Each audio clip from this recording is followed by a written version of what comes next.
else? What are some other highlights of the weekend? I bought my black roommate watermelons and she refused them. Whoa. Wait, Why'd you say it like that? Because I forgot, it was an accident. I was like, she likes fruit. She was like, get me fruit. So I was like, who doesn't love watermelon? And then it turned into this whole plural. You said watermelons the first time you said it. Yeah. Which, by the way, I don't think anybody has ever had multiple watermelons at the same time. How many watermelons did you give your roommate? It was all chopped up, so they were individual. Did you do it with your hands? Level 2. He did it with his bare hands. Stupid. I should do that joke every 3 weeks. Just thought about it.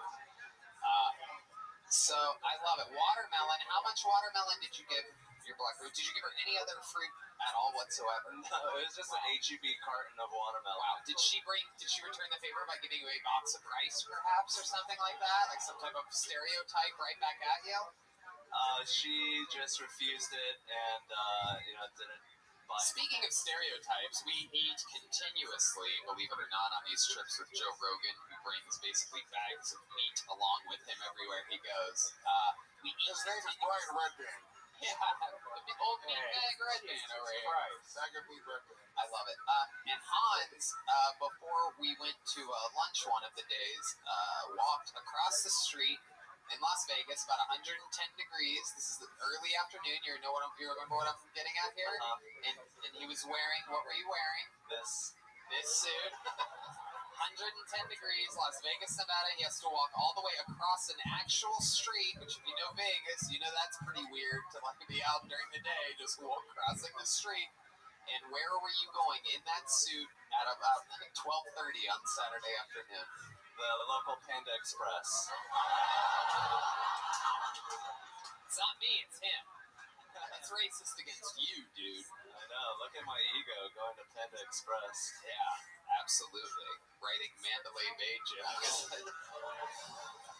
I love it. He's very charming, Tony. He is, right? He's got a great set of teeth. Like, it looks like Matt Dillon's teeth from Something About Mary. He's got really big teeth and a big smile, even though his parents are probably so disappointed in him for not being a doctor, you know? Looks really happy. They're happy that I was racist to my black roommate, so that's pretty Asian. Hans was misbehaving all weekend. I had to stop him from his shadow boxing during the UFC fights. He got a little too excited and started shadow boxing in the corner. It was very, very awkward. Yeah, it was super weird. It was like, I caught me. It was all by myself. Did you film it? No, I didn't film it. I literally go, Hans, what the fuck are you doing? And he's like, I'm shadow boxing. I'm excited. I'm like, stop immediately. It was actually shadow karate. Oh, okay. All right. There was a little delay. There was a man delay there on that laugh. So it wasn't funny.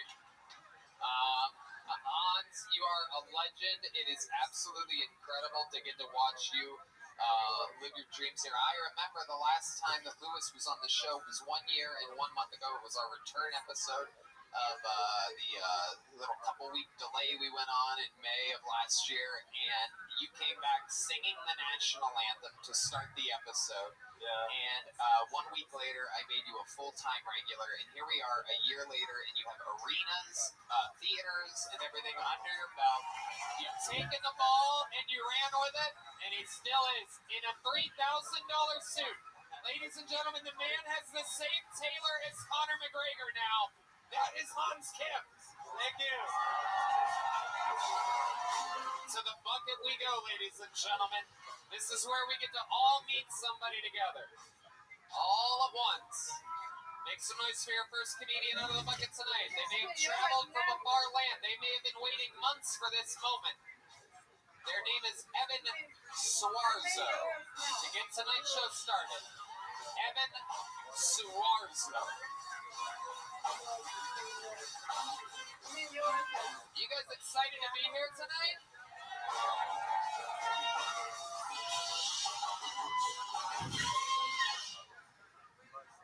What's going on, guys? Holy shit.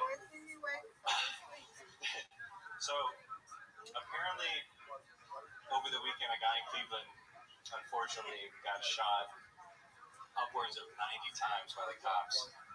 and it's terrible. But the more I thought about it, I was like, if you're gonna shoot him 90 times, you might as well make it 100. Because when you read the title on the news, it's like cops shoot unarmed man 90 times. You're like, holy shit, that's a lot. Like that's terrible. But you read cops shoot unarmed man over 100 times. You're like, God damn, that's a lot of fucking. That's a lot of shots. Yeah.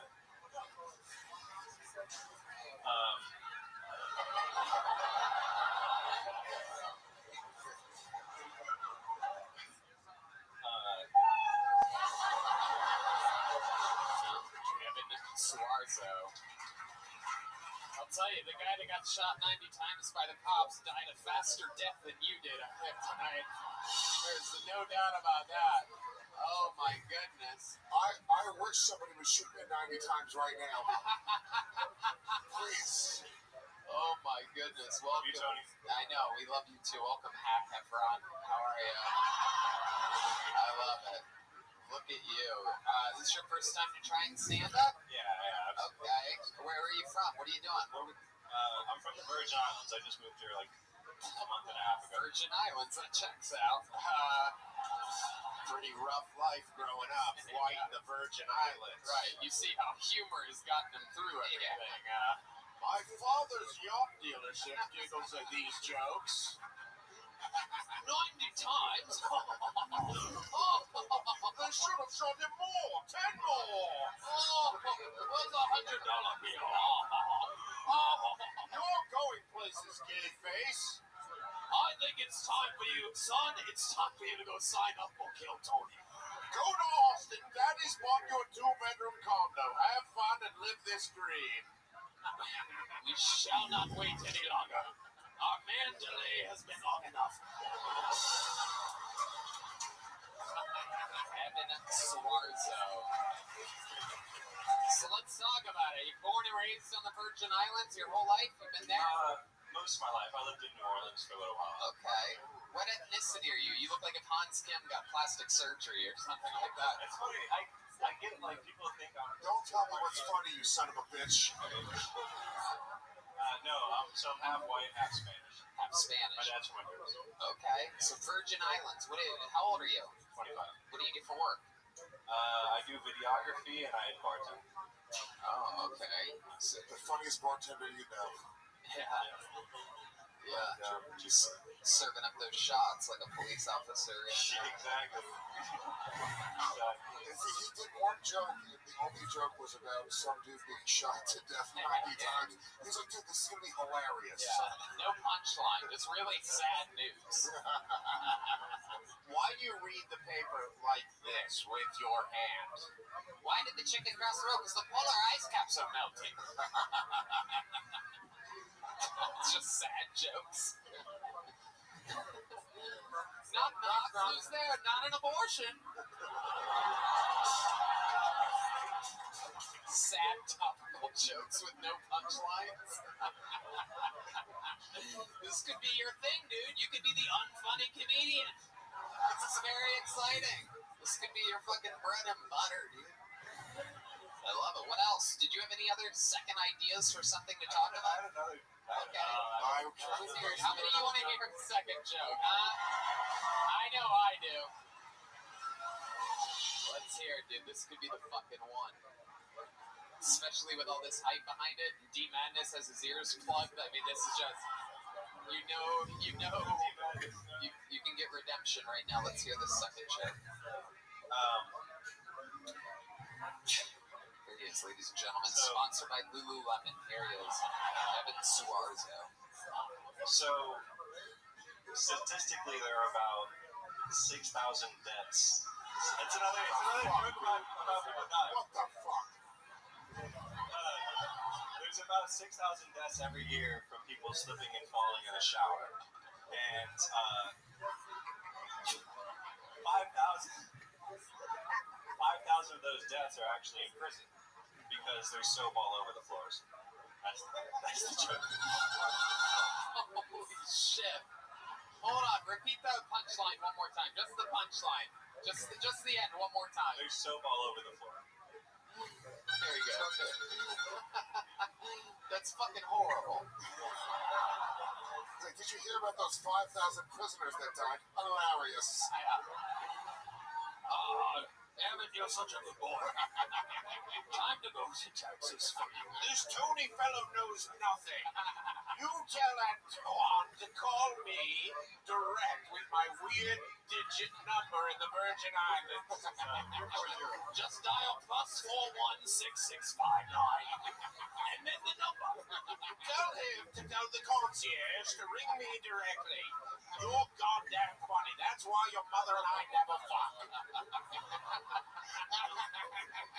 Evan Swarzo. So what are your big life goals? Like, what's going on here? What's the plan? You're out there, you're bartending, you're 25. Do your parents have high expectations of you? What does your mother and father do in the Virgin Islands? No, my dad died, actually, so... Do you have any good news at all? Actually, that's joke number 3. Yeah, on the air horn. His dad died because he heard him do stand-up comedy once before. He killed him. How did your dad die? Killed it. Heart attack. Heart attack. Was it out of nowhere? Was it shocking? Yes. Recently? In 2015. 2015. All right. So it wasn't because of the vaccination. That's good. 2015. And how about your mom? How's your mom doing? What's the story there? Well, Tony, buddy, you should have. She's a quadriplegic. My mom shot a black guy 90 times yesterday. She's a cop in Akron. Tell us something good about Mama Bear. Mom's good. Mom's good. Mom's good. She's retired, yeah. Heck yeah. Any cancer scares or anything like that? Actually, yes, but she got it taken care of. Wow, look at that. Very good. Absolutely. Little skin cancer. No big deal. A lump in the breast is a lot of skin cancer. Just a little nick. You know what I mean? Just the old touch of God right there. Okay, Evan, do you have any special skills or talents of any kind? None. So, I don't know if this counts, but like I could throw like a piece of food really high in the air. No fucking way. Are you serious? Yeah. Hey. I don't know if I can do it now. No, you're definitely fucking doing it now, buddy. I got bad news for you. This is Kill Tony. Does anybody have a knife? Can I get a small food, please? It's gotta be like, Why is it food? Like, what you did say? I haven't tried it with anything else. Can you do it with a little bottle of Clear Eyes? Hey, what do we got over there? What is that? Oh, it's snack bag. Hello, lady. Ew, Okay, that's a security slimy. breach. I love It's it. slimy. Way to go, security. Super It's polite. so gross. What's that? Are those grapes? Yeah, bring them up here. Let's go. No, give me this. Give me There's this. a lot of lights. I don't know if Give me this. That's just frightening. That's disturbing. This lady brought a bag of cheese and olives. That's disgusting. I love that we lock phones up and this stays out somehow. Oh, come on in. Olives and cheese. Welcome. Anybody care for a charcuterie ziploc? Oh, yes. This is how they pack. Wait. Let me get a fucking. I know you hate jokes, but let me get one more in. This is how they pack a kid's lunch in the Virgin Islands, everybody. This is. Here you go, pepperoni and Gouda.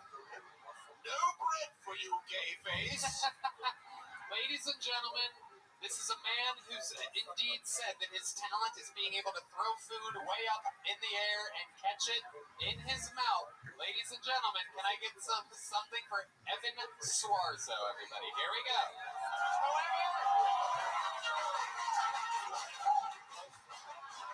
Oh, give him another grape. Give him another one. Just give him one. Here he is, giving it a shot here. Oh, your father would be so disappointed. Oh!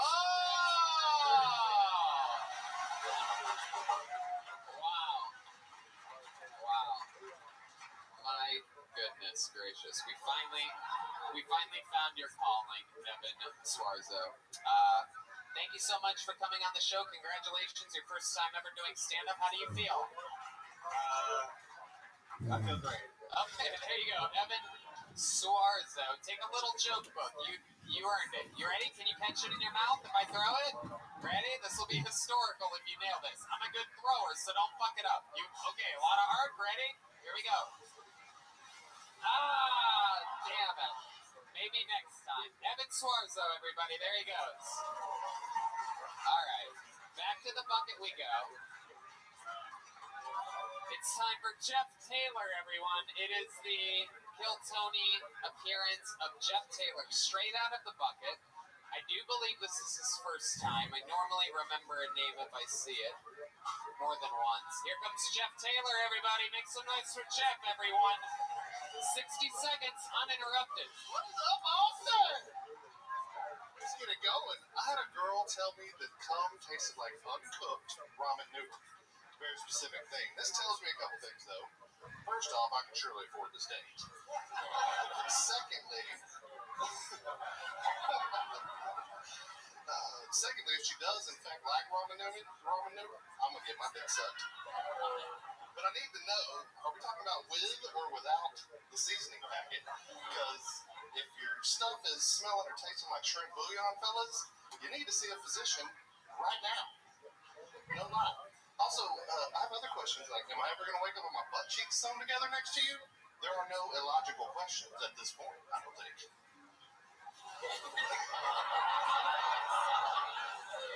That, good? I timed that five. No. 57, 58, 59. Now, You hear that? yes, sir. Jeff, did you allot for like laughter in that when you wrote it or something? Okay, pause. When I got here, it like went so much faster. You're goddamn right it did. Hell yeah, absolutely. Jeff, welcome. First time doing stand-up? Yes, sir. Wow, absolutely incredible. How old are you, Jeff? 42. 42. And what made you want to start here now tonight? Man, I've always kind of wanted to do it, and this show kind of pushed me over the edge. I found it a few months ago. Love it. Where are you from? Louisiana? No, Tyler, Texas, East. Tyler. Okay. Almost to Louisiana. How far from Louisiana? It takes me an hour to get to the boats. Wow. Okay. You do the good old boats. We know about that shit. What do you do for work, Jeff? What do you drive for a living? Very boring. Read and analyze legal documents all day, every day for 15 years. You're the legal document guy where you're from? Well, I do it all over Texas. Yeah. God damn. Yeah. That's incredible, Jeff. 42. You have a family? What have you been doing? No, man, not married, no kids, divorced once. Never doing that shit again. No, that goes. Right. Why don't you want to do divorce then? That rules. Right.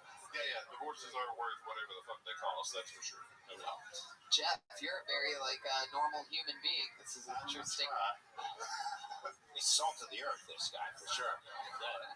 The timing there, it really proves that old saying, time flies when 250 people aren't having fun. You're not lying. Yeah, it goes fast. You know, you were good though. I mean, considering that he's never done it before, I thought he was honestly like a 10-year road hat. That's the energy. I'll take that. Yeah, going up after Evan Suarzo, everybody seems like... I was praying that my name got drawn after that guy. Whoa! Oh, shit. If you feel a great hit in the back of your head later, I'm telling you, you know who it is. Jeff, what have you been doing for fun for the last 42 years? Oh my God. Storming the Capitol. Yeah, that's the vibe I'm getting for sure. Kissing on legal documents, you heard this Roe v. Wade thing? Man, I traveled a lot. Work used to take me all over the place, but a lot of traveling, Hawaii. Hawaii? Yeah. Okay. What type of fun things did you do in Hawaii? Oh, God. Man, we literally did everything possible. We went swimming. Very little of that, actually. We went to a luau. A lot of sightseeing. Skip the touristy crap wherever I go for the most part. I threw my ex-wife into a volcano. No, not like the way. That was. So you've been single for a while now. Do you get out and date? Where do you find women at? How do you do this? You kind of rarely anymore. Like, man, quarantine fit me like an old sneaker, man. So I hang out a lot. What a charming way to call yourself a loser. I think this guy... I'm newly. has a whole bunch of awesome sayings, probably. You know, like, oh, but like I just masturbated like a goldfish swimming upstream in the toilet. Yeah. Once a night when I go to bed. That's it. That's it. When you live in Far East Texas, that's all they do. Oh yeah, that masturbate and eat crawfish. That's it. That's what I always say. Goddamn, it fits. That's a bumper sticker. Yeah, that shit's spicy. Fits like a glove of oil. You know what I mean? My old wife, her new boyfriend's dick fits inside of her like a glove going on O.J. Simpson's hand at the end of a trial. Wait, that didn't fit. That shit was bloodier than a guy that got shot 90 times. You know what I'm saying? Do you have any bumper stickers on your car? Not a single one. Damn. So you say that quarantine fit you like an old sneaker. What exactly do you mean by that? It was comfy, man. You enjoyed it. You were chilling at home. Yeah, like I said, I've been traveling and running around so much for like a decade doing work. Right. And I got to stay home. I'm away from family for a decade, and I was forced to stay home and hang out with them. And decided I didn't hang. Has anyone ever told you that you look like if Tom Segura and Joe Rogan made a baby together? No, but I get that. Yeah, there it is. No doubt about it. Jeff, have you ever gotten arrested before?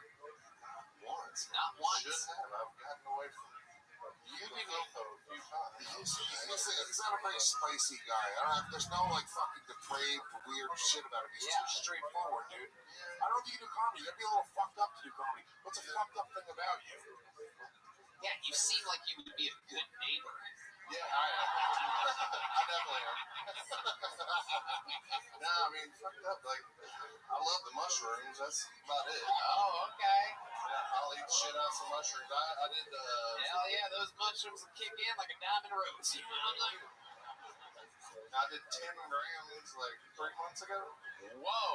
See what the All right. What the fuck? My friends Nether Hour just perked up in their seats over there. Friends with fucking Louisiana jam band over there. You just made them hard as a rock. Yeah. It was fucking wild. 10 grams of mushrooms. So are you by yourself at your place? No, I have a friend station. Oh, okay. And you guys ate mushrooms together? We do sometimes, but How about the time you did 10 grams? I'm asking specifically about that. You're solo. Right. And so what happens? 20, 30 minutes goes by, you eat the mushrooms, where are you? What kicks in? my God. What was the I was highlight? legit traveling through the universe in some tube, laid down in bed, black out everything, close eyes. I was literally traveling through the universe, and the universe was dying. It spit me out as the last thing to save it outside of it. Like, wow. It's mushrooms, guys. This shit. My goodness. Jesus. All right. I know. Shit's weird. It's so funny how uninteresting mushroom stories are. We all start Oh, uncomfortable. God, yeah. When you try and recant them, yeah. Wildest thing about your entire life, a fun fact about you or your family or your history, you once won a competition or a trophy or something, you did something, Yeah, I was a radio contest or something. really good at soccer when I was younger. This is what, Not so much This is what- soccer, but I know. yeah, this is what soccer players look like in East Texas, everyone. I look like I hate the former soccer player I was. But Yeah. for real. All right, Jeff. You are a real guy. You're like Larry the Wi-Fi guy or something like that. I'm not exactly sure, but congratulations again on your first time ever doing stand-up comedy. All you guys do, You want to try to catch a little joke book in your mouth? I will, but Let's try it. See, what's weird is I think Jeff will actually do this shit. Are you ready, Jeff? Open that thing up for me. Here we go. Oh! So close. Jeff Taylor, everybody. There we go. This might be the new thing. I might throw little joke books in people's mouths from now on. Somebody's going to choke and die. All right. Enough of these bucketfuls. Enough of these first-timers. Let's get a goddamn... We have a very special treat for you. The only golden ticket winner to ever win it here in Austin, Texas, from Toronto, Canada. Literally, the guy is mentally challenged and is about to decimate. Make some noise for Jared Nathan, everybody.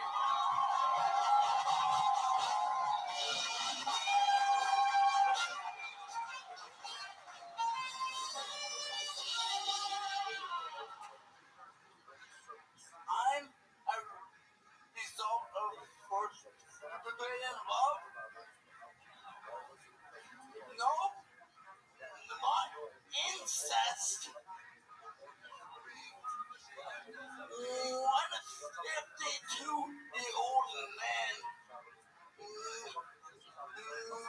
a 25-year-old slut hooked on prescription drugs. You get me. I'm an abortion survivor. I'm so happy my mom found out too late. She was pregnant. She was too strung out on drugs and missed her own abortion. Drug and fuck you up, or drugs saved my life.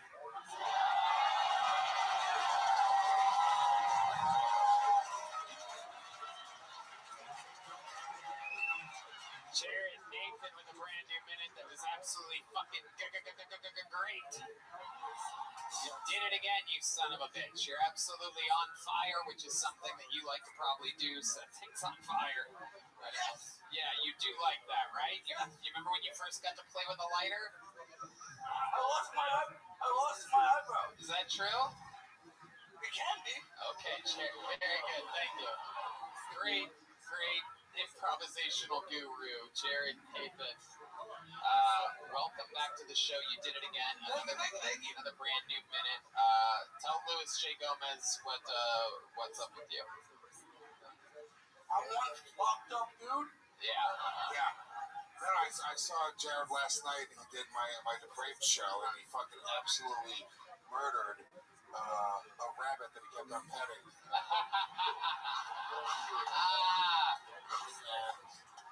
I lost them. So sad. I lost that rabbit.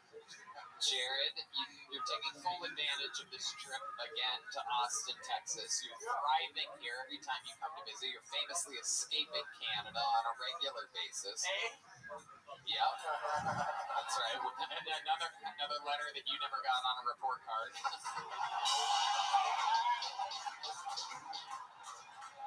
I love him, and I saw him last night too, and he's so Canadian. I mean, he's a spitting image of Mike Myers, and you can see the Canadian sense of humor. Yeah. It's great. Yeah, it's like maple syrup, super slow. Yeah. And I love the way he says abortion. I think more people would get them if they were advertised like that. It actually took you so long to say the word abortion that in the time you wouldn't be allowed to get an abortion by the time that you got to the end of it.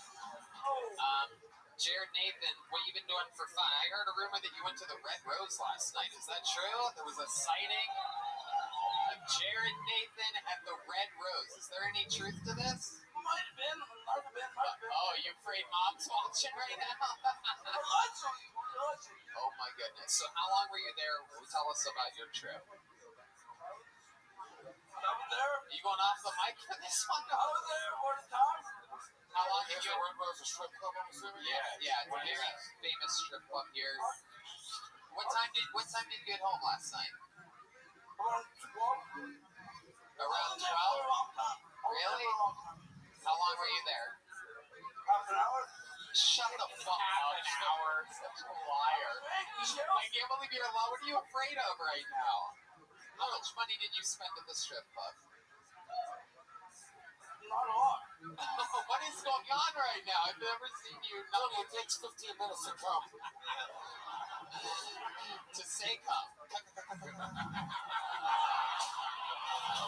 I feel bad for whatever. I feel bad for whatever your safe word is, Jerry. Banana. I love it. Tony. Oh, okay. Call you something. If you pull that gun and shot Tony in the head right now, how fucking hilarious would that Is be? that a Team Jared shirt? I love it. I love it. Thank you. What the bullshit up your face with it? There you go. Thank you.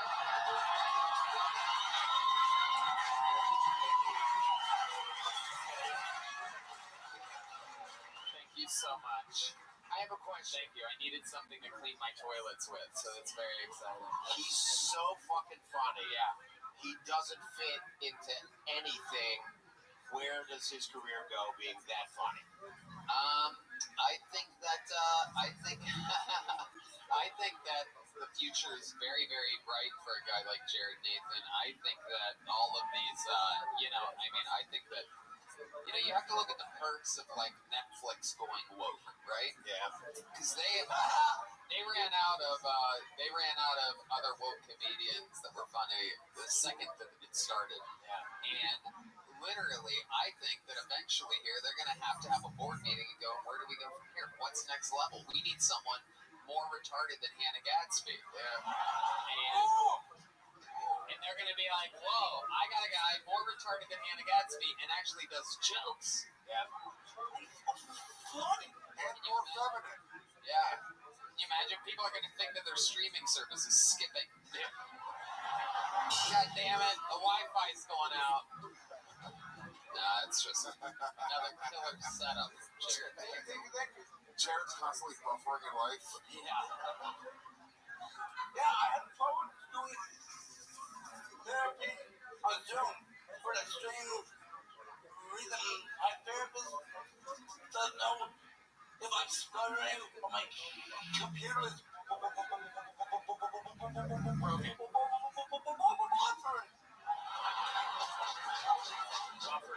Buffering. Right. 100%. Very good. You definitely are the dial-up comedian. Without a doubt. You are so consistent. It's absolutely incredible. For another brand new minute, you do it every single time you're on this show. You're so, so special in so many ways. We love you. There he is, Jared Nathan, everybody. All right. Back to the bucket we go. You've seen what it is. 2 first-timers ever so far tonight. That's incredible. Let's see what happens now as we all meet Alyssa Westerland, everybody. Alyssa Westerland. Can I get another Buffalo Trace? Oh, yeah, another Buffalo Trace on the rocks. Buffalo Trace rocks. Right in there. So anyway, I don't wear bras. You're welcome. I don't wear bras. People think it's because I'm a feminist, right? But this is not about feminism, okay? This is about social anxiety. I don't wear bras because I hate eye contact. I don't shave my armpits either. I don't shave my armpits because I'm busy, right? And I'm a ginger. Guys keep asking if they can see my bush. I call this the preview. So I was topless the other day, and I learned that when you're topless, everywhere is a crosswalk. I don't tell people I'm a feminist, I just tell them I'm a cunt. And honestly, I don't believe in feminism anymore. I feel like it helped men more than it helped women, you know? Because now I have to work and suck dick. I'm not doing both. Anyway, ladies, so what's the difference between 3 dicks and a joke? I can't take a joke. Thank you. All right. Alyssa Westerland is here. Everybody's got to do something nowadays to stand out of the pile. It is incredible to me that Carrot Top has gone trans here. Absolutely. Very, very exciting. Welcome to the show, Alyssa. How are you? This is our first time meeting. First time, yeah. Where are you from? I am from Oregon House, California. Oregon and now Northern California? Yeah, absolutely, California. Yep, no doubt. The armpits check out, everybody. It's real. Oregon to California. Oregon House is actually in California. There's 1,200 people there. Yeah. Okay. All right. And what do you do for a living? What type of witch's brew do you make or something like that? I used to grow weed. And I've been doing stand-up for a while, and I basically have had a gazillion. I haven't had a real job in about a decade. So how do you make money? I grew weed for a long time. That actually used to make money. But how do you make money now? Now I'm avoiding the I question. purchase- You obvious hooker. That's one of the ways. Right. You're on the high council of the itty bitty No, I make jokes. Yes, exactly. I won 2017. Look at that. I love how you shake it up and down. You're literally, you're all nipples. It's incredible. You walk around topless sometimes? I do. I drive that way. I walk around that way. It's legal in Austin. You can get it. I know. There's children, you fucking heathen. Yeah. What about the children out there look at your weird tits and the hairy arms? First thing they saw, it'll be fine. I know. Wow. Okay. So you seem like a very free spirit. What's your living situation like? Right now, What type of Subaru do you live in? I have I drive a Prius and I live in an Airbnb that I rented for 5 months to see if I like it. More like a Airbnb, am I right, people? That shit's freaky. We're like hair A&A. Yeah. Jacobs. AA. Okay, sorry, I'm slow. I call her boobs an AA meeting. See that? Alright. They are for those of you just listening to the podcast, they are ridiculously, strangely small boobs that seems like if she had bigger boobs that they would just be hanging straight down, but they're not hanging. They're just small enough to not be hanging. Yeah. They're sort of hanging. It's like Robin Williams, you know what I mean? Like, it's like an accidental. Alright. Anyway, Alyssa, let's talk about it. Yeah. So, what else? What do you like to do for fun? Let's find out about you. I like walking, but it's too fucking hot in Texas. Let's see, I like reading, I like cooking. Wow, you're just naming things that people like to do while you tell jokes. This is very exciting. No, I mean, what do I like to? That's what I like to do. I dance every day. I write every day. I used to walk every day. What type of dancing do you do? Like, just wild. I need music for it, just to get my body. Really?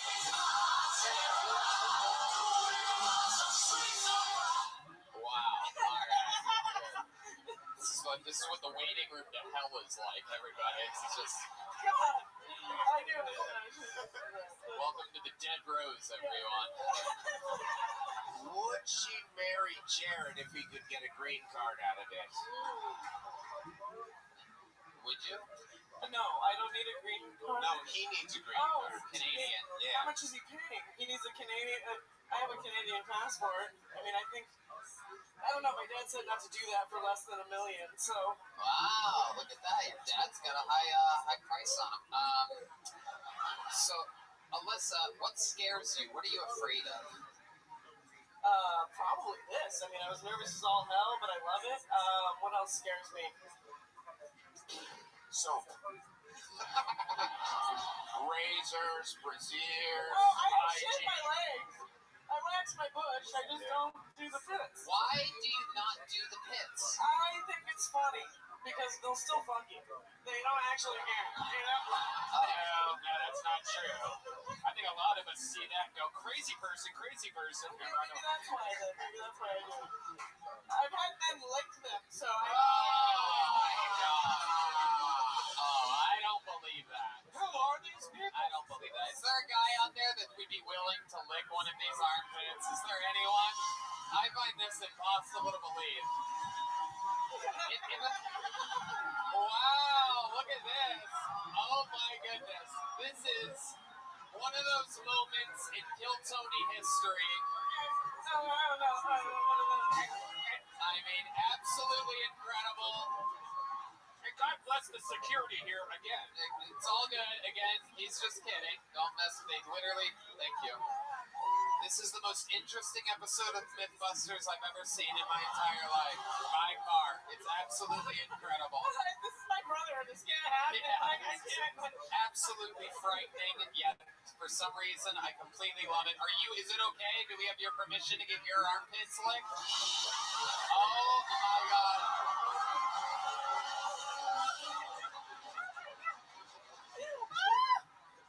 This show is fucking crazy, man. Oh my God. Why was his tongue already yellow? And it's incredible. My friend, what's your name, sir? Ian. Ian, and where are you from? Charlotte. What are you You're just a fan of the show? Yeah, I'm just a fan of the show. I love it. Did you sign up tonight? I was thinking about it, but Right, but you're like, nah, they need someone to lick an armpit or something. That's me. Is that something you like? Is that like a fetish thing of yours? You're like, No. you're not into crazy shit? First time it actually licked. Wow, look at that. Well, Just starts throwing up all over the stage. yeah. What do you do for work, Ian? I'm a delivery driver. Wow, what kind of delivery driver exactly are you? I deliver the package, of course. Whoa, very, very good. I love it. You guys danced on the same beat there. That was weird. Dude, I hate you so much. I don't know why, but whatever's going on, your mustache, your fucking shirt, now your tongue. You really are. You really are. You look like a tourist. It's very interesting. I am a tourist. Are you excited to be here in Austin? Yes. Okay. What else do you have fun planned for your trip here? Just getting drunk and fun, and Wait, what? What'd you say? getting drunk is fun. Having a good time. Okay. I like your energy, my friend. Thank you for coming up to Lick an Armpit. There goes Ian, everybody. Thank you.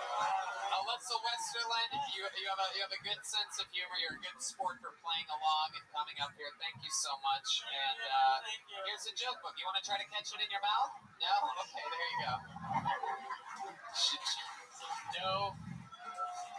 No bullshit there. That is a woman that does not want a joke book in her mouth. Rumor has it the joke books taste like uncooked ramen noodles. Okay. I have another special treat for us. You guys like special treats here tonight, right? It has been months since this man has been on the show. One of the most famous regulars in the history of the show. A man known for his incredible joke writing ability and his ridiculous roast skills. This is the return of the great, powerful David Lucas, everybody.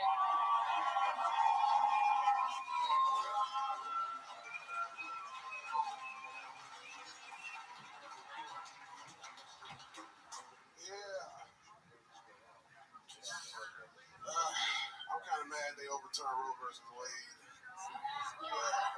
Because if it wasn't for Roe versus Wade, I would have 17 kids. So I'm glad they overturned that shit. When I'm done, nothing them bitches I don't give a fuck about. But even if they make abortions illegal, they still make coat hangers. What are you scared of?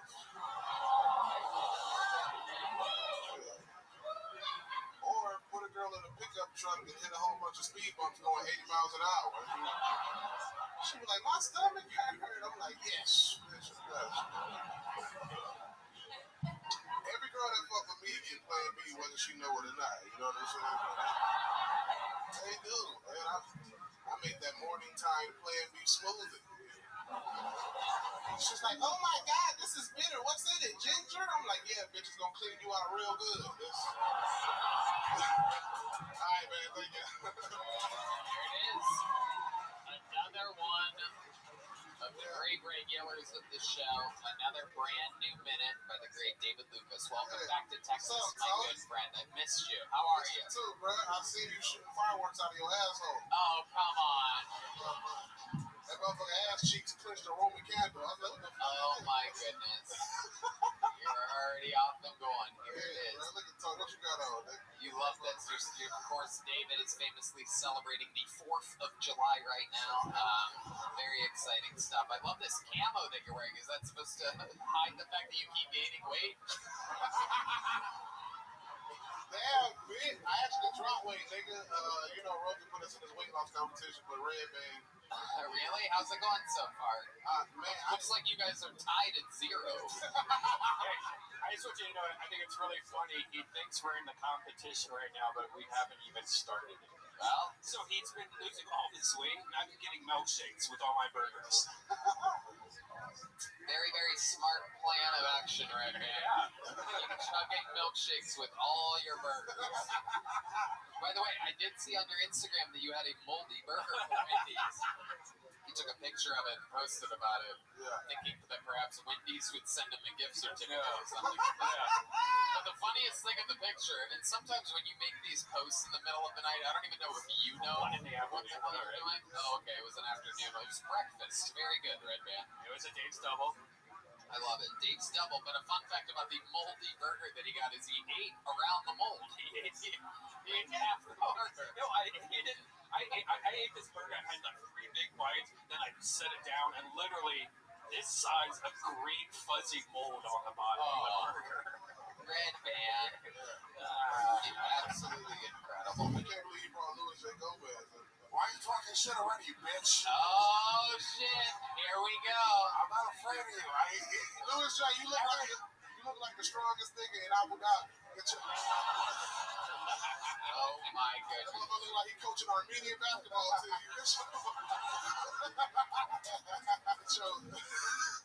Get your Jerusalem Harlem Globe trying to lick it ass up out of here. What kind of jersey you got on, nigga? Motherfucker look like he might have stayed alive for a house about you. Get your stupid. I don't even know what he's saying at this point. Fuck you. I'm just trying not to say the N-word right now. Chill. Chill, Gomez. Don't say it. Don't fall for his traps. I know what he's doing. He's too fast. This guy won MTV's Yo Mama before. This guy's fast as shit. Yeah, bro. Appreciate it, bro. You got a steroid fetish. Thanks, Patrice. Next meal. Oh, that's a good one. Hey, I see that stupid ass eye you got. It look like you got lemon juice in it, bitch. Mother look like somebody squirted lime juice in his eye. You know what I like about you? You prove some BLs don't have. BLs don't do. Oh, look. Public school. Dude, he's out of breath just thinking about that joke. Yeah. Louis J., get your motherfucking ass out of here, bro. You look like a toenail fungus. Nigga. Get your... I don't know what your buddy look like. He look like he killed deers and wear the skin home. Get your American sniper looking ass about it. Let's go play Surviving the Game. Hey, you be Ice-T. You got Afghanistan saying in your boxes right now. Oh my goodness.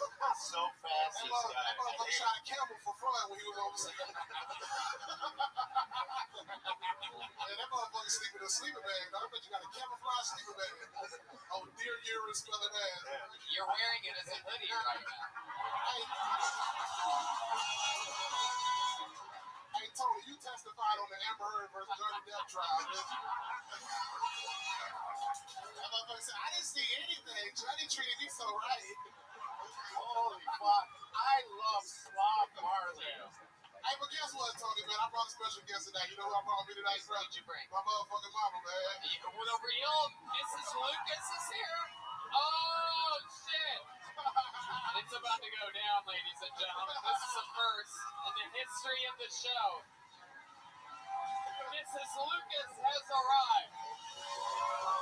Oh, my goodness. This is one of the best goddamn Tyler Perry movies I've ever seen in my entire life. This is absolutely Mama, incredible. can you roast him? God damn. You got anything? You got anything for me, Mrs. Lucas? Say something. Oh, this is not the first time I've seen her on a pearl necklace. Oh my goodness. Oh, she does not like that, Louis. Hey, Louis, your mama gave up her pussy to rub on a genie lamp. Oh my goodness. Mrs. Lucas, how are you? Your son is literally bigger and better than ever. Ever since I took him under my wing, he's also wanted to go under my thigh and my breast. You took him under your wing, you tried to eat it. Yeah. Yeah. But I took him under my wing, he put barbecue sauce on it.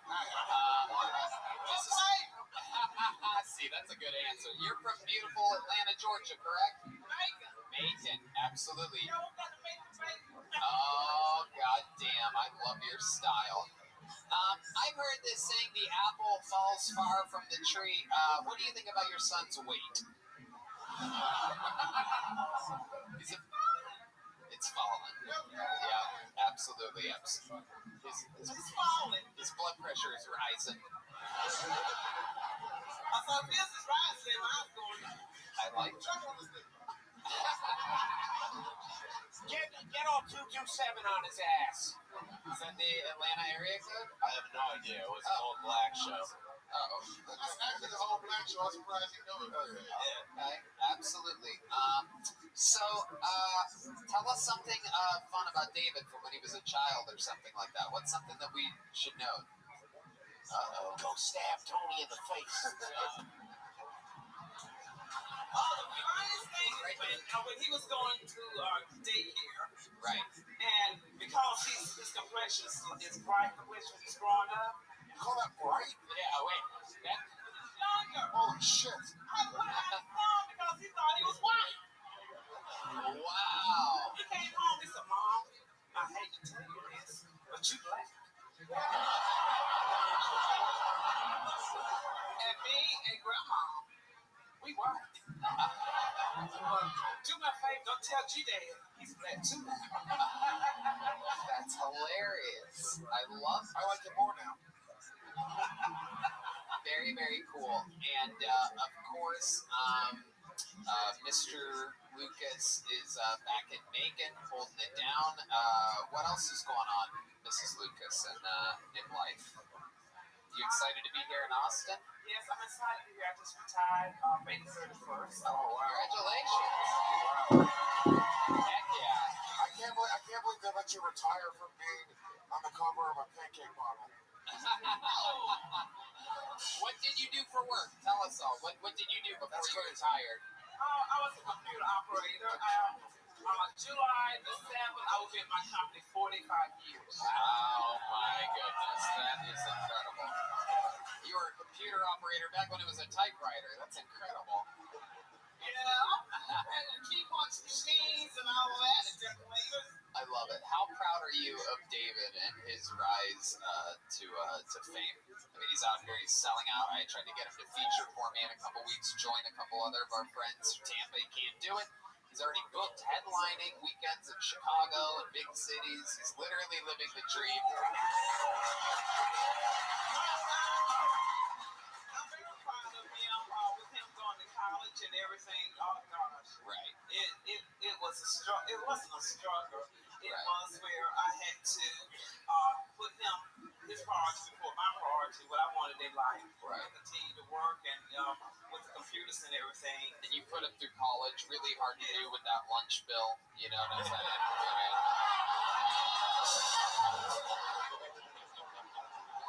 Why you keep breaking these vending machines and taking all the foods out of them? You guys are absolutely adorable. I'm a huge fan of moms. I'm convinced that moms are a big fan of me. I love that you have the courage to come up here and hang out with us. And we love your son very much. And you're a badass. Thank you so much. I'm going to hand for David and Mrs. Lucas, everybody. Very fun.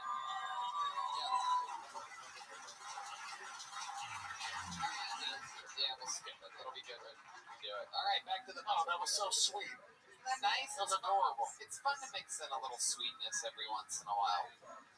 Right? All right, let's get mean again. Make some noise for your next comedian right out of the bucket, Justin O'Donnell, everyone. Here he comes. Back to meeting strangers. Justin O'Donnell is here. One more time for Justin, everyone. Hey, how's it going, Austin? Alright. I'm from McAllen, Texas. If you haven't heard of it, yeah, you know it? It's where every fucked up thing you ever heard about the border happens. You know, migrant caravans, Haitians getting whipped in the face. It's mi casa. And I'm here in Austin, and I like Austin, but I hate the slogan.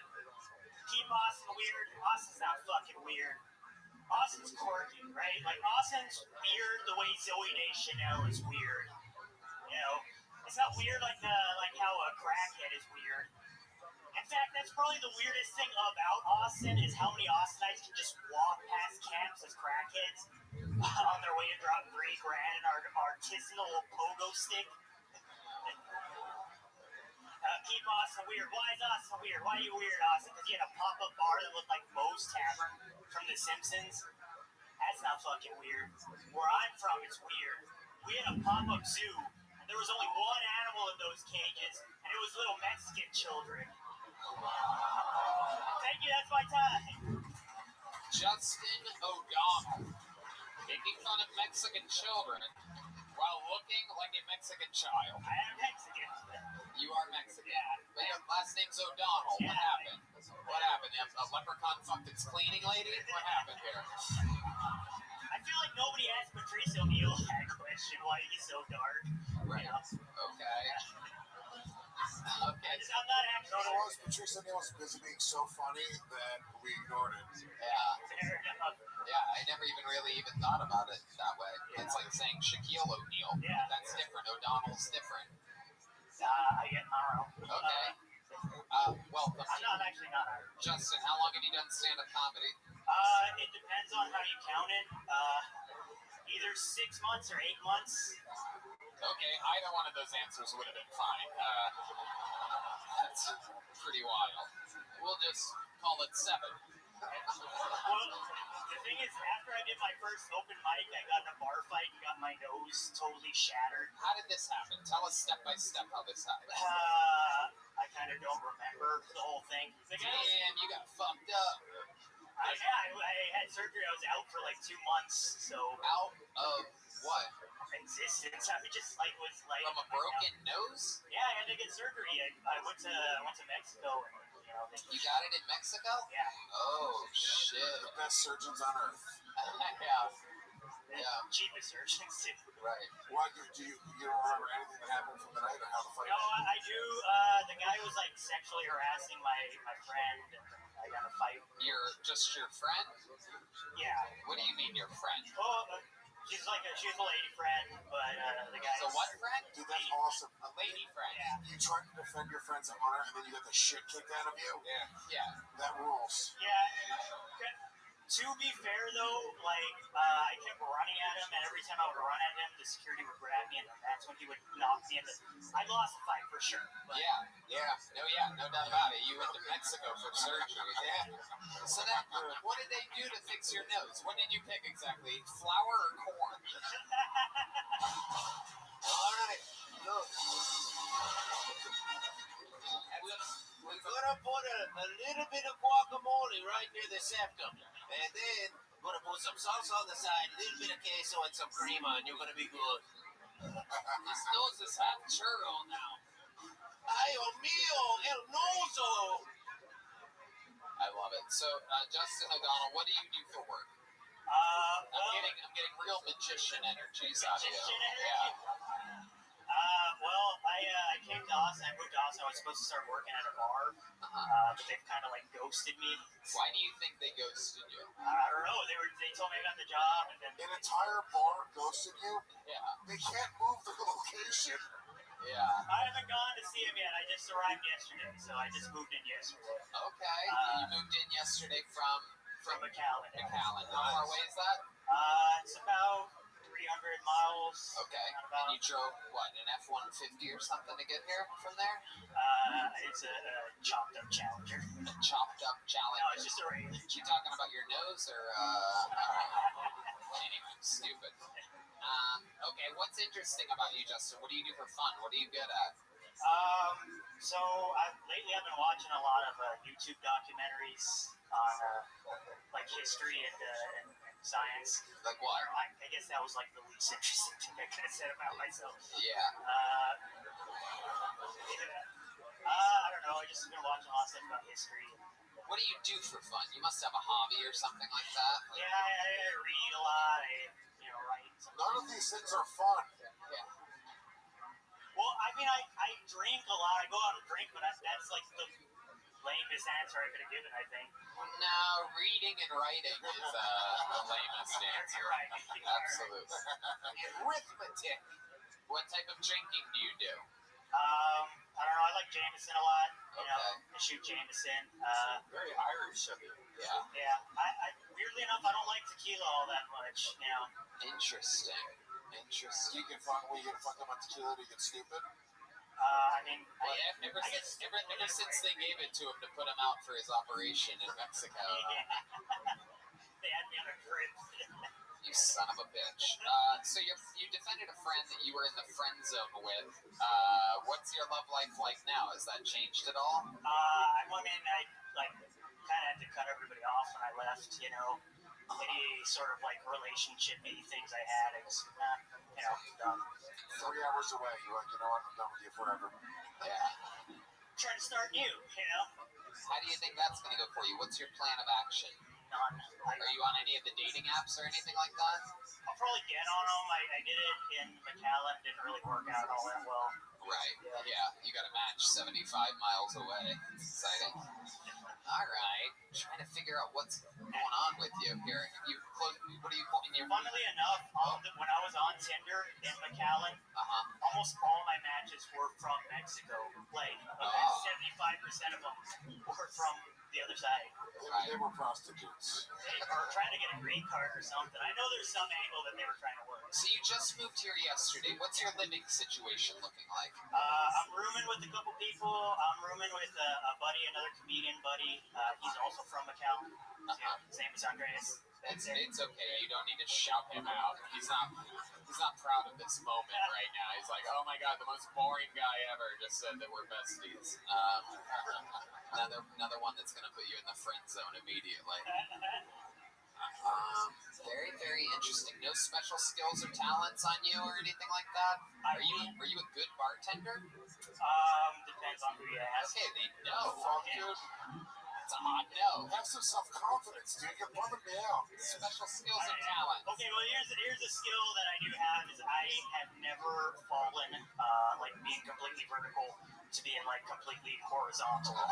Like no matter how drunk I get, no matter how slippery the floor is, I've never. You've never fallen all the way. No, yeah, like I've stumbled, I've fucking, like taken a knee, but I've never. Like a cat. Yeah, I guess so. Yeah. Holy shit. This is an incredible fun fact. Please don't like send someone to tackle me. No, we wouldn't do that. We let you run to them, and then the security holds you, and then we're gonna lay you down. Very, very interesting that you've never fallen before. You seem like you were dropped on your head all the time as a kid. And what happened when your nose was busted? Like, did you just stand there and go, ow?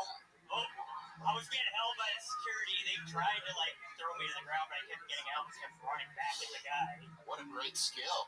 It is. Incredible. Was the guy a big guy? Because you're not very big. Yeah, he's a big fat guy. The guy that was sexually harassing your friend. What did he do to her that was sexually harassing? Was it like a groping? Did he say something? Yeah, he was like kind of caging her up against the bar. Wouldn't let her leave. She tried to like duck underneath him. Wouldn't let her leave. Did you try to tell, like, the security first before you started to be Rambo? No, that would have been a good idea. I didn't do that. Right. Yeah, I paid the price for that. Absolutely. Did the guy get away or did he get arrested for the fight? No, they were actually wanted to arrest me because apparently what he did wasn't a crime. But dude, you're such a dork. We want to arrest you. Yeah. Kinda. They like laughed at me when I said she was sexually harassing her. That's McAllen PD for you, by the way. Fuck that place. Wow. So wait a minute, time out. So the story was, from the cop's perspective, he was talking to some chick and then you started hitting him and he defended himself? That was their take. Even though like they saw on the cameras that wasn't true, I don't know if the guy was like hooked up or something. Right. And did you think when you were doing this, defending your friend who you guys were just platonic friends, did you think that maybe this will help you get laid by her? No. I did not think that at all. I don't believe you. Yeah. No, The way you just moved your finger, because you're like, well, go on. I will say this: when I was laid out for 2 months, I got offered the most like sympathy, sex, and coke that like I've ever been offered. Coke for your broken nose? Yeah, what the fuck is up with that, dude? I was like, I can't do it. My nose will fucking slide off my face. Right. Like, hey, we heard you got your arm cut off. Here's some heroin for you. How depressing. Yeah, it was not fun times. But you love cocaine. This is starting to make sense on why you are a bartender that's bad at your job and also seemingly has nothing interesting about him whatsoever. Fair enough, yeah. Okay. I love it. Very good. Do you think you have a drug problem? No, I don't do coke all that much. It's All that much. It's a sometimes drug, Tuesdays. Yeah, sometimes drug. Yeah. Dude, just do something interesting. I don't know, dude. You're fucking This whole thing is bumming me out. I know, it's weird. Maybe he could like do something through his nose. Like, can you put a straw through your nose or I something? can't breathe through my nose anymore. Can you breathe through your nose? Yeah, actually, I can breathe better through my nose now than before. Does it always smell like fajitas or something like that? You got it in Mexico? Only when I'm not doing coke, I guess. Wow. All right, Justin O'Donnell. Well, congratulations on being the newest resident to Austin, Texas. Congratulations on getting pulled out of the bucket. Because you want to try to catch a joke book in your mouth? All right, here we go. Ladies and gentlemen, it could hit his nose. And remember, he could also fall for the first time in his life right now. Here we go. Oh, there you go. Justin O'Donnell, everyone. He didn't even pick it up. He's like, oh, yeah, no, he's got it. Can I get another Buffalo Another Trace? Buffalo Trace on the rocks for Louis J. Gomez. You guys think we should go to this bucket one more time?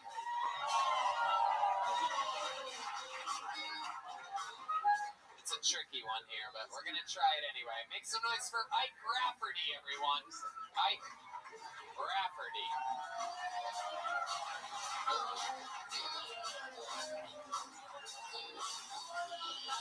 Here he is. Make some noise for Ike Rafferty, everybody.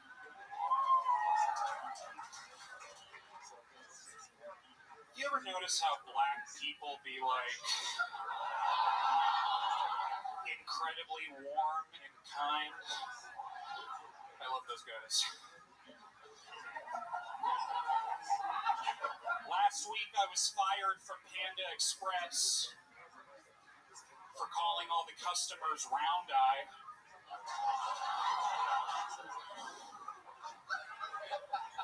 Has anyone here ever heard of the butterfly effect? Yeah, it's that thing where I give one of my homies butterfly kisses and it negatively affects our friendship.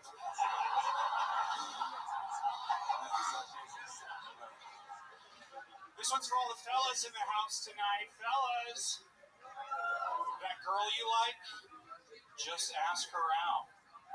I mean, the worst thing she could possibly say is rape! Rape me! Okay, but like that's it. That's the worst. So just try to avoid that and you'll be good. But yeah, Ike Rafferty coming in, commanding the room, executing his jokes, very well edited, very well executed. This isn't your first rodeo. You've been doing this a little while. Only about 3 or 4 months. 3 or 4 months. Look at you, a natural. You have like a background in acting or like theater. Yeah. Yeah. Right. Yeah. All the way through. All the way through. I've done nude theater, dramatic acting, I all love sorts it. of stuff. I love it. I believe it. I believe it 100%. What do you do for work? I'm a freelancer, so I do like video editing, screenwriting, all sorts of stuff. Like Very cool. And you live here in Austin? Orlando. Oh, Orlando. Yeah. Look at that. A magical, magical place. Yeah. And you do freelance work in Orlando, and you still live there. Yes. You love it. Why do you stay there? I have family there, so that's just where I am currently. Yeah. Right. Yeah. Right. And what do you do for fun in Orlando? I like a good electric scooter. I recently tried to make a foray into electric skateboarding, and I absolutely hate it on my first attempt. You ate a skateboard? I hate the skateboard. Jesus Christ, you're fat. Holy shit, dude. It's one of the Amiibo brand. I gained like 30 pounds, so it's... Wow. My comedian before you has never fallen before in his entire life. Yeah. Until recently. Yeah. Yeah, exactly. Ike, what else about you? Tell us more. I find you very, very interesting. He's got a good confidence. Yeah, I thought of a couple fun facts before I came up here. Very I thought you might ask. I love that. Thank you. And I could only think of a couple. I love it. I was once kicked in the head by a horse. Ooh. Yeah. Oh my goodness gracious. And then I was in the same hospital as Tupac when he died. He died. Right. And I think it's safe to say his soul went into me, Tony. Wow. Yeah. As you can tell, it's pretty clear. Oh. Yeah, and his thing, there's a thing, and you said it, Tony, in the beginning, you're like, dude, he's obviously got some chops. There's a confidence to the way that he speaks and performs that I'm a little bit wary of. I don't know what's going on here. It's almost a little too confident. I don't like it. It's that Tupac energy. Your theater It's training. Tupac coming through, baby. That's all it is. That California love. Yeah. It's very, That's the Red Hot Chili Peppers. Oh, yeah. I know it's one of those guys. very Paul Giamatti type vibe to him. You know, the I love face. sideways. Yeah. Paul Giamatti, perhaps. Yeah. Yeah. I gotta see if that's on I love Twitter. What's your love life like? I'm sorry. I'm married to my high school sweetheart. Ooh, look at that. Yeah. nice guy. Yeah. He's a great fella. We love kayaking. That's great. No kids or anything like that? Not yet, but maybe soon. Okay, and it's your high school sweetheart. So is it the only person you've ever been with? There was one other person in high school, but that's it. Okay. Yeah. All right. Yeah. And you were in high school at the same time? Yeah. Very It good. wasn't like last week or anything. Right, yeah. I promise. Yeah. I swear to God. It was one of the I don't care what any witnesses say. Right. You have a pair of binoculars? I sure would like one day, so if anyone has an extra one they want to lend me, please. Do you have any fun hobbies or anything like that?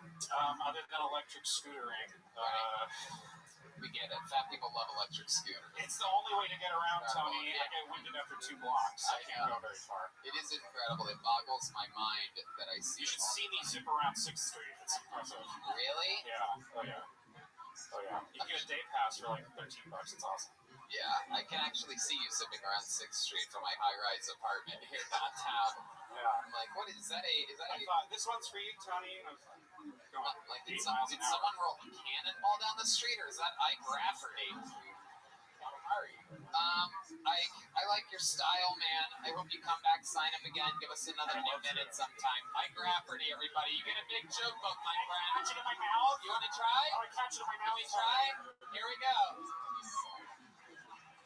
Oh, that's the best attempt of the day. Man, if he would have caught it in his mouth, that would have been magical. You guys have had 2 regulars and 1 golden ticket winner. I have another amazing surprise for you. One of the most famous comedians in the history of the show is here tonight. She flew in all the way from San Francisco for this. This is the return of Nicole Tran, everybody. It's a big one tonight. Big one for the long-time listeners.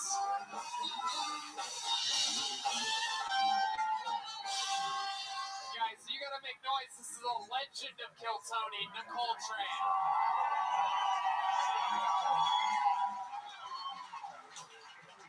Good evening, everyone. This is my 10th appearance on the Q Tony podcast.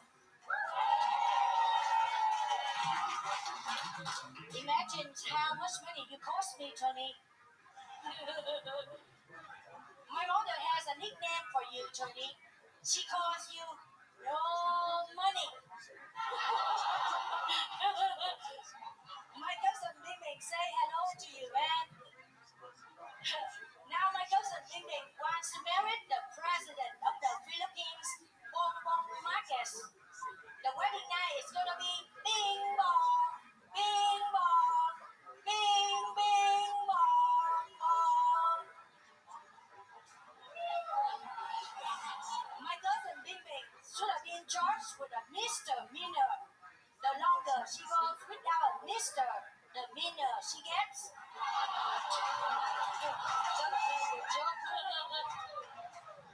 To beat inflation, I opened 5 checking accounts. If one bounce, I use another one. If that one bounce, I bounce again.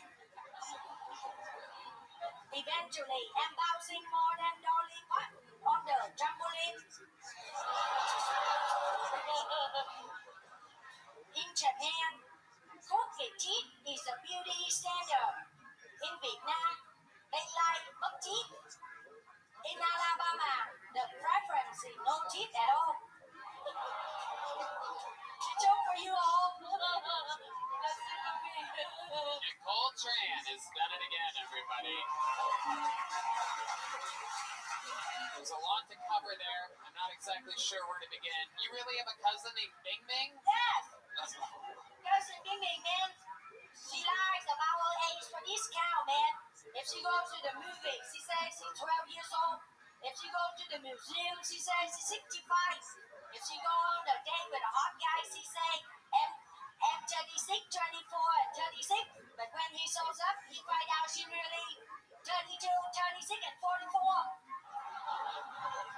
Holy shit, I think I just won the Chinese lottery or something like that. I'm not exactly sure what just happened. But I think we just hit. I love it. It's like Chinese street jokes. These are amazing.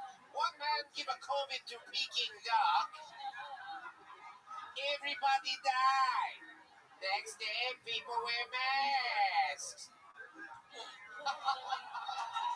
I love the shoulder swivel. This chick, this is the most Asian-looking black woman I've ever seen. It's incredible. She is a legend. She goes to her hairstylist and asks for the Darth Vader helmet. It's very good. I'm so confused. I feel like I'm everywhere, everything, all at once. Absolutely. You are a special treat, Nicole Tran. We love you here. That is a baller-ass necklace you have on tonight. It looks like some type of like a centerpiece for a dining room table or something like that. It's a $10 necklace, man, at a thrift store. Wow. Looks like she stole it off a front door at Thanksgiving. I get donations, man, from Goodwill. Oh, shit. If you keep this up, I'm going to call Bing Bing on you right now. Nicole, what have you been up to since the last time we saw you? Tell me more about you. How's it going out there in San Francisco? Oh, in San Francisco? It's pretty cool here, man, comparing here. When I came here, it's so hot, man. And I went to visit the Austin Zoo. Yeah, I went to the zoo to get the leopard print bikini. But they only have my size in rhino. Oh, you snuck another one in there. Look at you. That was a joke. You snuck a zoo. She went to the zoo and the animals tried to start feeding her. I love it. Nicole, what else is going on in life? Do you have anything else special happening? We know that you've been doing stand-up now for how long? I've been doing it for 7 years. 7 years, absolutely. And it's your primary source of income? Is that right? Yeah, I'm trying to do it full time now. I also have a children entertaining job. A what? Children entertainer job. Jew run? They all are, Tony. I have an accent, man. Shit, what type of children's entertainment are you doing? I create shows for them. I create Bubble Solution. Bubble Solution show, like Bubble. Bubbles. shows. Bubble Solutions. A butthole solution show. I like it. Sign me up. Butthole Solutions? Bubbles. Yeah, if you want bubbles, just solves the problem. Bubbles. Oh my goodness. Okay, so there's a bunch of bubble machines. Okay, very good. All right, I get it now. Man, it's like 98% sure she was saying Butthole Solutions. That's incredible. Bumble. Yeah, Bumble Solutions. That's what I heard. I have to create jokes for the children, to entertain the children, to make them laugh, man. It's like the last joke that I did for the children. We had a parrot. He's always talking. What? Sáng giờ nó bộ quên cho nên còn đâu quá. That means Polly wants a rice cracker. That's the joke I do all the time to make children laugh. Wow. We get money, man, Wow. because you know money. So I need to get money from the children and parents. This is the... Dude, I would rather have a trainer read to my child than have her entertain him. Unquestionably. It's taking me so much energy to not go on another Asian racist tirade right now. This is incredible. Really, I've learned, I've grown from my mistakes in the past. Nicole, on this very, very special Independence Day of America, the greatest country on planet Earth, I do believe you have something prepared that you wanted to do here. Is that correct? Absolutely. On this piece of paper here, you got, is that yours? Yeah, I love to sing the national anthem. Ladies and gentlemen, singing the national anthem from behind a giant piece of paper. you might want to change your angle of attack there. This might be one of the... With a discount tab to show respect. Ladies and gentlemen, this is one of the worst English speakers in the history of the show, attempting to sing the national anthem on this, our birthday of America, July 4th, here in Austin, Texas. Oh, say, can you see by the dawn's early light what so proudly we held at the twilight's last gleaming, whose first stride and bright star through this perilous fight, oh, the rampart we watched was so gallantly A streaming, little bit faster, Nicole. and the rockers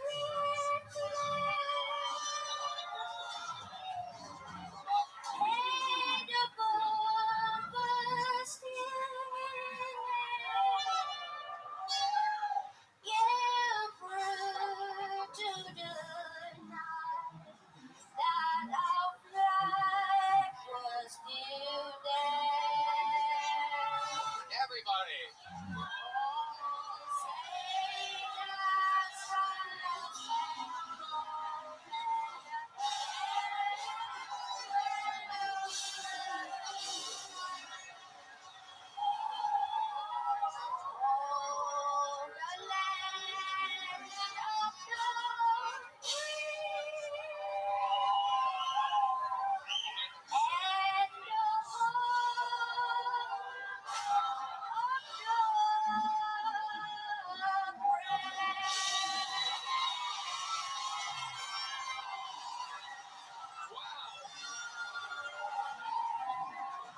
Absolutely incredible.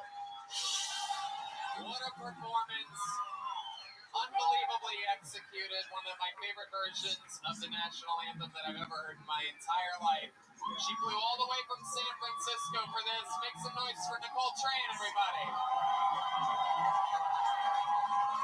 We love you, Nicole. Thank you so much, Austin, for welcoming me here, especially thank to the Vulcan Gas Company. Please connect with me on Instagram, Nicole Tran Comedy, NICOLETIN Comedy. And by the way, I don't have a green card, so please do not tell anybody that you saw me here tonight. Okay, here she goes, Nicole Tran, everyone. One of the greatest national anthems. The rocket reggae, the bomb bursting it in. There's only one way to end an episode like this, ladies and gentlemen, and it is with the longest standing regular in the history of the show. The man that has accomplished more than anyone ever. The most new minutes in the history of the show. Ladies and gentlemen, this is the one and only, the Big Red Machine, the Memphis Strangler, the Vanilla Gorilla, William Montgomery. Woo! This is it, everyone.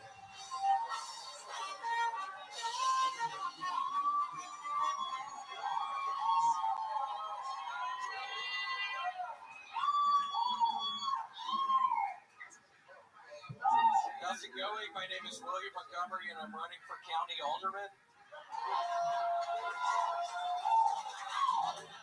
It's been a long time coming, but I can pinpoint the day I realized I wanted to be a politician. We had this mud pit in the backyard, and since I was the youngest, my parents would make me get in the mud pit before everyone else to scare away the snakes. One day I'd gotten into the mud pit to scare away the snakes, and a big water moccasin slithered right up to me. I was terrified. It was right in front of my face, and my dad yells, "Get the hell out of its way, it's going to bite you." But I just stood there stone-faced, and I made a promise to the snake that day. And you know what that snake did? It slithered away. Old Stoneface. That's my nickname ever since. Old Stoneface. And if I'm elected to county alderman, I will stare down every snake, every frog, and every lizard in our great community. USA! USA! All right, I've got some policies I'd like to go over. Have y'all been able to figure this out yet? Is it Santa or your parents? I'm sick of this puzzle. I have to try and figure out every December 25th. And if we're on the subject of Christmas, am I the only one totally shocked we still see Frosty the Snowman on television around Christmas time? Let me see if I've got this right. A group of kids finds a magical top hat and puts on a snowman, causing the snowman to reanimate. Wait, where am I right now? Hell or the Twilight Zone? Get Frosty the Snowman off my TV! We're in America, not the North Pole. If I'm elected county alderman, there will be no mention of Frosty the Snowman after 2024.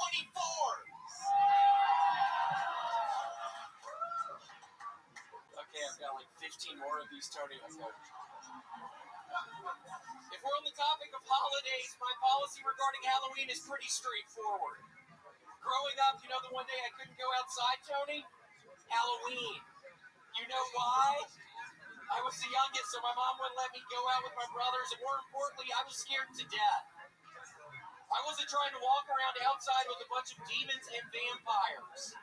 If I'm elected county alderman, you can rest assured we're getting rid of Halloween once and for all. Enough beating around the bush on this issue.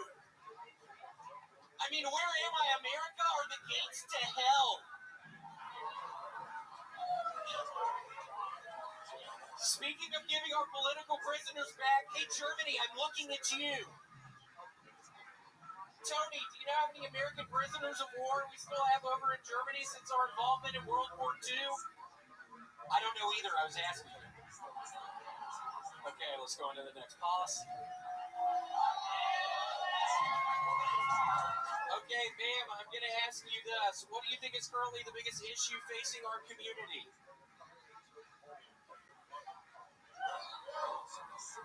What's the biggest issue facing our community? You're right. It is that we still have elementary schools that stop at the 6th grade. If I'm elected county alderman, elementary schools will stop at the 12th grade.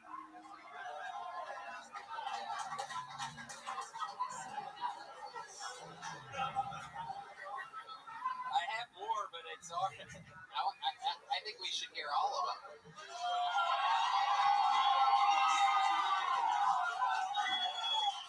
I'm ready for county fucking alderman. And Louis J, just for the record, I do like Puerto Ricans.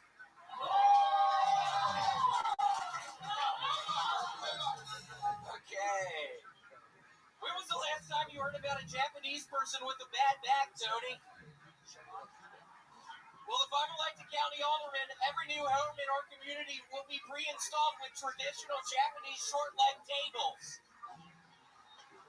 Studies have shown that by sitting down to eat in the Japanese manner, it strengthens our back. By 2024, I want all newly built houses to have the Chabudai pre-installed. That's the name of the table. It's called a Chabudai. In case y'all didn't realize, the little Japanese tables are called Chabudais. If you ask my opponent about all this, you know what he'll tell you, Tony? That he doesn't like Japanese people. I think we're trying to move forward, sir, not backwards. Just because his wife cheated on him with the Japanese guy doesn't give my opponent the right to take his hate speech out of the internet forums and into our community. Okay, let's get to the next one. Yeah, there's more. Is it a better one than the last one? I don't know, we'll see. They've all been pretty screwy. Here we go. And Tony, if we're talking about hate speech in the internet forums, you know what? Yep. Let's keep it in the internet forums. Is that so hard? My opponent actually is the administrator for a forum. You know what they talk about in the forum he runs, Tony? What? Japanese people. You know what they say about Japanese people, Tony? That they don't take as big of creative risks as American people? No, that a lot of Japanese people these days don't use the traditional short leg tables anymore, which is a patently false statement because I live with a Japanese person and we eat at the Chapudai every night.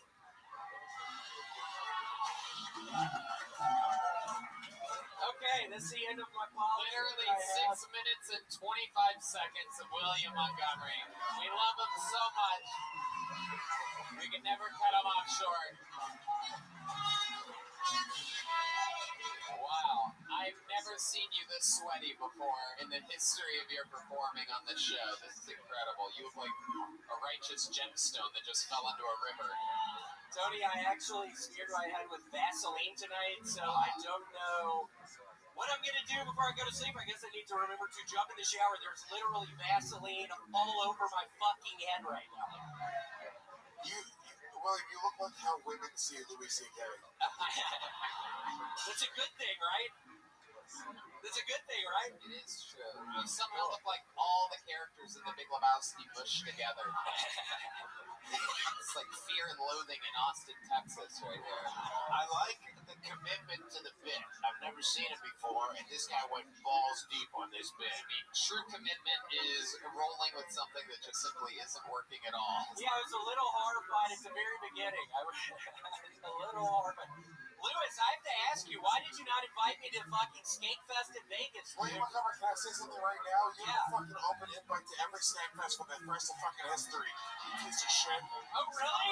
Stop your, Yeah, you never answered me. stop your fucking game. You're coming to Skate Fest Vegas. Okay, well, thank you. Fucking matter. Okay. I love you. Stop it. It's nice to Stop fucking these see you. games. Stop these fucking games. Hey! Let me see what you got under there, We're bro. on to pull out the little red machine. We'll see how much you can This is a bad idea. My date's gonna pop in. Now we saw the moment he stops coming. Come here, pussy. If you want to see his bush, you can just look at the lady's armpits from before. Okay, we're not doing that. Lewis, what's the game plan on this one? I'm gonna whip your freckly cock out right now in front of everybody in Austin, Texas. I'm fucking sweating so hard right now. It is absolutely incredible. He is dripping sweat everywhere. Tony, is that the same suit company that you guys and Hans and Joe Rogan? I don't think so. I don't think we got them from the I got this from Goodwill yesterday. What the fuck does that mean, Red Man, you dumbass? Why the fuck would you ask me that? Obviously, William, fresh off of a day at the funeral home, working hard. Where did you get that suit from, William? I got it from Goodwill yesterday. You really did? Yeah, Oh my goodness! You found one that fits. This is a whole new look for you. whole new look is $40. Wow, absolutely. 40 fucking dollars for this fucking nightmare of a set tonight. I paid 40 fucking bucks to make a fool of myself up here tonight. In front of Louis J, my man, who never responded to me. The sweat is Open overwhelming. invite, William. What else can I The say? sweat is overwhelming. Did you do something different with your diet this week, William? Yeah, I You are actually. soaking, literally dripping off of his eyebrows onto the glasses, onto the lower part of his face. We watch him every week. We've never seen anything like this before. He literally may be days away from a massive heart attack. I actually started doing cocaine again.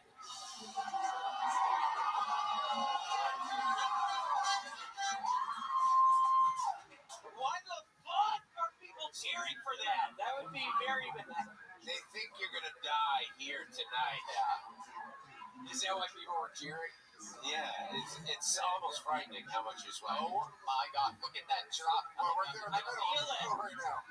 Did you see that? It's insane. It's literally like a fucking. It looks like Niagara Falls up there or something. My whole body is sweating. Like, What did you do differently this week? You are definitely your body is trying to tell you something. He's wearing a three-piece suit in 100-degree weather.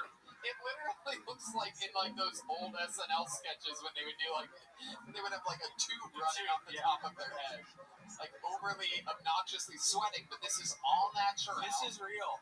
What did you do this week? Tell us the truth. Oh man, do you really want to know? Yeah, You really want to know? yeah. How many of you want to know what he did this week? You really want to fucking know what I started doing differently this week? I started playing hopscotch. Ah, Yeah, I've been sweating a whole shit ton playing hopscotch. Have you ever played that? It's like a playgrounds game. Playgrounds game. The more we mention your sweat, the more it makes you sweat, right? Yeah, I'm literally horrified. This was a nightmare tonight. I spent so much time on it. It was a horrible disaster, and now I literally can't stop sweating. I think it's because of the Vaseline I put on my fucking head. I thought that'd be funny, putting Vaseline on my fucking head.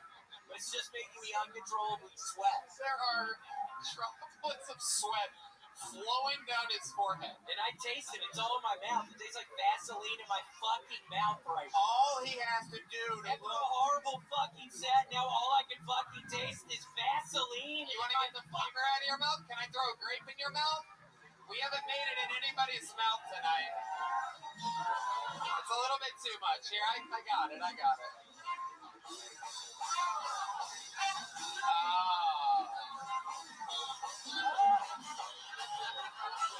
William, open your mouth.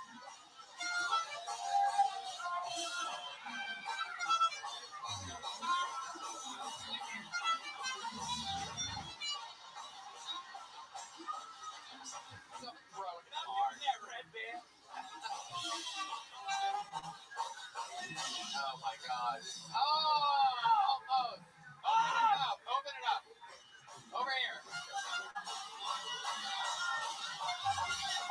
We have to be able to do this.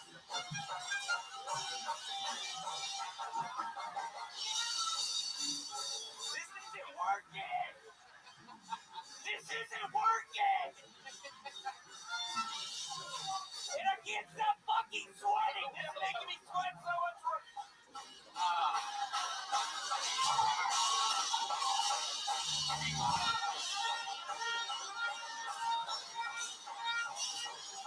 Stop throwing it hard. Okay, this might be my eyes now.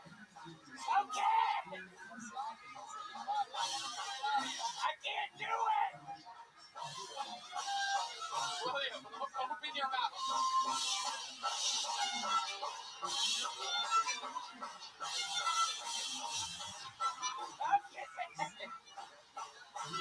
William, I can't do it. William, keep trying. Don't stop playing music. Do not stop playing music. Yeah, don't stop playing.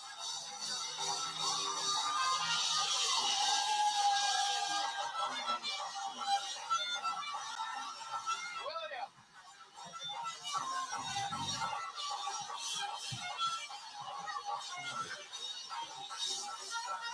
We did it. Oh my God. You'll see that shit. Wow, very good, sir. All right. We did it. We did it. The people love it.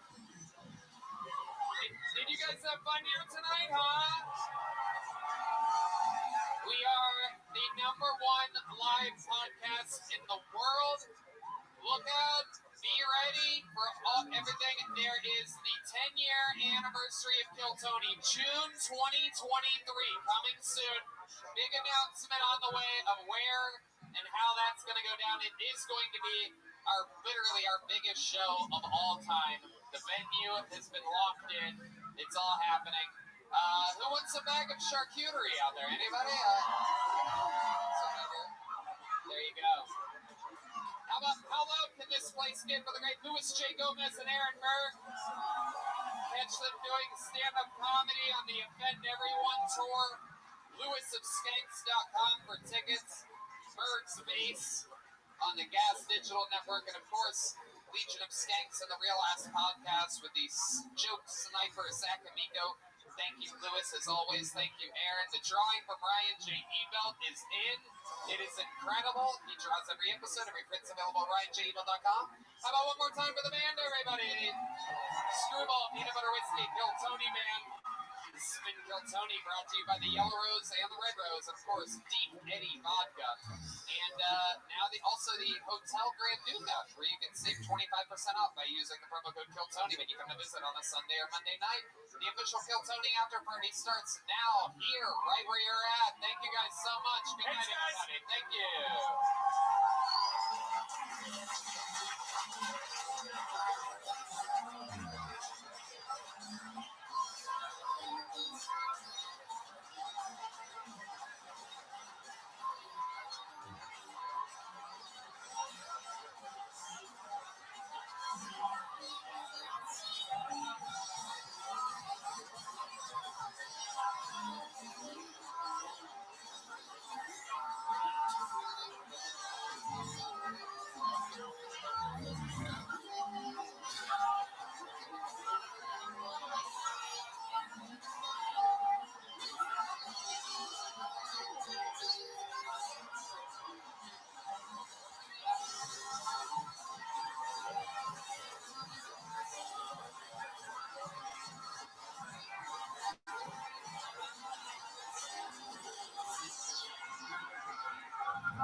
Tony. Get up for Tony.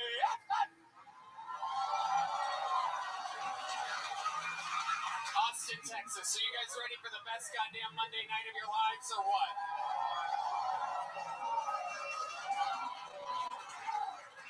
A little bit janky there. You guys ready for the best fucking Monday of your lives? There you go. That's better. Great Dan's here, everybody. The guy that was on the first podcast ever with Peter and Paul and everybody. How about a hand for the fucking band, huh? This is Kill Tony, brought to you by the Red Rose, the Yellow Rose. Two of the best strip clubs in the world are here in Austin, Texas. Also, Deep Eddy Vodka, the best vodka in the world. I implore you to order it from your seats where you're at here at some point during the night. This is the greatest band in the land. That's the Kill Tony band. That's Michael Gonzalez on the drums, everybody. Paul Deemer on the horns. Matt Mueling on guitar. And that's the great Deep Madness on the bass, everybody. The Kill Tony band, brought to you by Screwball Peanut Butter Whiskey. The best whiskey and the best peanut butter product that I know of in the world. It's both of those things. It's all one bottle, Screwball Peanut Butter Whiskey. For those of you that like whiskey. If you like vodka, Deep Eddy. And if you like hotels, stay at the Grand Duca Hotel here in Westlake, where you can get 25% off by using the simple code word Kill Tony on a Sunday or Monday night. One of the best hotels in the city, offering a discount for fans of Kill Tony traveling from around the world, which happens a lot. How many of you are visiting from a different city here tonight? You would make noise. You wouldn't raise your hand. Must be from a very polite place over there, this couple. Where are you guys from? New Hampshire. Very polite. Obnoxiously polite. All 85 people in New Hampshire are very, very polite. There's a lot of frogs there. Here's a little bit more about the amazing sponsors that made tonight's episode available for you here right now.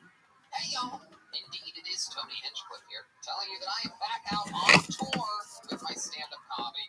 Lugging a bunch of my funniest friends with me.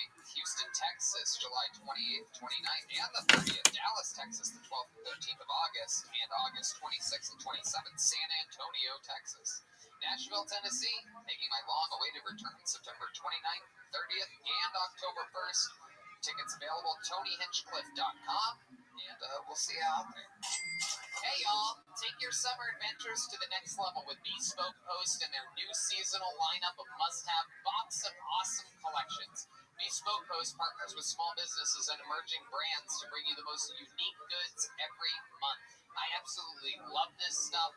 We've both been getting sent Box of Awesome items. I have an unbelievable bag that I use. It's like a canvas bag that I take everywhere with me. It's literally my favorite bag, and you know I travel all the time, so these things are important to me. Unbelievable knife sets and sound reducers when your friends, literally who you trust the most, make the most noise humanly possible during an ad read. Really all types of different things. No matter what you have going on this season, Box of Awesome has you covered. From camping gear essentials to beach day and travel must-haves, Box of Awesome has everything you need for the summer. Right, man? Yeah, it's amazing all the stuff they have. I love it. And to get started, it's really easy. Just take this quiz at boxofawesome.com. And your answers will help them pick the right Box of Awesome for you. They release new boxes every month across a ton of different categories. I got a bunch of knives for my kitchen. I got this cool little smoker so I can smoke my own whiskey. Each box is valued at around $70, but you only pay a fraction of that price. Plus, with each Box of Awesome, you're supporting small businesses. 90% of everything that comes in your Box of Awesome is from a small up-and-coming brand. It's free to sign up, and you can skip a month or cancel anytime. Yeah, so get 20% off your first monthly box when you sign up at boxofawesome.com and enter the code KILLTONY at checkout. That's boxofawesome.com, code KILLTONY for 20% off your first box. Boxofawesome.com, code KILLTONY. You know, when you use the bathroom, you always close the door behind you, right? You don't want random passersby looking in on you doing your dirty business. So why would you let people look in on you when you go online? Using the internet without ExpressVPN is like going to the bathroom and not closing the door. I mean, you guys just know at this point you have to that your internet service provider knows every single website you visit. And what's worse is that they can sell this information to ad companies and tech giants who will use your data to target you. ExpressVPN puts a stop to this. It creates a secure encrypted tunnel between your device and the internet so that your online activity can't be seen by anyone. Right, man? I use ExpressVPN on all my devices. It works on everything, phones, laptops, and even routers. So everyone who shares your Wi-Fi can still be protected, even if they don't have ExpressVPN. I use it on all my stuff. I have it on my phone right now. When I'm at Starbucks, I turn that on. Airports, you need that. And the best part is using ExpressVPN is as easy as closing the bathroom door. You fire up the app, click one button, and you're protected. It's that easy. ExpressVPN is the world's #1 rated VPN by Mashable, The Verge, and countless others. That's right. So, if you're like us and believe your online activity is your business, secure yourself by visiting expressvpn.com/Kiltony today. Use our exclusive link, expressvpn.com/Kiltony, and you can get an extra 3 months for free. That's expressvpn.com/Kiltony. You know, I have once again begun my never-ending, continuous stand-up comedy tour. And all this traveling has me thinking about all the people that make traveling truly great, whether it be the hotel concierge who knows the best places to go, a waiter or server, chef who works at a great restaurant, a charismatic bartender, a gift shop clerk, all these different people, you know. Outstanding talent is crucial for a successful business, and if you're hiring, you can find talent for roles like these and more at ZipRecruiter when you try it for free at ZipRecruiter.com/Kiltony. Redman, you know all about this. Yes, ZipRecruiter is our favorite sponsor. We've had them, since day one. ZipRecruiter uses its powerful technology to find and match the right candidates up with your job. You can easily review these recommended candidates and invite your top choices to apply. Additionally, ZipRecruiter has a complete suite of tools that make it easy to filter, review, and rate your candidates. 4 out of 5 employers who post on ZipRecruiter get a quality candidate within the first day. No wonder ZipRecruiter is the #1 rated hiring site based on G2 satisfaction ratings as of January 1st, 2022.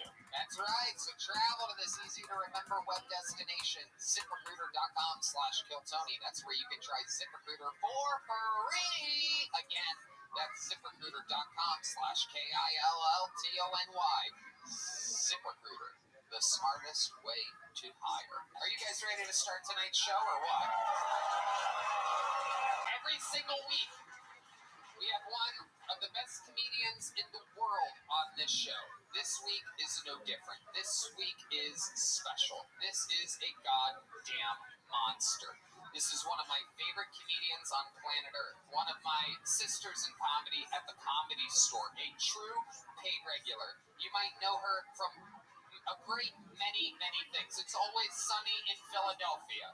24, Mr. Show, Little Miss Sunshine, Two Broke Girls, Dirty Work, Brooklyn Nine-Nine, Dude, Where's My Car, Legally Blonde, Punch Drunk Love, Gilmore Girls.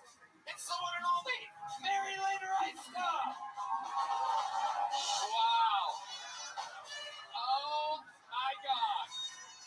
One of the best in the world here in Austin, Texas, tonight with us. Her brand new book, Famous.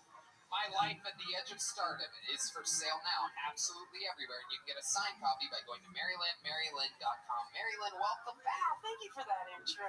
Wasn't that nice? That was so nice. You are truly... so many credits. It is incredible. And I skipped over some. The Larry Sanders Show. I mean, nobody gives a fuck. It's unreal. Everyone's like, what is that? A show from the olden times when there was only TV? News radio. Two Broke Girls. Night School. It's crazy. It's crazy. I wrote them all down because I thought it was hilarious how many great credits you have. Thank you. While I'm in Austin, I'm also going to be touring some of those strip clubs. I'm doing the older sad moms night. Older, single, unhinged sad moms. I'm gonna hit that circuit. I love it. Yeah, I'll sign my book. If you bring it, I'll sign it with what? I'll sign it with. Catch her at the red rose Catch and her the at yellow the- rose. Oh, wait. Thank you She's for that. doing it. I had no reference point. Yeah, it's literally our biggest sponsor since day one of being in Austin. Okay, I'm The in. strip club is the one that's like, we will do anything. We'll give you any amount of money, whatever you guys want. We just want to be involved. We're like, Jesus, relax, okay? A little bit pushy for people from a strip club, you know what I mean? Yeah. Yeah, Tony. I'm so excited to have you here. We're going to have so much fun. You've done this show before. You guys know how it works. A bunch of people signed up for the opportunity to do 60 seconds uninterrupted of stand-up comedy on this stage. They've been waiting, some of them days, months, years for this moment. It might not even happen because their name's just on a piece of paper in a fucking bucket. You see? It's a bunch of names on papers. And if I pull it out, they have to do 60 seconds. You know their time's up and you hear the sound of a kitten. That means they have to wrap it up then or else they bring out the angry West Hollywood Bear, which just interrupts them and it's annoying. It's just a way to get them to stop talking. It rarely happens, but it could happen at any point. And then I interview the people. We talk with them. We find out more about them. The entire thing is improvised. And that's it. You guys ready to start tonight's show? There's a few regulars on the show. This is a prestigious position where you get to watch literally some of our favorite comedians grow right before your very eyes. This young man that is going to kick off tonight's show is one of my favorite regulars of all time. He started on the show a year ago, living in a van. I mean, absolutely, completely poor, struggling, wasn't able to eat, wasn't getting any girls anywhere remotely around him. Now, he's coming off a weekend performing at the MGM Garden Arena in Las Vegas, wearing a $3,000 suit bought for him by Joe Rogan, flying on jets, has a new car, has a new apartment. His life has changed. He's a headliner now. This is Hans Kemp.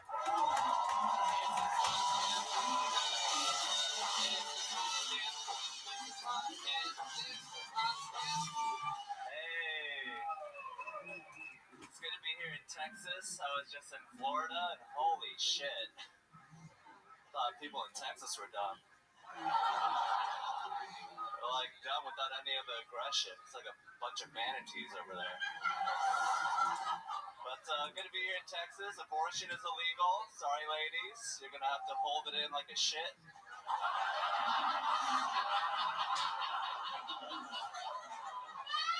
We've all been there. It's not that hard. I'm glad abortion is illegal now. Parents won't be so smug. Oh, I got so much meaning in my life from motherhood, bitch. Everyone on 6th Street is a mother. No one gives a fuck. But love ladies, you know, I'm dating online, which is weird because that's also where I jerk off the porn. 1 minute I'm like, ooh yeah, she's got jizz in her hair. I love that shit. And the next moment I'm like, dearest Amanda, what color is your hair? Alright, that's my time. Thank you very much. Oh, yeah. Likes both porn and dating on the internet. I've heard of don't shit where you eat, but that's like don't whack where you snack or something like that. Hans Kim, welcome back. Another killer new minute. You make it look so easy every single week. You have a brand new Deep Eddy Vodka shirt. Extra plug, Deep Eddy Vodka. Hello. How are you this week? I'm great. I just got back and hanging out with my ex recently, so that's... Which ex? Which ex is this? Is this the murdering stripper from Detroit? No, this is the non-murdering musical theater artist. Very good singing voice. She's the one that sang "My God is an Awesome God" while I massage gunned her pussy. Oh wow! Oh my goodness! She. We have heard of this woman before. Now you're really plugging that she has a good singing voice this week. Did she tell you to say nice things about her or something like that? No, I just want to keep hanging out with her. Is she here tonight? Probably. Why don't you find out? I call her and ask her if she's here. Rachel, are you here right now? Ooh, there's a bunch of fake Rachels here. This is like that page on Waldo where everybody's dressed kind of like Waldo. She's got a great singing voice. She goes to another hour of karaoke and she always upstages me. Oh wow, which I kind of hate. Wow. Wait, quick question. Were you talking about doing stuff on her pussy a minute ago? Yeah, massage gun. massage gun. Thank you. But you don't know if she's here or not. What kind of relationship is that? You just hit it and then you don't know where each other is at. Yeah, I like it. And forget it. Get it. What happened last week calling her Biggs, that dumb Biggs? I can't believe I broke up with her, fuck her, all that stuff. Whoa. Ryan. Red band. Ryan, we're building bridges, not tearing them down. Red band. You can't throw him under the bus. It's too much yellow for. Oh, come on. Oh, I can do these jokes again now. I'm on probation. It's been a year and 2 months. Get over yourself. I love it. Okay, Hans. So you talked about Florida. What'd you do in Florida? I opened up for the great Michael Yo. He was very nice to me. He's half black, half Korean, so he's what I could have been if my mom fucked a black guy. Wow. That's an interesting way of looking at it. I hang out with a lot of mixed race people. I never quite think of it that way. I guess we all could have been kind of like that. Do you think your mom's only had sex with your dad? I hope so. Wow. Why do you say you hope so? Why is that? You want your mom to have a very, very nice pussy. Yeah. I'm just saying, like, if one Enjoyed by others. yeah, just one penis the whole time, one Asian penis. She should take her joy from raising me, not cock. Right. Okay. He's very autistic. For those of you that don't know, you can't tell where the Asian starts and the autistic ends or something like that. Are you really dating online? No, that was just a hilarious joke. Very good. Yes, I agree. I like the abortion, holding it in like a shit. Big points for that one. And you're hanging out with this girl again. So, like, what is the plan? Like, what's going on with her? Because you guys were together, you broke up, it's back and forth. Yeah, I mean, we're just playing it by ear, just like, taking it easy and, having sex whenever we can. Right. You always use a condom, right? Yes. You're famous for using condoms. We've talked about this before. What kind of condom do you use? The one that you buy on Amazon. What do you mean? Like the cheapest one in bulk or something like that? We use the skin condoms. She bought the skin with the Y. Skims condoms? Yeah, skin. Skims. Interesting. What's so special about the skin condom? It comes in a black wrapper with gold lettering. Makes it seem like we're, right, like Romans. Right. So it's like a magnum, but for small. They're not latex. Hold on, we're going with our senior condom correspondent, Matthew here. We're out in the field. Tell us, what is the difference? He literally hasn't Break it down for us. He hasn't spoken out loud for 9 weeks, but talking about condoms, but actually they have a different diameter than the Trojan condoms. Technically, they're not Roman at all. I love it. Hans, anything else crazy going on? I did the LOL San Antonio. Thank you for coming. It sold very well. Thank you, Tony, for having me and making me lots of money. Right. And your life has completely changed since being on this show, correct? Yeah. And you owe that all to one person and one person only. Mr. Tony Hitchcock. That is correct. Okay, thank you. We did it again. Kicking off the show, Hans Tim, everybody. That's right. A boy whose life was changed. No big deal. He did all the work. You have to be hilarious to take a ball and run with it like that. He did it, not me. Okay, to the bucket we go. This is where shit gets interesting. We're all going to meet somebody together at the same time.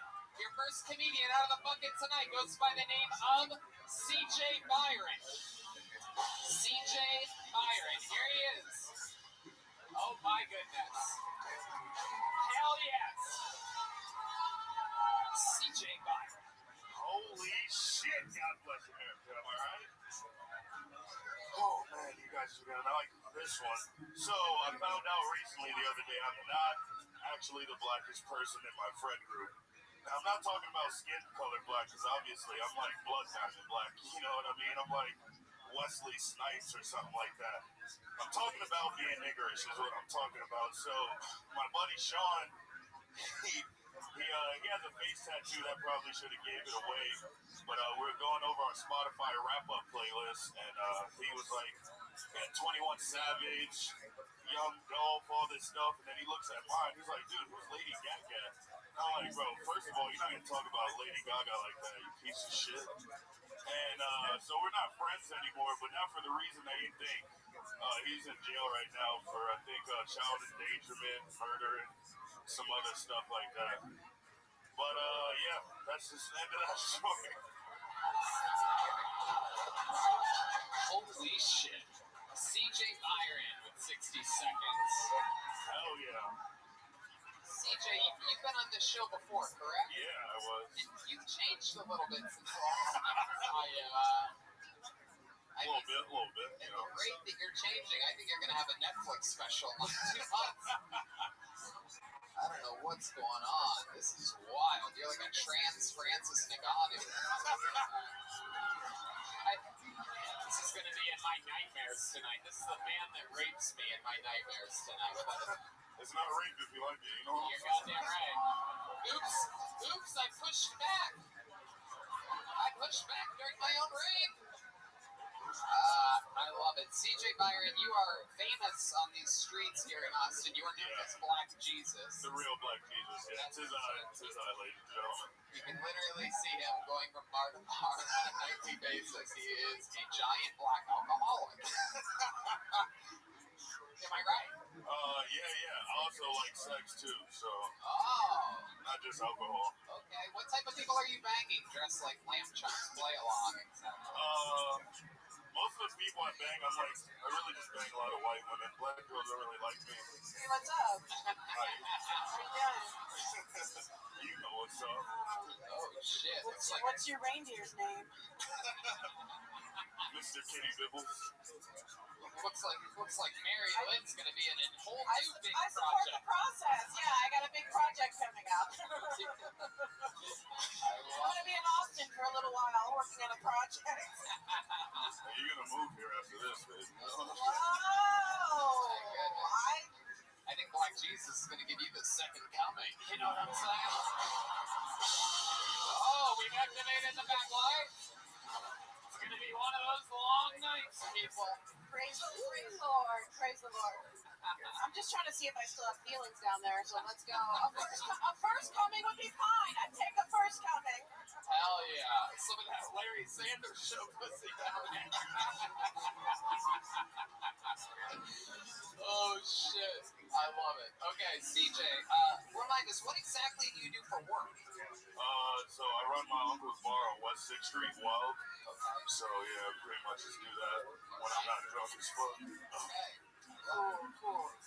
Our relationship's slipping away fast. Oh, I'm a rapper, too. I rap. Really? Are you a rapper? I'm back in.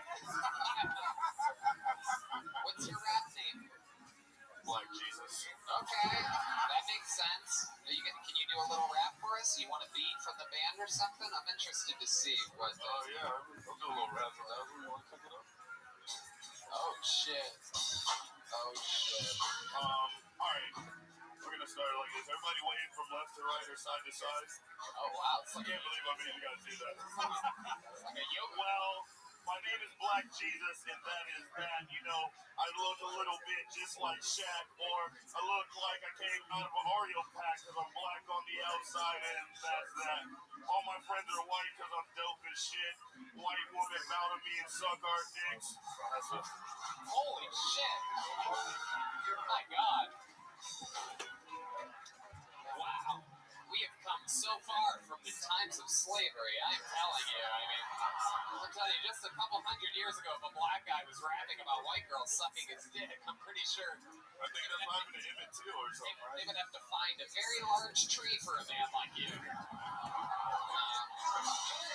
I Let's go. DJ's laughing. You woke white people should be. Spoiler alert. Get with it, East Siders. I love it. Yeah, I'm figuring out the geography of Austin as of late. I'm doing the fucking math. I can tell when East Siders are here. They fucking bought their first house. You know what I mean? And fucking, I got a good deal. Anyway, CJ Byron. So you like to get drunk? Like, what's like a wild night for you? What's a wild night? I see you have red, white, and blue in your hair. It is like July 21st or something like that. So, like, what'd you do for Independence Day? Oh shit. Okay. So, as you can recall from the last time I was here, I like to take shot out of girls' asses. So, we're on the boat, and I stacked these three girls on top of each other, and was taking shots out of their butthole and just getting all the, like, waterfall. Wow. Fucking America, bro. Wow. So wait a second. Hold on a second. I'm gonna quit our relationship before it starts, and also I'm not sure if I should be here right now. I gotta go. Yeah, shots out of girls' assholes. Like, that's incredible. I mean, I heard it Does that mean it goes in and out? Can you explain? No, it's like a waterfall. Like, you just... Like at a wedding. Yeah, so you get under it. So what you do, you want to stand this way so that their pussy blocks your eyes from getting the alcohol in it. Because if you do it this way, the alcohol might jizz you in the eyes. Right. So you want to go this way. Then you have pink eye forever. No, my eyes don't get pink. Right.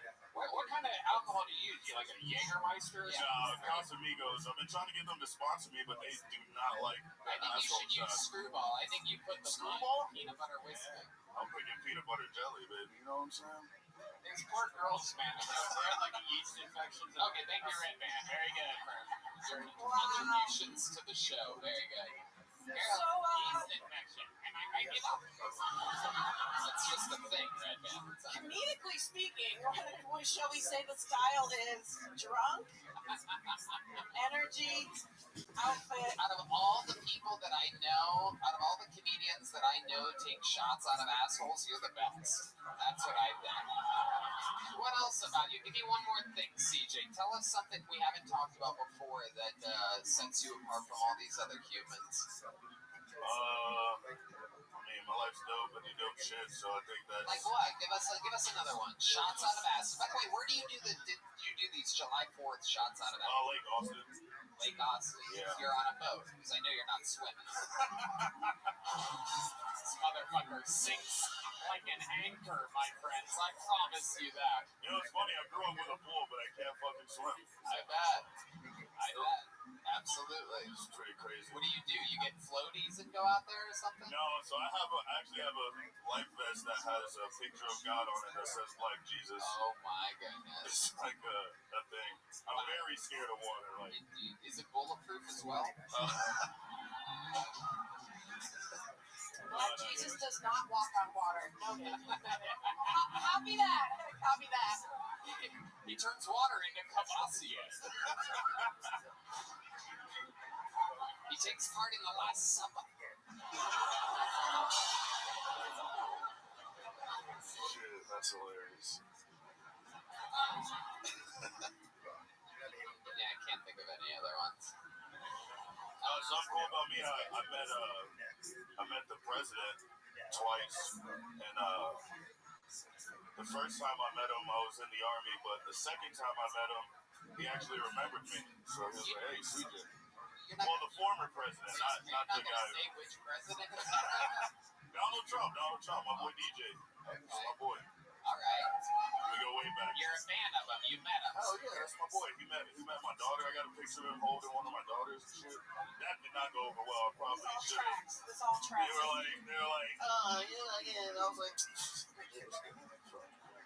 I don't even know what any of that means. You just jerk off on your own daughter there for a second? That was crazy. So, Were they happy or sad? did Trump remember you the second? yeah. Yeah,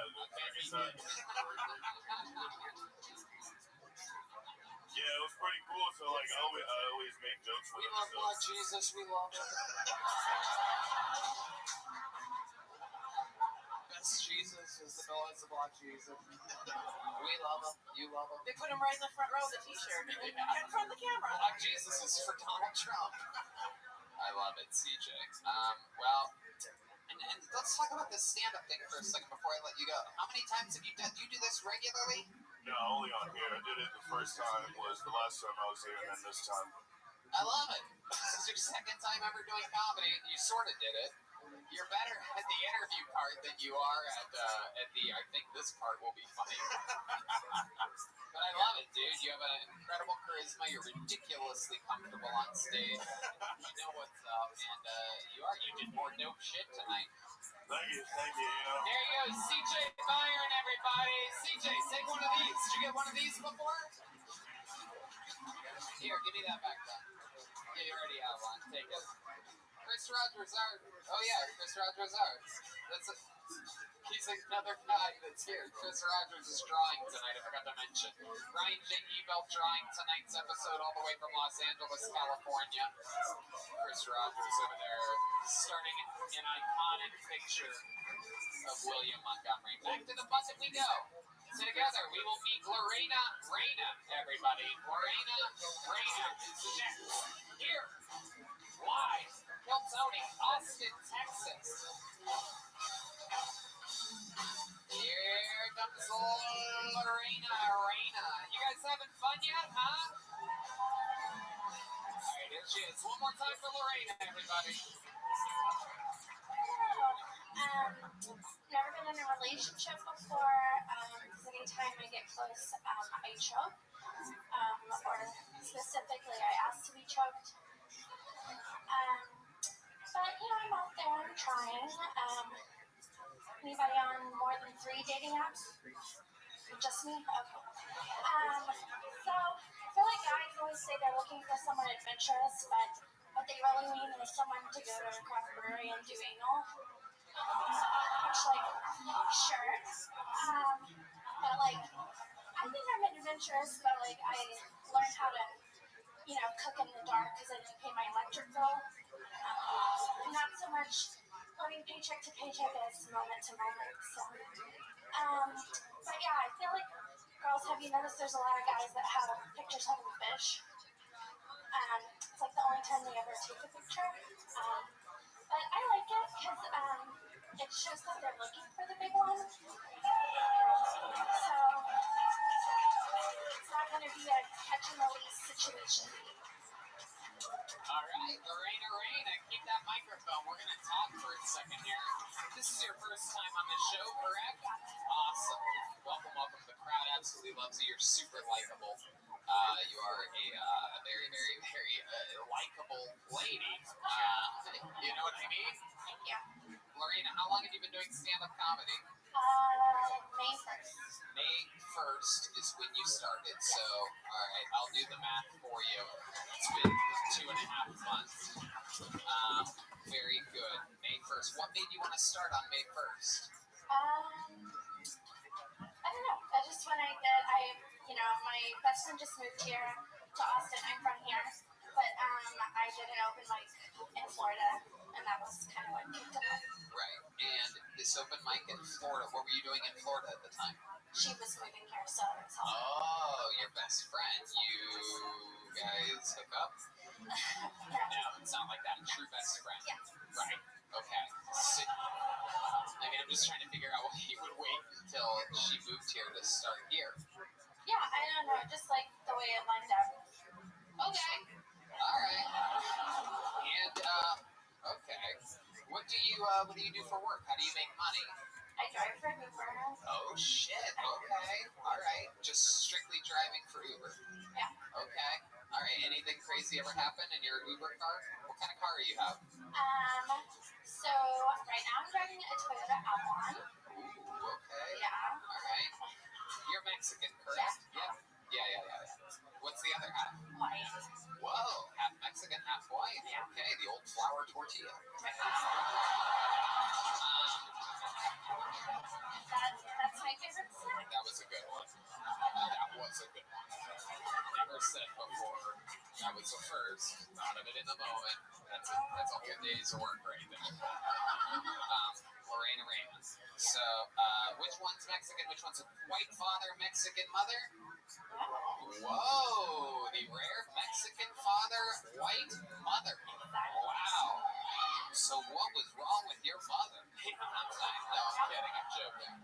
Yeah, you got it. You have a lot of brothers and sisters? Only child. Only Mexican child? Whoa, I didn't realize we had a fucking leprechaun on stage, everybody. Oh my goodness. An only child. Wow. Jeez, your father's still alive? No. Oh! You see that? That's the only way you can have an only child is if the father dies very soon after having you. Am I correct? A few years? 16. All right, that's okay. So he was. But divorced at 8. Oh, okay. How'd he die? How'd your father die? Throat cancer. Ooh, was he a heavy smoker? At a time in his life, yeah. Alcohol.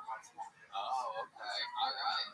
We're about to Black Jesus over there finding out alcohol has some catches to it. Are you really on 3 dating apps? You said you're dating apps. Tinder, Hinge. How do these work out for you? You go on a lot of dates? No. Your last date, like, how does that go? I'm always so intrigued by people that meet each other on apps. It seems like a... It has been a while. Yeah. I had one scheduled and we got COVID, so... Right. That's right. Yeah. You got COVID. It's either you have to pick. Sometimes either you get COVID or you get catfish. You know what I mean? You have to take a hard decision. He chose COVID on this one. I love it. So, but what was the last date that you went on? Like, what'd you do? Did you go to a movie? Do you pick the guys up since you're an Uber driver? I'll pick you up. Exactly. I'm already on the road. Yeah. No, it really has been a while on the dating front. Yeah. Okay, very good. Lorena. So what do you do for fun? What are you into? You seem like the type of girl that has... I like to play golf. Really? You're a golfer? Wait, no? Yeah. No, I know. I'm just like, I don't want to tell you I like all the things that you like to do. You know? But I really do like to play golf. Really? How long have you been playing golf for? I mean, since my dad was alive. Oh, okay. He was a scratch golfer. His dad was a groundskeeper at a public course, so he played night golf. Wow. And so he taught me. And then I played in, like, college, not, like, on a team, but, like, in class. Okay. Did he wake you up, get you out of bed, take you out at night to golf? Yeah. I mean, you know, or, like, throw golf balls and be like, don't be afraid, it's going to hit you. I hit him with a golf cart. Oh my goodness gracious. Incredible. So other than golf, what else? What's up, Mr. Claris? How are you? Okay. How are you? Boy, did I sleep a lot. Apologies, we couldn't play last night. Riser's mom. It's all right. It's okay. Because I'm going to start have to come play with you in the early. If I can't, then it's okay. I do what you got to do. It's okay. It's all right. It's okay. Well, I mean, it was just... Going stuck with your friend and your friend's mom. It's all right. You have a good conversation. Don't worry. There you go. What is that? Okay. There you go. How's your day going? I just got through eating. And somebody's in there with me and Brandon. I don't know who it is. It might be Brandon on the account. I don't know. It's called Boots. I don't know who is that. I don't know who it is either. I'm in there with him now. I'm in his channel now. Okay. I saw he was in your channel last night. Yeah. And then he dropped that, and I was like, you know what? We'll take turns. I'm just going to go in his channel. Well, that's good. That's cool, right? Ain't that cool? Yes, ma'am. Yeah, but somebody named Boobs in there now. In there with me in here. I don't know who that is. I don't either. Could be. It could be one of Brandon's accounts. I don't think Brandon would have an account with that name. But... Oh, okay. Somebody named Boobs in there. You know who that is? No, I don't. Oh, they're gone. They're gone.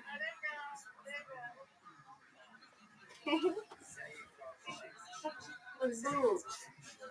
I don't know.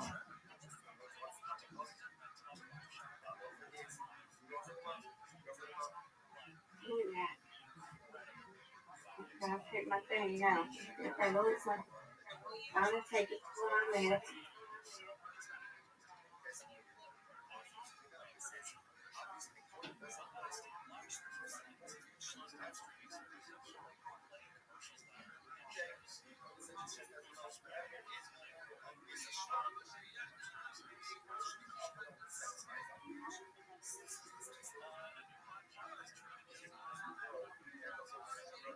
Oh, that was good. Okay.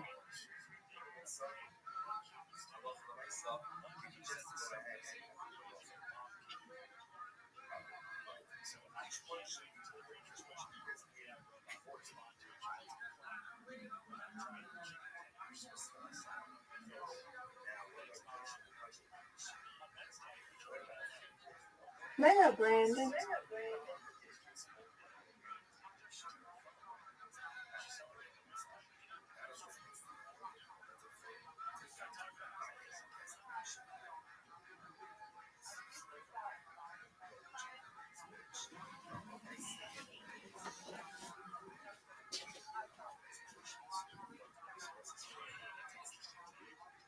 What you up to, Rabbi?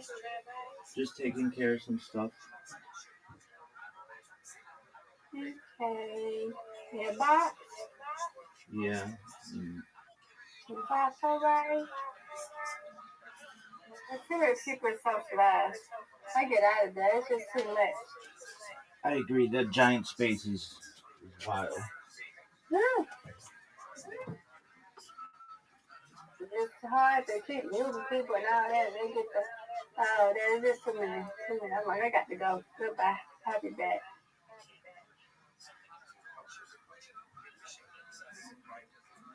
It's too much.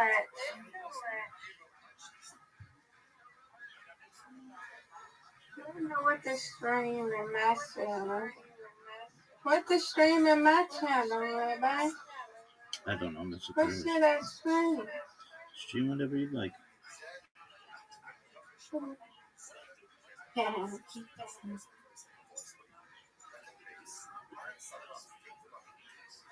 I'm just sitting here with Brandon and his.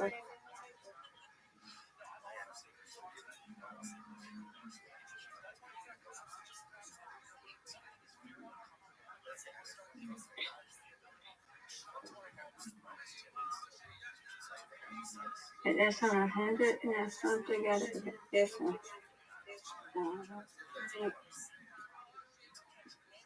I got the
I go to YouTube with you. We posted nothing yet. Okay, I gotta get up now. I gotta get this. Wash my hands.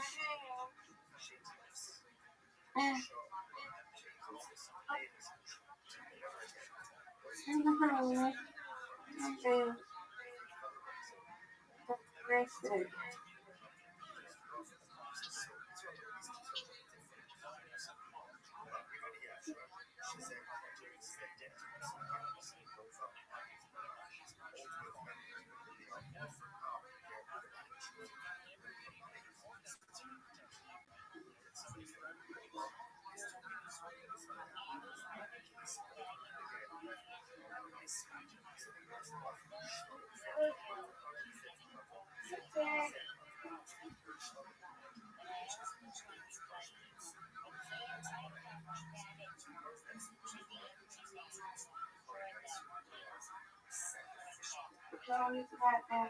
It's hard for me.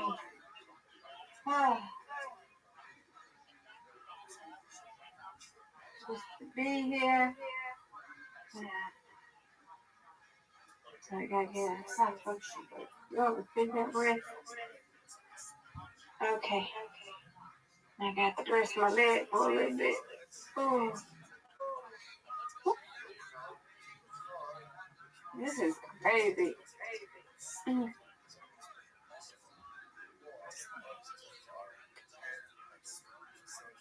Okay.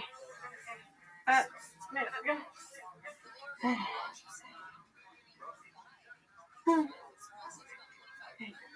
Where's the picture? What time is it? 6:30. Hopefully she'll send me something soon. She haven't sent me nothing yet.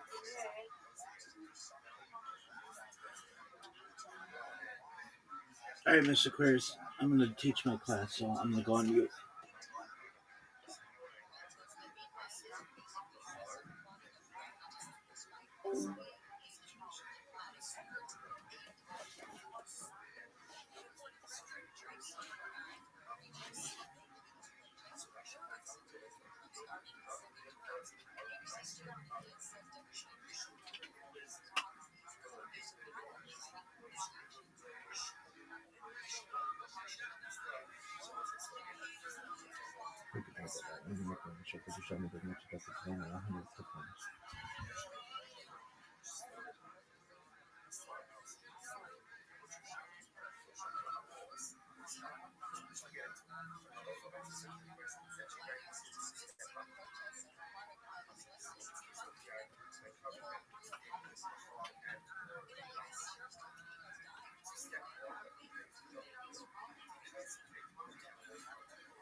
Shema, Israel, Adonai, Elohim, Adonai,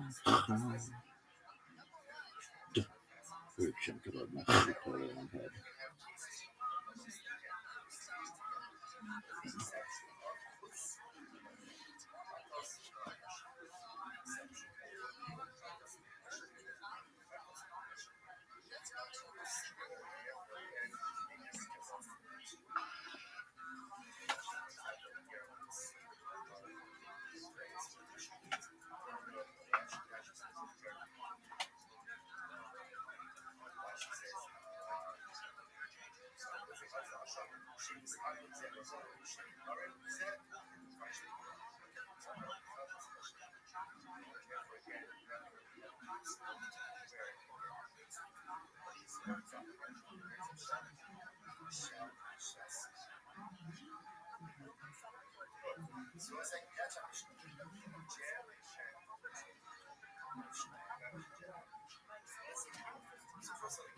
What's up, sluts? Welcome to today's iteration of Kabbalah and Coffee Kabbalah.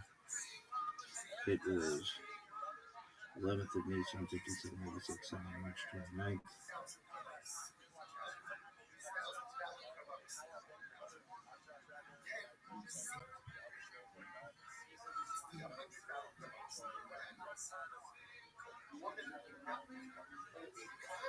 No one really knows for sure. Elevate, Debre, Elohim, Chaim. All this is lived by 3761. Creation of the world, birth of Adam and Eve, Chava, 3631. 130, Seth, son of Adam, is born.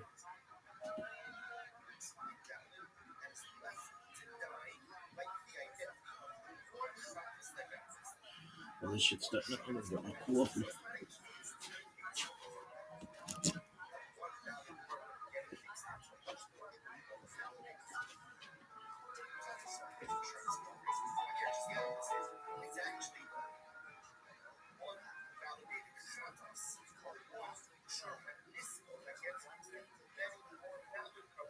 I'm Dr. Justin Sledge, and welcome to Esoterica, where we explore the arcane in history, philosophy, and religion. One of the most difficult aspects in starting to study Jewish mysticism and Kabbalah is getting a handle on just how those ideas developed over time. It's tempting to think that, for instance, Kabbalah has just always existed in the form that we have it, or that Kabbalah is just one thing at all. Of course, neither of these positions is really tenable. Such notions developed greatly through the ages and are still developing. And there are now, and there have always been, numerous mutually exclusive schools of Jewish mysticism and Kabbalah. This class is meant to serve as an introduction to Jewish mysticism and Kabbalah from the point of view of its incredibly complex development from the prophets of ancient Israel and to the rise of modern Hasidism in the 18th century. Of course, this series isn't meant to be exhaustive by any means, but only should serve as a springboard for deeper study and reflection, and hopefully it will also enable you to situate the developments of Jewish mysticism and Kabbalah in their historical and cultural context, and hopefully embolden you to dive into the primary texts, which are admittedly as sublime as they are obscure. Let me express my gratitude to Congregation Tia for allowing me to use these lectures to reach a larger audience here on Esoterica. If you want, you can find the entire series on the playlist Entering the Garden, Introduction to Jewish Mysticism and Kabbalah. I'll be uploading them over the next few weeks, or if you find these episodes after autumn of 2021 and you want to watch the entire series, you can find them in that playlist. If you find this series on Kabbalah interesting, I hope you check out my other content on topics in esotericism, and perhaps consider supporting the production of free academic and scholarly topics in occultism, hermetic philosophy, by joining my Patreon or perhaps with a one-time donation. You can find those links below, and I really appreciate your consideration. Now, let's enter the garden of Jewish mysticism and Kabbalah. All right, welcome back. Some more Shabbatai TV excitement. We're really going to get into some of the more technical stuff around Shabbatai TV. We're going to talk about how what was, at some level, a very fringe movement became a dominant movement in the Jewish world in the middle of the 16th, 17th century. And eventually how we would think that the death of Shabbatai, the death of his prophet, Nathan of Gaza, would have spelled the end for the entire movement. But as you probably know, dying is not really an impediment for Messiahs. Messiahs die all the time. Their believers keep on believing in them as if nothing happened, whether it's Jesus of Nazareth or Menachem and Lushner's no blessed memory. People continue to believe in their Messiah's death is just a speed bump on the way to eternity. And so we'll turn to that and how the Shabbatian movement continued after Shabbatai's death and how it thrived all the way probably at least to the 1880s and maybe even later than that, especially in Turkey. Although we don't know what its status is these days. So what is the recap for tonight? Well, the recap is there was a guy in the 17th century that believed he was the Messiah, and so did half the world's Jews. That's the recap. There was a guy, Shabbatai Tzvi, who was declared a Messiah by a relatively minor Kabbalist and healer in Gaza, Nathan of Gaza, Nosson Gazati, and he was declared Messiah in 1665. Although he had messianic pretensions as early as 1648. And between 1665 and 1666, half the world's Jews seemed to have accepted his messianic claims. And this is evidenced by the most classic example of the evidence for this is the prayer books that get printed. The prayer books that have pictures of Shabbatai Tzvi in them. The prayer books that have prayers for Shabbatai Tzvi. The letters that come over and over again from major rabbinical figures all over the Jewish world that affirm belief in Shabbatai Tzvi as the Messiah. And we talked a bit last time about the life of Shabbatai Tzvi, the ups and downs of his life, the Nathan of Gaza, and things like this. So we talked a bit about the life and times of Shabbatai Tzvi, but what we didn't get into last time is exactly how he's supposed to be the Messiah. How does that work exactly? Right? So what exactly does it mean to say that Shabbatai Tzvi was the Messiah? And how this dovetails in a really important way as a part of our discussions here on Kabbalah is that one can only understand the messianic claims of Shabbatai Tzvi or of Nathan of Gaza by understanding how that was justified. And that was justified by Kabbalah, basically. It was justified, it was underwritten by Kabbalah. The Kabbalah enabled Nathan of Gaza and at some level Shabbatai Tzvi to develop this messianic story that allowed Shabbatai Tzvi to claim that he was the Messiah, and for Nathan of Gaza to greatly popularize his messianic claims. Now, there's a couple of things to know that are important about Shabbatai Tzvi and Nathan of Gaza, his prophet, and how they're quite different in terms of their relationship to Kabbalah. The first thing that's really important to know is that they don't really have the same education. Shabbatai Tzvi is kind of a yeshiva dropout. He's very talented, he's very smart, and of course he's very charismatic, more charismatic than anything else, I suspect. But Shabbatai Tzvi doesn't have a very strong grasp on Kabbalah. He certainly knows the Zohar very well. We know that. He's been studying the Zohar since he was a teenager. So he has a very strong grasp on the Zohar. But the developments in the Kodeveran system of Kabbalah, the developments in the world of Sfat, the world of Lurianic Kabbalah, there's actually very little evidence that Shabbatai Tzvi had a grasp of those developments. He doesn't seem to understand or appreciate or have education in the very complex world of Lurianic Kabbalah. So we have just a difference in education level when it comes to Kabbalah and Shabbatai Tzvi and Nathan of Gaza. Now, Nathan of Gaza, which is really important to know about Nathan of Gaza, is he is hyper aware of the developments of Lurianic Kabbalah. And I mean hyper aware. He is so well educated that if you read some of his Kabbalistic works, which are among the most technical Kabbalistic texts written at the time, he knows very subtle differences between different schools of Kabbalah. So he even knows differences between how very technical ideas in Oriental Kabbalah are being debated among very high-level people in that world. For instance, people like Israel Sarug and Chaim Tal. So Nathan of Gaza is someone who knows these concepts. He is a technical maestro when it comes to the developments. He's at the cutting edge at some level of some of these developments. And it's going to be really important because how Nathan of Gaza is going to justify Shabbatai Tzvi's messianic claims are going to be by appealing to and, what's the right word, augmenting, changing, corrupting, whatever word you want to use. He's going to be relying heavily on Lurianic Kabbalah, but he's going to do his own thing too. He's going to do his own thing. We'll see this in just a moment. Shabbatai, for him, his messianic claims, which we can see in his letters, are not justified by appealing to complex ideas of Lurianic Kabbalah because he doesn't know much about it. He's claiming that he is the Messiah because God chose him and because he has a relationship with God. That is to say, Shem and Shabbatai are friends. So when Shabbatai calls God by God's name, Yosef goes, hey, Shabbatai doesn't imagine he's doing something transgressive. He knows he's not supposed to do it. But he has this intense personal relationship with God that he can call God by God's name. So for him, for Shabbatai, it has nothing to do with some very complex Kabbalistic mythological stuff. It has to do with the fact that God and Shabbatai are close. That he and God have a relationship.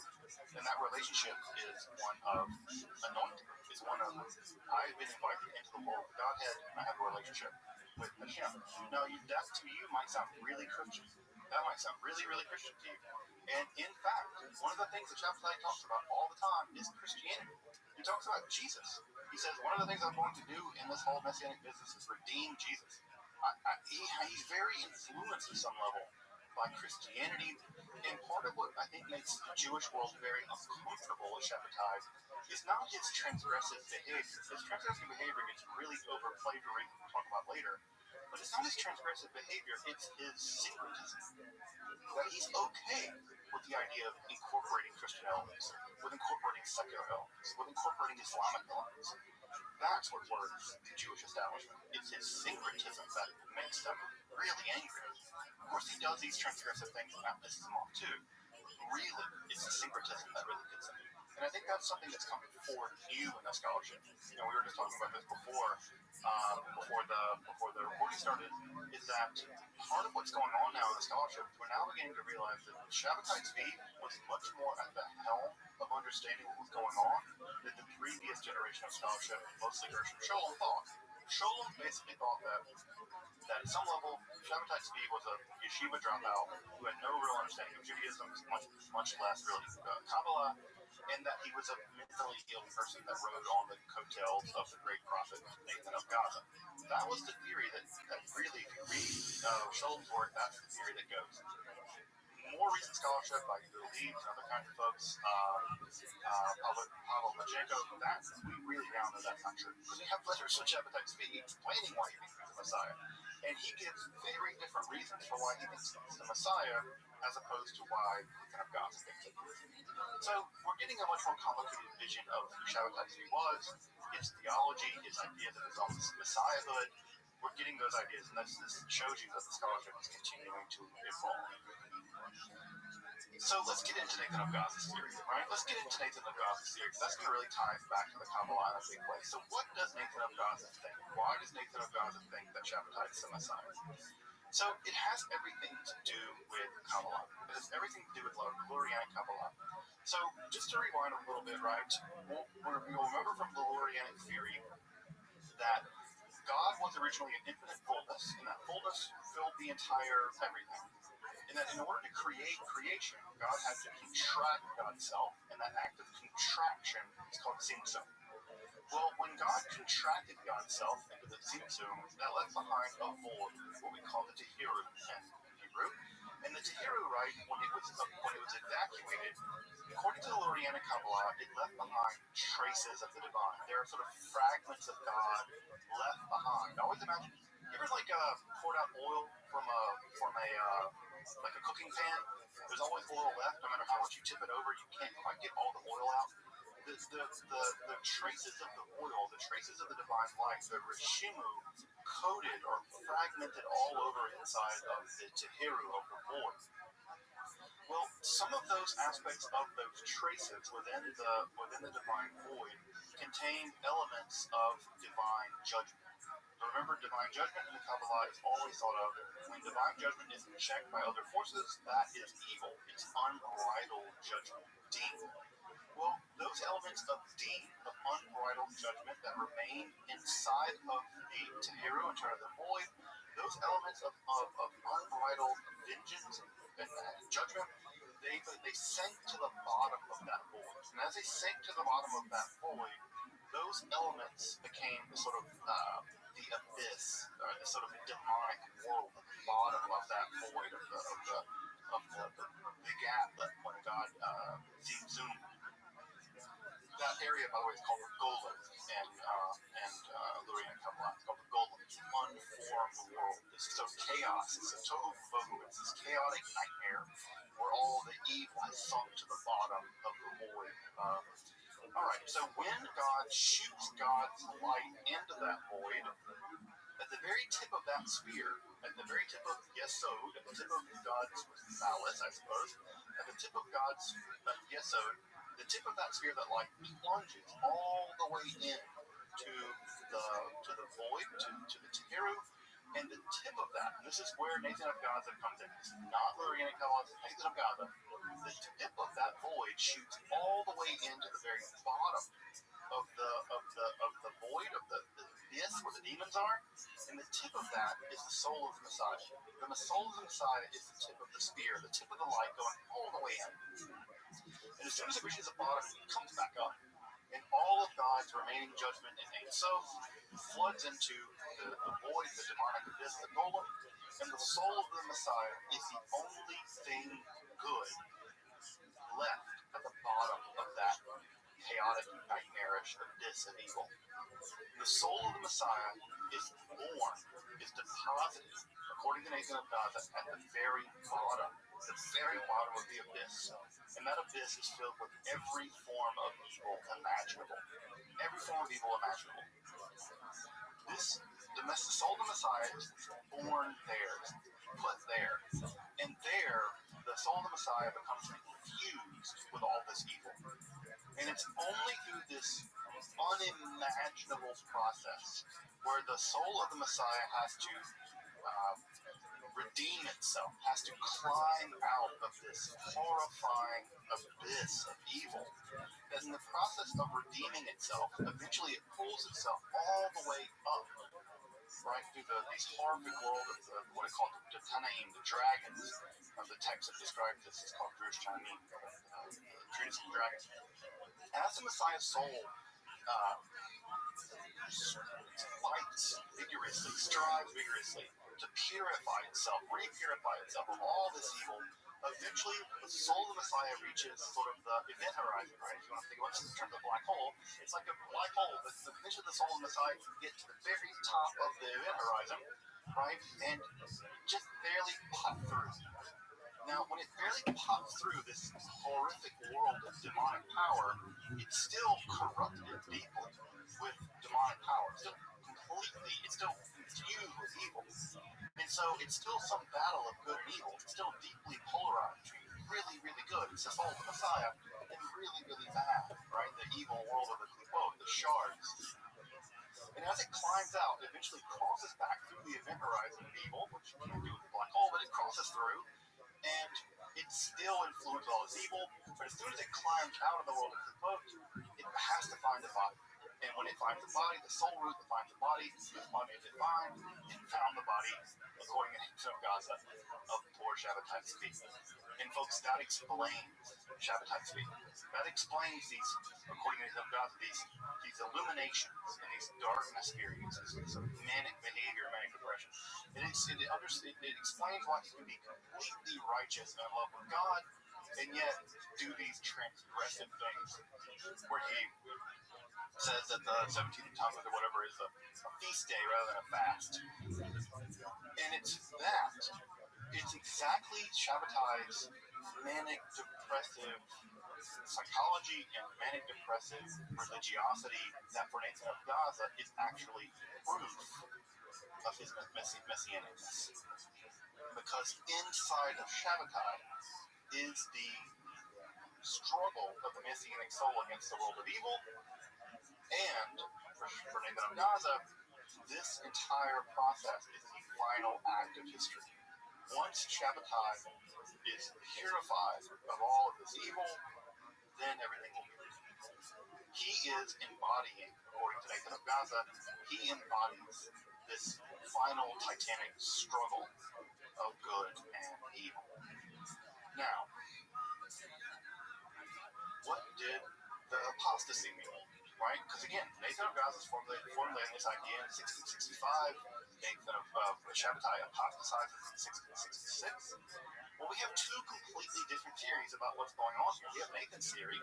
Nathan's theory is that Shabbatai is plunging himself into the world of evil, that is to say, Gentile religion. Nathan of Gaza has nothing good to say about the Gentiles. He's plunging himself into the world of evil in order to basically undermine it. That is to say, he's destroying it from the inside. Nathan of Gaza's theology is always the idea that Shabbatai is plunging himself into this to destroy it. He's like a double agent. He's sneaking into the world of he's not really apostatizing. He's pretending to apostatize, to plunge himself into this world, to undermine it, to destroy the clique. What we now know from Shabbatai's letters, right, we have another view, which again is actually Shabbatai's view. Shabbatai also thought he was the Messiah. Shabbatai's view was that he was actually plunging himself into this in order to redeem Islam. He thought of himself as a redeemer. He wasn't going into Islam to destroy it. He thought there was positive things in Islam. He thought there was positive things in Christianity.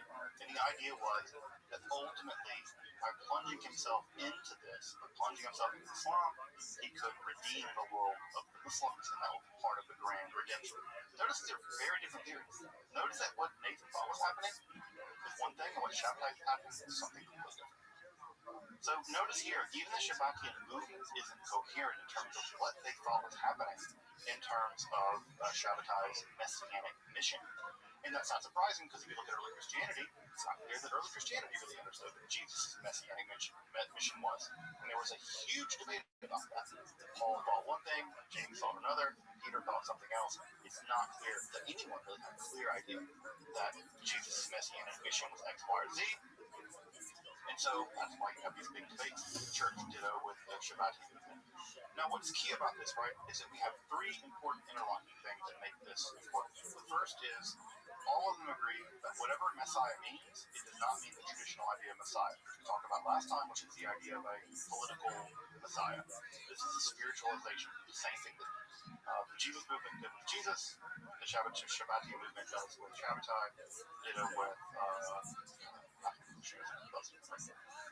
Further, we have this quasi-Lurianic justification for Shabbatai's claims. Now, what's important to note about these sort of quasi-messianic justifications for Shabbatai's messianic claims is that they're going to be the ones that largely stick. Now, it's the case that some Shabbatians did have some letters of Shabbatai, but largely what's going to stick is going to be the Lurianic, quasi-Lurianic read. I say quasi-Lurianic because a lot of this is not Luria. This is Nathan of Gaza sort of riffing on Luria. Riffing on Luria is a kind way to put it.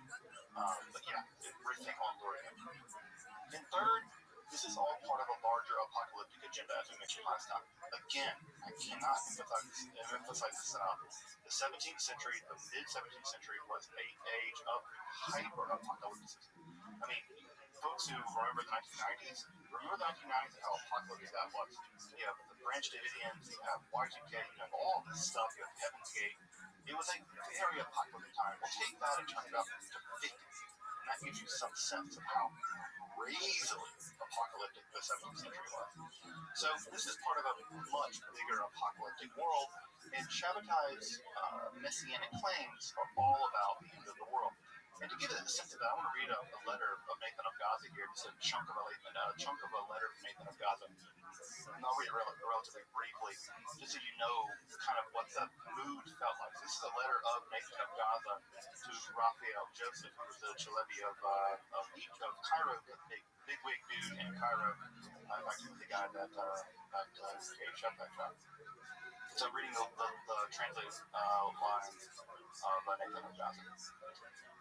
Quote, nowadays, we again face opposing forces. They are wholly ineffective, however, and injure no one but themselves, for the final end is now upon us. Again, the apocalyptic level, the final end is now upon us. This being so, Nathan writes, you must not wonder why, by what special merit our generation has come to deserve it. In addition, there are these dreadful agonies, inconceivable and limitless, that Rabbi Shabbatai has suffered on behalf of the Jewish nation. Consequently, he has full power to do with this nation whatever he pleases, to justify or, condemn them.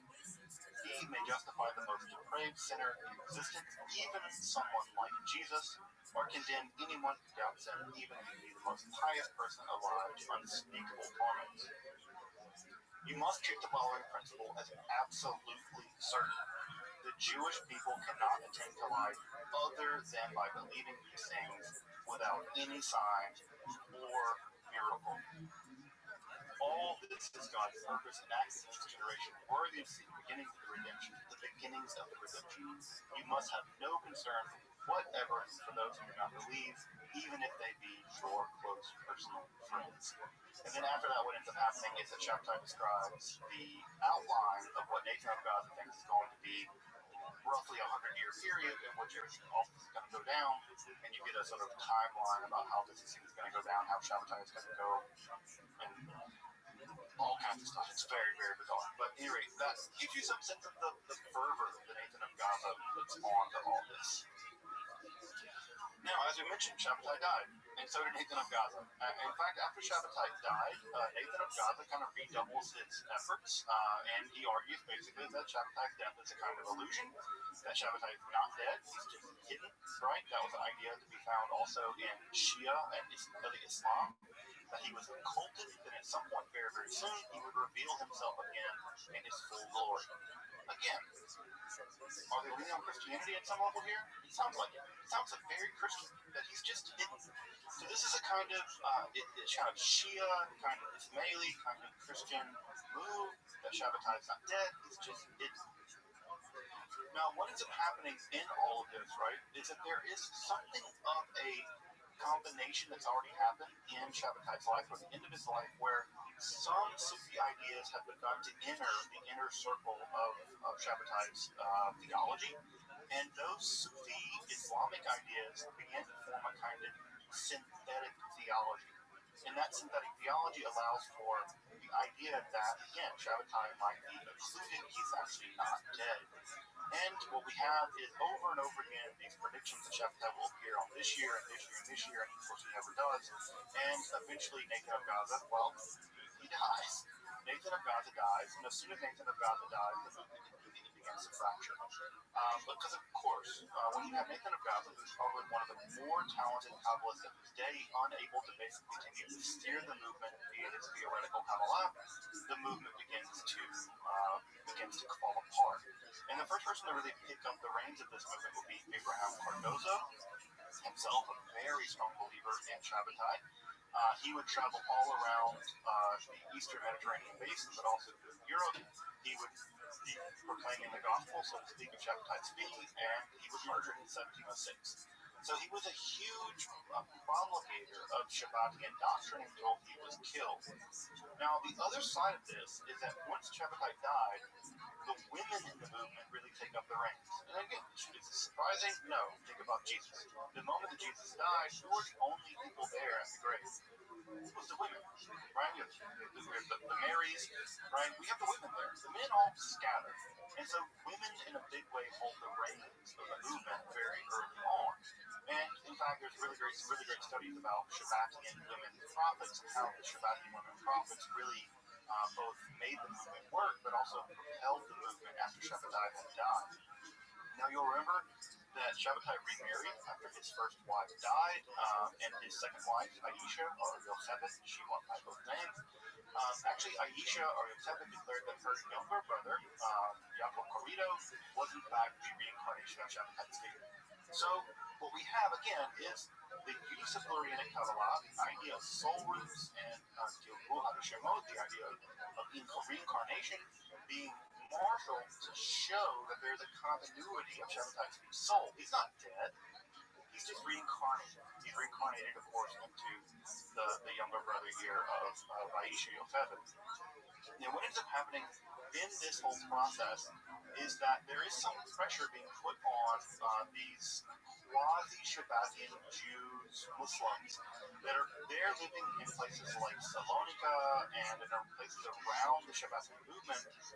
Remember that part of what happened with Shabbat is he was condemned for not being Muslim or not being exiled all the way into what is now Montenegro. And so some of the people around him that stayed around him, about 300 families or so, these were Jewish believers in Shabbatai who had never converted to Islam. And eventually, with Aisha's pressure, probably she's getting pressure from the Ottoman Empire, they all converted. Right? We get a mass conversion of about 300 families who do convert to Islam in 1683, some years after Shabbatai died. That core of about 300 families, right, which is the size of basically the synagogue I grew up in, that core was going to form the core of the post-Shabbatian movement. In over around a century, right, we have about that number grows to about 600 families, and over time, what would end up happening is in that time period, in the generation after Shabbatai's death, the new faith of the Shabbatian movement would take effect. And basically, the new faith looks something like this. There is a Torah that is composed of 18 laws. There are 18 laws that make up the Torah of the Shabbatian movement. They do not have relationship with Jews, and they have outward relationship with Muslims, but they don't marry with Muslims, and they don't bury their dead with Muslims. So they don't associate with the Jewish crowd, because obviously they're not Muslim, they're not Jews anymore, they're Muslims now. But what's important is they still follow an underground form of Judaism made up of 18 laws, and they only marry within their own rights, and they only bury within their own rights. And what ends up happening is this group of converted Muslim, Jew, Shabbatian people, they don't actually observe Islam completely, and they dissimulate. They lie about the degree to which they're really Muslims, and this actually has precedent in some lodges in the Sufi movement. There's an idea called taqiyya, not the Hebrew word taqiyya. This is the idea that you can hide your Sufi beliefs if those Sufi beliefs get you physically in danger, they can endanger you. So what they're living is basically a dual life. They're living quietly as kind of Jews, but publicly they're living as Muslims. But they're still not quite Muslims, and they're still certainly not Jews. There's something else. And this something else is going to eventually evolve into its own religion. Now, inside of the movement, as you might imagine, there are further fractures. The two major fractures, there's going to be three major fractures within the Shabbatian movement that will occur. The first major fracture is that there's going to be another incarnation of so-called incarnation of Shabbat Tzvi and Brescia and Russo, who's known in Turkish as Osman Baba. He'll die in 1720, which, by the way, is telling you how close we're getting to modernity, by the way, at this point. And he's declared to be one of the really important, he's declared to be the legitimate inheritor of the Shabbatian movement. He's a reincarnation of Shabbat Tzvi. So this is going to break the movement into two different groups. The smaller movement, which is the Yaqubi movement. The Yaqubi movement is actually very close to Sunni Orthodox Islam in the Karakashi movement.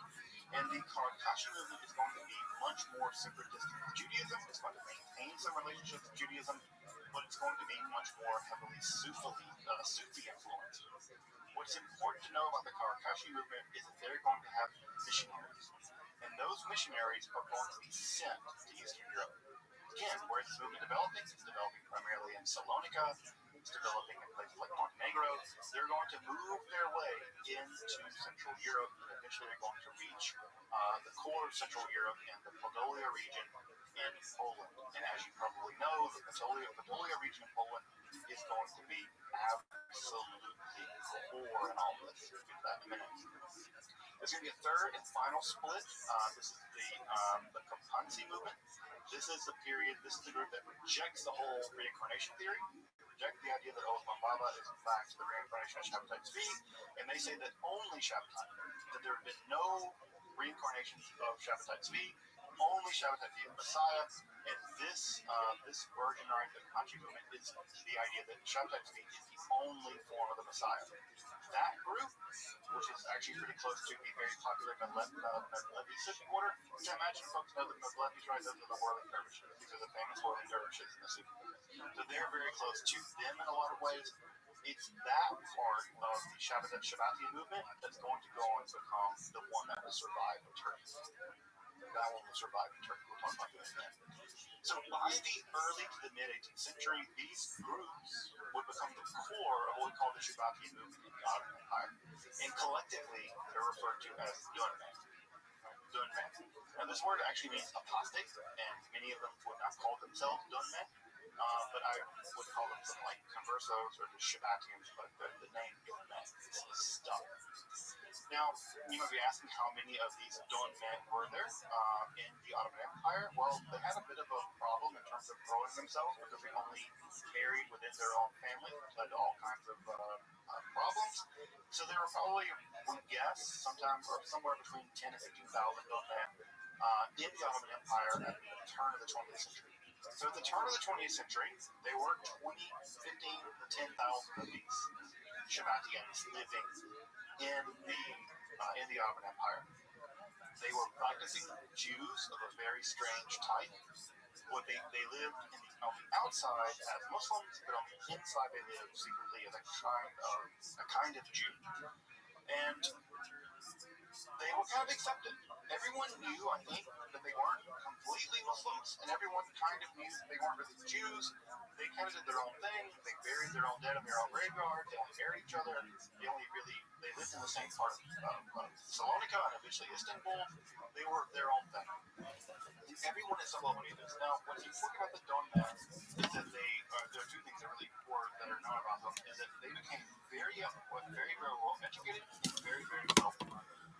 This is all often true for very tight communities, right?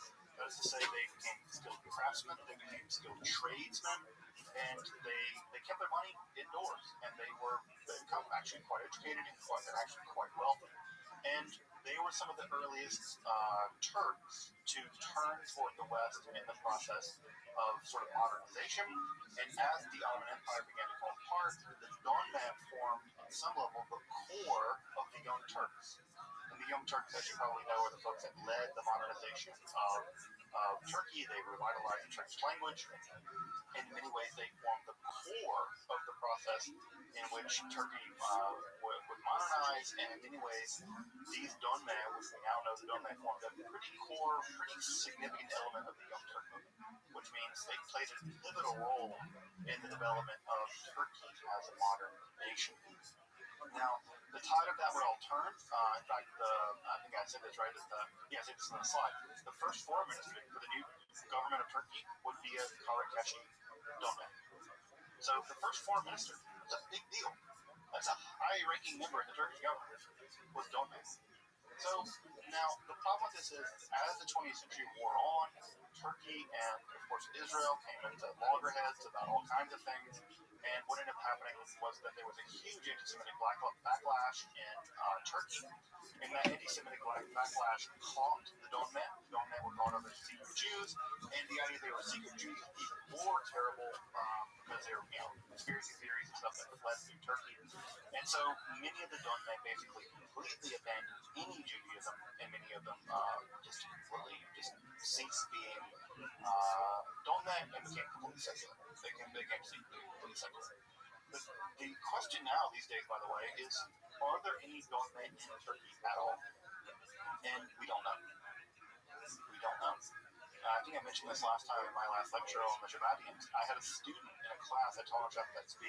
She came from a Donman family, and she said that in Turkey that she would ask other people, and they would say, yeah, I come from a family of Karkeshi people, or I come from a family of Abbasi people, but no, I'm just a secular person. My father was secular. My grandfather may have visited, whatever, a tomb of someone, but no, there are no practicing Donman left in Turkey.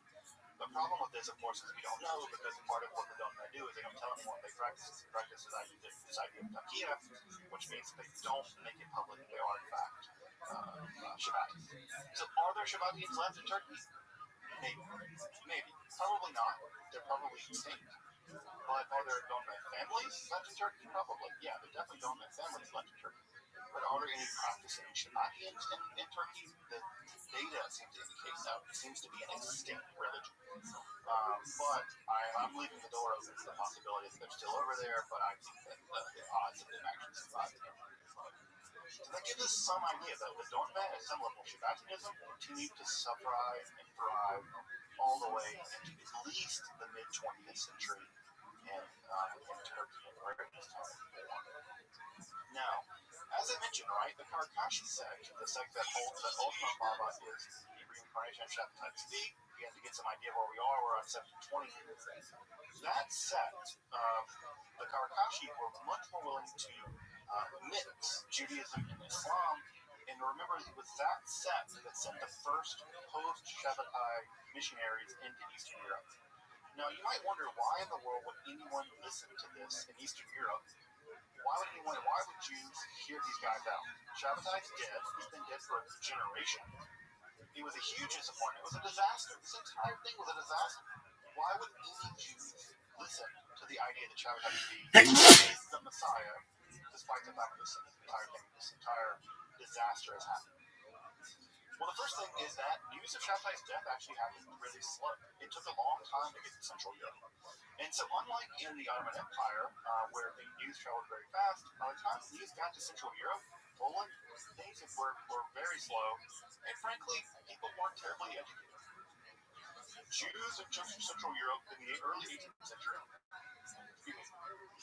Jews in Central Europe in the late 17th century, the early 16th century, or late 17th century, yeah, they're not terribly educated. This is a very, very rural, very superstitious, very mystically inclined group of people. Remember that the Judaism of the Ashkenaz, the South Ashkenaz, had historically been very interested in the supernatural, very taken to those kinds of ideas.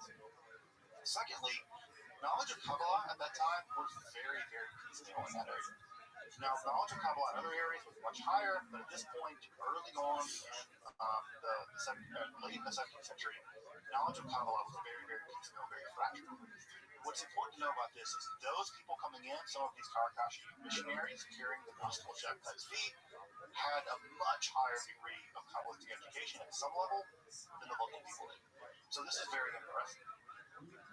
Further, Orthodox Judaism in this region was much, much more oriented at the level of practice than belief. What really mattered for these people, and this is true for many factions of Judaism, is it matters much more what you do at some level than what you believe. And so belief was a bit more weird.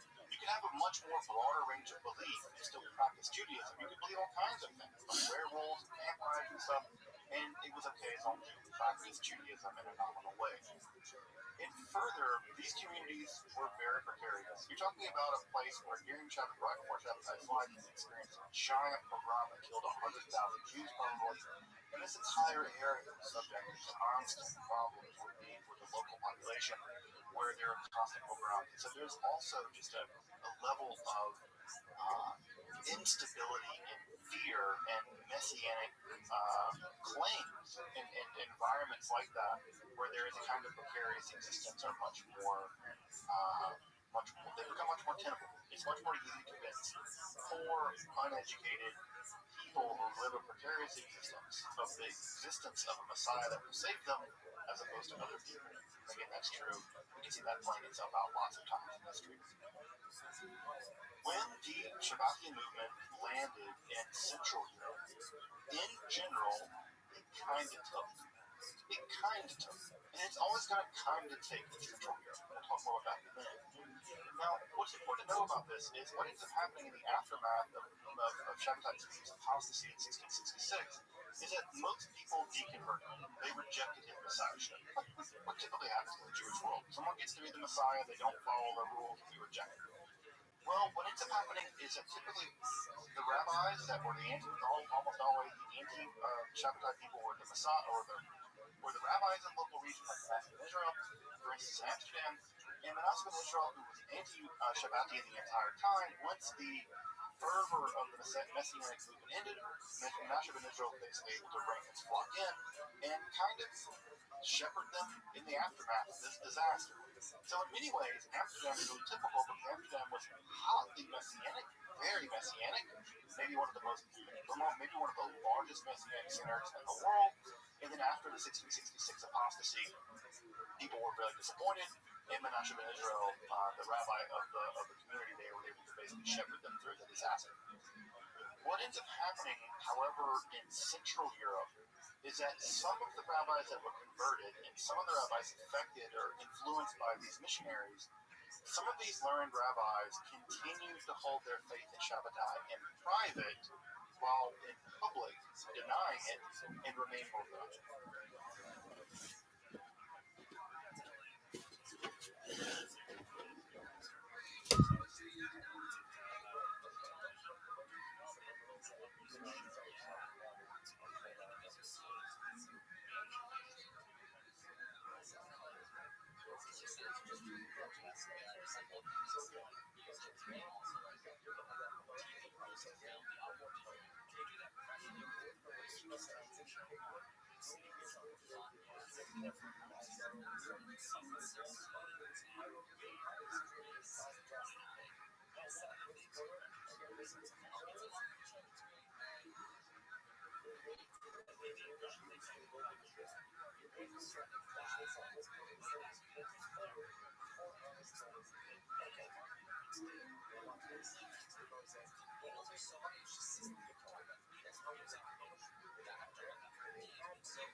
So we have people that are secretly maintaining some kind of Shabbatian ideas, and yet at the same time, publicly, they are not holding on to them in public.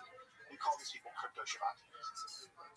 And what ends up happening is that as Kabbalistic ideas begin to make their way into Central Europe in the aftermath of Shabbatai, you can sort of imagine Shabbatai as the wave that reaches in, and that when Shabbatai the Messiah claims that Shabbatai bring this wave into Central Europe, what gets left behind after he leaves, after he sort of washes out, his Messianic claims wash out, what gets left behind is the Kabbalah.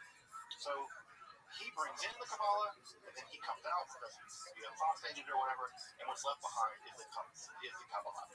And so, as he leaves behind, as the movement leaves behind these Kabbalistic traces, the rabbis who are left behind with the belief in Shabbatai Tzvi as the Messiah continue to believe in Shabbatianism as a Messianic movement, all the while still holding on to these Kabbalistic ideas, and it's the Kabbalistic ideas that still continue to convince them that he is in fact the Messiah, that maybe he is occulted, maybe he is actually just diving himself into the deep recesses of the Klipot, and that he will eventually redeem them somehow, right? This is all part of the plan. And what ends up happening is that very early Kabbalah in Central Europe is always at some level tinged with the Shabbatian element. All of Kabbalah in Central Europe in the early 18th century, late 17th century is going to be tinged with Shabbatian elements. And what we have are a lot of crypto-Shabbatian works, right? Shabbat Yamim, Shabbat Musar. We have other kinds of movements, other kinds of texts that are incredibly influential. We'll talk about that influence in just a minute. And this ultimately erupts in the Emden Ibishut's controversy. And the Emden Ibishut's controversy is a situation where two very, very, very prominent rabbis, one of them, Ibishut's, is declared to be Shabbatian. He's declared to be a crypto Shabbatian. And he denies it. He said, no, I'm not, no, I'm not, no, I'm not. Dude, we got subscribers. By the way, was not settled in their lifetime. Both Emden and Ibishut's eventually died. And for a long time, people believed that Emden's critique of Ibishut's was that he was not really a Shabbatian. Now we know he probably was. He probably was. We actually have good reason to believe now that he was in fact a Shabbatian, crypto Shabbatian. In fact, to this day, it's not even clear who was and who wasn't. We still don't know who was a Shabbatian and who wasn't at this time period. And this is not good. This would be a minor issue if it weren't for the emergence of the most important Jewish movement in basically the modern period. And that movement, of course, is Hasidism. And so in many ways, the disdain between the Shabbatians and the anti-Shabbatians, the crypto-Shabbatians and their condemners, is also going to track to the rise of Hasidism and the Mitnagdim, the people that condemn them, the opponents of the Mitnagdim in the century that comes later. Now, I want to make some really controversial statements that will make people who are very amenable to Hasidism maybe a little upset, but the data is now showing, the evidence is now showing that early Hasidism and Shabbatianism, there is a relationship there. It's obscure and it's difficult, but there are so many overlapping elements of both early Hasidism and European Shabbatianism that it's, I think, undeniable that at some level, the movement, the Hasidic movement, at some level, is at least influenced by Shabbatianism. I don't want to say an outgrowth of Shabbatianism. I don't think that's true. But the idea that they're completely distinct, I think, is no longer holdable by the Hasidic movement. They will deny it, but I think it's there. So, why do I think that? Well, it's, for instance, things like the role of the Tzaddik or the Rebbe, the idea that they're a sort of intermediary, a kind of quasi-Messiah, as they act as sort of an intermediary between them and God. The Rebbe is often sometimes thought of engaging in transgression for the sake of heaven. This idea that they suffer on behalf of the community, for the community. The emergence of both of these movements, the Shabbati movement and the Hasidic movement, both emerge in the exact same region of Poland, the Podolia region. The Baal Shem Tov is from there. We'll talk about Hasidism next time, but I'm just saying at this point, I do think that the Hasidic movement and the Shabbati movement that there's some overlap. Both of them are very influenced by Kabbalah, Lorraine Kabbalah.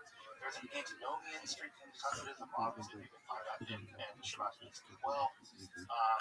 There's this stuff of the sort of physical stuff that the Hasidic people do that also seems to be also overlapping with some Shabbatianism as well, although typically the Hasidic movement is largely halakhically Jewish law-wise very conservative, but there's still an antinomian streak, and there's even legal innovations in Hasidism that are not to be found in the Snag movement. For instance, the wearing of tefillin during Chol Moed, that is deeply influenced by Kabbalah. It's not to be found in more Litvak-style Judaism. It's an element that comes especially in Hasidism. As you probably know, the world of Hasidism is very court-like, it's very royal.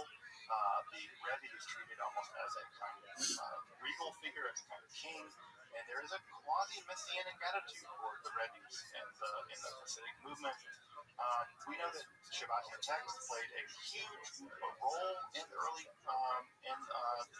Hasidism, especially from the Yamim. And in many ways, the Misnag movement, the Litvak movement, the movement that was very critical of Hasidism, saw in many ways Hasidism as a extension of the Shabbatian movement.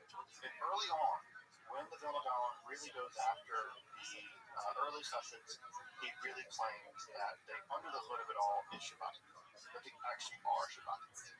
Now, I think that in general, does the Vilna Gaon overplay his cards? Maybe he does overplay his cards. But is he completely off base? I don't think so. I think the Vilna Gaon is not crazy, and he's not a fool. I think he's not just being political for the sake of political. I don't think he's just writing people off. I think there's actually a relatively strong argument to be made that there is a strong influence of the Shabbatian movement, crypto-Shabbatian movement in Central Europe, especially in the Podolia region, on early Hasidism. But we'll get to Hasidism. Now, in Podolia, the region I just mentioned in Poland, this movement continues to change and it continues to mutate, and it will mutate into perhaps its most absolutely bizarre form under the leadership of Jacob Frank. Jacob Frank was born into a Shabbatian family. He left Podolia to move to the Ottoman Empire. He joined up with the Karkashi sect. In fact, Osman Baba was a witness at his wedding in 1752. 1752, folks. We're in 1752, FYI. Like, this is 25 years or so until, the American Revolution. So he moves back to Podolia, and he begins to practice a kind of pretty serious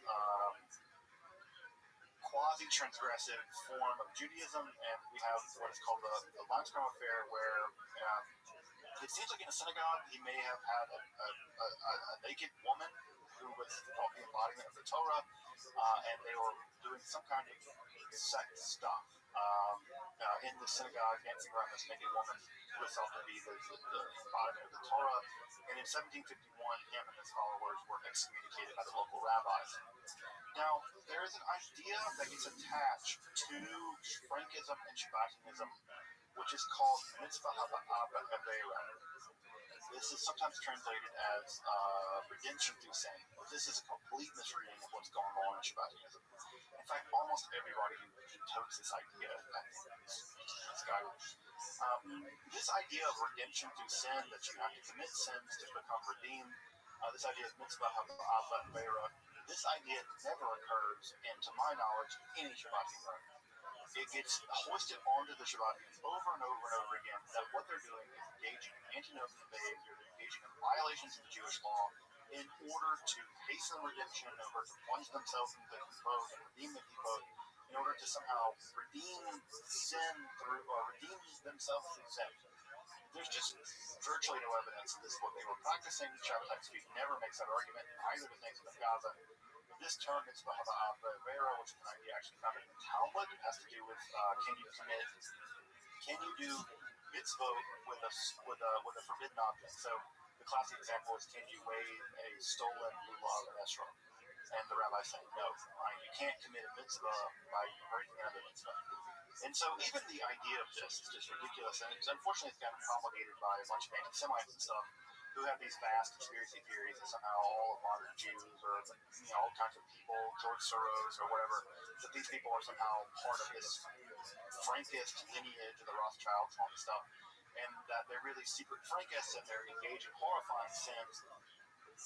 It's just ridiculous, and unfortunately it's gotten promulgated by a bunch of anti-Semites and stuff who have these vast conspiracy theories that somehow all of modern Jews, or all kinds of people, George Soros or whatever, that these people are somehow part of this Frankist lineage of the Rothschilds and all this stuff, and that they're really secret Frankists and they're engaged in horrifying sins. The more sin they do, they can redeem themselves. But there's this entire anti-Semitic conspiracy theory is rooted in the idea of the Frankists and the Shabbatians practicing this idea of mitzvah ha'avera. But the truth of the matter is, they never did this, and that was not what they were up to. And I would say that anyone who wants to believe in this, just show me in the Shabbatian literature where it is not in this book forward. I don't know that it ever is. I can't find it. It's a single thing. What Frank does argue is that what's happening is that he is inaugurating a new Torah. That the new Torah that he is inaugurating is a replacement, right? So you have the Torah Beriyah, right? And he's inventing a new Torah. He's conjuring into being a new Torah, the Torah absolute, the Torah of this world, and that new Torah is going to inaugurate a new religion that he calls the wisdom, knowledge. The Das is how you say it in Ashkenazi Hebrew, but this idea, he's bringing a new form of the Torah into the world, and that new form of the Torah is going to be this thing that he calls a new religion called Das, or Das. Now, we'll go to this relatively quickly. What ends up happening is that Frank and his followers are arrested, and they flee to Istanbul. They convert to Islam, like many Frankists, many Shabbatians at the time. And what they end up doing is sort of making a deal with the devil. By the devil, I mean your Catholic bishops. And what they end up doing is they argue that they represent a camp of Jews who are influenced by the Zohar, who reject the Talmud, and that the other camp, the anti-Shabbatians, the anti-Frankists, accept the Talmud, but reject the Zohar. Now, of course, Jews accepted both, and the Shabbatians are trying to parlay with the Catholic Church, basically, so that the local Jewish population can't basically condemn them. The Shabbatians argue with the rabbis, the 1940 debate, and the bishop the bishop is the person who's going to side with whoever, and the bishop obviously sides with the Shabbatians and against the Talmudists, and the Talmud is condemned, and there are dozens of copies of the Talmud burned in Poland. Now, what ends up happening, again, history is always funny, the bishop that sided with the Shabbatians in Poland in 1757, he dies. and a new bishop emerges who is no longer a friend of the Shabbatians. At this point, Frank declares that he's actually the reincarnation of Osman Baba and Shabbatai Tzvi, and he begins to reveal his new religion. And what ends up happening after that is that, oh man, this gets so complicated. There's a local bishop who wants to basically prove the blood libel is true, and in order to prove the blood libel, the idea that Jews sacrifice and kill the host, the sort of classic anti-Semitic nonsense, he holds another dispute in Lvov in 1759 of the blood libel, but the anti-Talmudists are declared to be not really Jews, and they are to be converted. And Nathan and Frank on September 17, 1759 basically sides with this bishop, and this bishop stands to gain an enormous amount of land and all kinds of stuff, and also the Jews, including Frank, also stand to gain an enormous amount of privilege by converting to Catholicism. 3,000 Jews are converted to Catholicism on the 17th of September 17th. It's a disaster. It's a disaster. I don't think Frank himself even thought this was going to happen. Now, Frank, being, I think, completely full of himself and just delusional with power, 93 days of holds social. that this is part of the plan. Just like Shabbatai had to convert to Islam, well, Frank, being the reincarnation of Shabbatai Tzvi and Osman Baba, he's going to himself plunge himself into the world of Catholicism. And after he converts, he lives a life of a Polish noble. He lives a life of a Polish noble. He's wearing fine clothes, doing all this stuff, but at the same time, he is also engaged in very heterodox behavior. And in a way that the Turkish court would accept Shabbatai engaging in very strange behavior, the local Catholics aren't having it. They are not having it. Eventually, they arrest Frank, and he is basically sent to prison in a monastery for 14 years. So he's arrested and sent to a monastery for 14 years because they do not want to deal with him. The Catholics are not playing around, perhaps in the way that the Turks were. In 1772, Russian forces invade Poland, and they release him. They actually release him from this monastery where he's being kept, and he kind of cozies up to members of the Holy Roman Empire. He gets comfortable with Joseph II. He meets Paul I, the future Tsar of Russia, and it's in that time period that he writes his principal Frankist Shabbatian work, a text called The Collection of the Words of the Lord, which is published in English now. What ends up happening is that he gets into kerfuffle with Joseph II, the emperor of the Holy Roman Empire. He's expelled from the court, and he ends up settling, and eventually he dies of a stroke in 1791. 1791, right? We're like in the middle of the French Revolution at this point, right? 1789, we're just not far off from the terror. At that point, about 1791, his daughter, Ava, takes control of the movement. Again, it's women who rescue this movement. There are about 25,000 Frankists. That is to say, Catholics living as crypto-Jews in Poland in the late 18th century. And what ends up happening is Ava Frank, leads the movement into the future, basically building a giant court around her. She actually claims that she's the daughter of all these Russian royalty or whatever. And there is a huge Shabbatian center at both Warsaw and Prague, both under her control.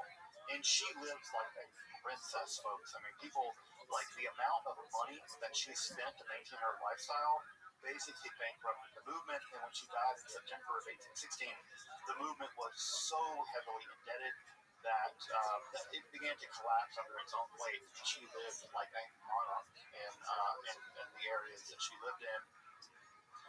By the 1880s, we know that the movement's sort of limping on, although many people at that point had begun to realize that just being Catholic is a better idea than trying to maintain this bizarre double life. And so many people through the 1860s and 70s began to convert and began just to be Catholic, just continue to be Catholic.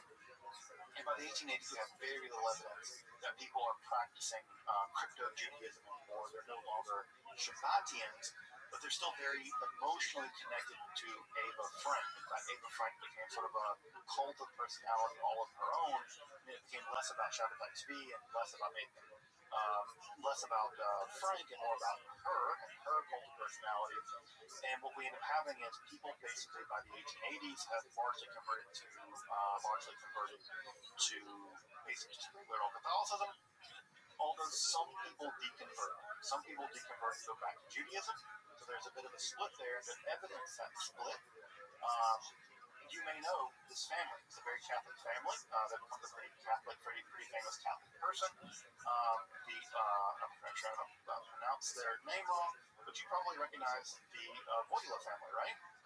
You probably know who that is. That's the family of John Paul II. That's the family of John Paul II. There is good evidence, good reason to believe that the former Pope, John Paul II, is a descendant of one of the converted Frankish families, right? Now, that's the side that became Catholic. Obviously, John Paul II is pretty Catholic, and he comes probably from one of these Frankish families.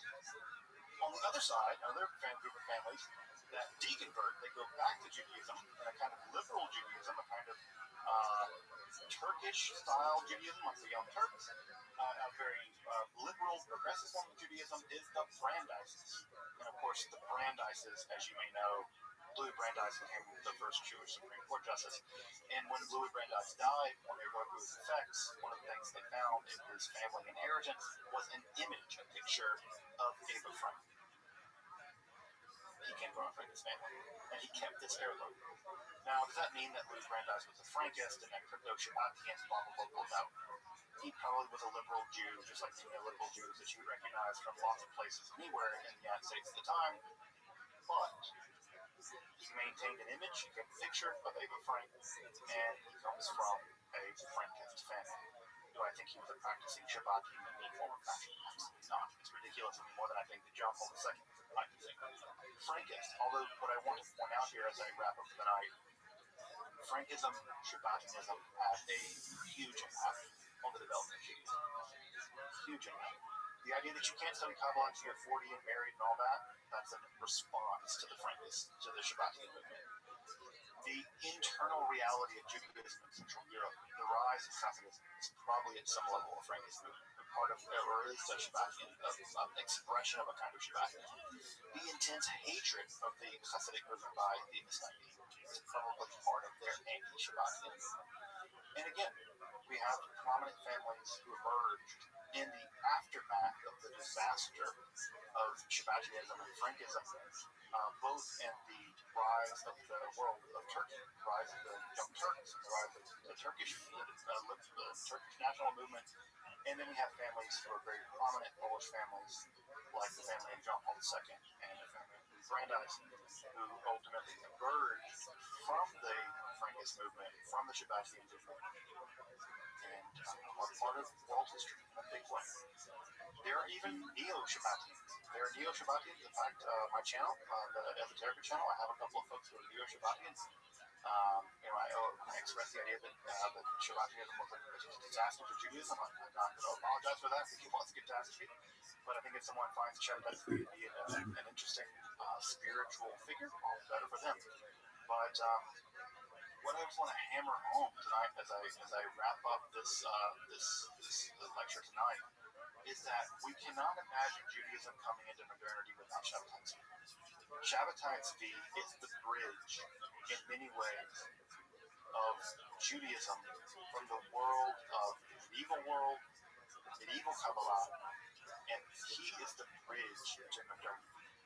Hasidism, the Haskalah, Zionism, all of that at some level has to be seen as in the shadow of Shabbatai Tzvi, as in the shadow of the Shabbatian movement.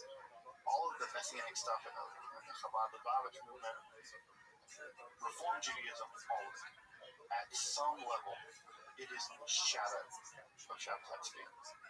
And there's no way that we can deny it, I don't think. And so, in many ways, if you want to understand modern Judaism, you have to understand it at some level as a response to the Shabbatian movement. And in that way, in a big way, Shabbatai Tzvi is still around. Because in many ways, we are living in the shadow cast by this peculiar Messiah who apostatized to Islam and continued to be Jewish or something.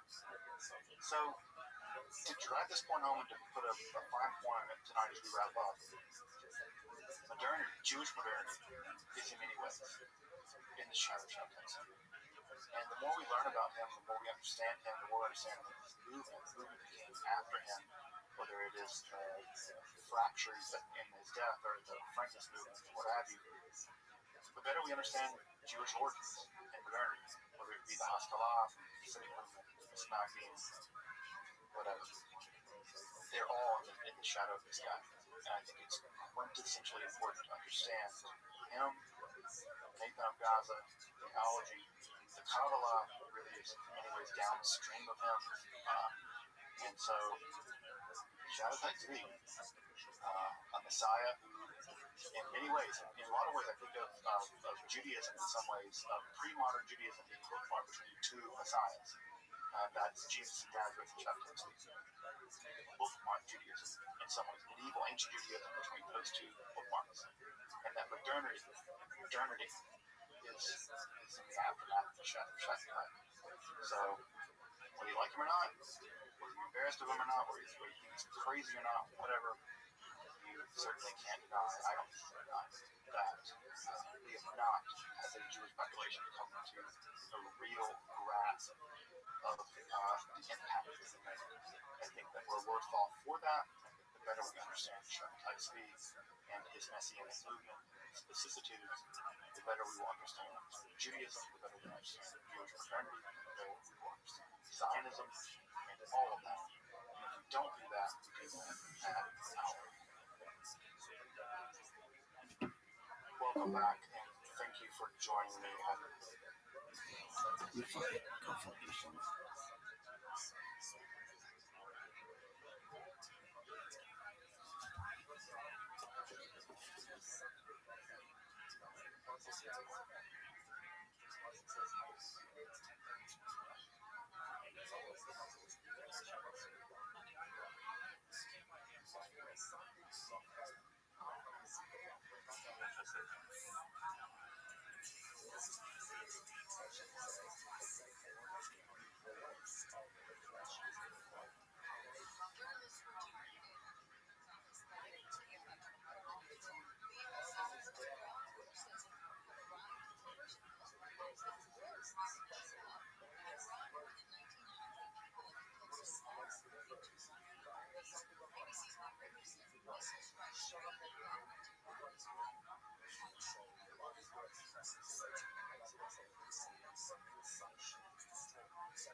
Who's ready for the best fucking night of their lives, huh?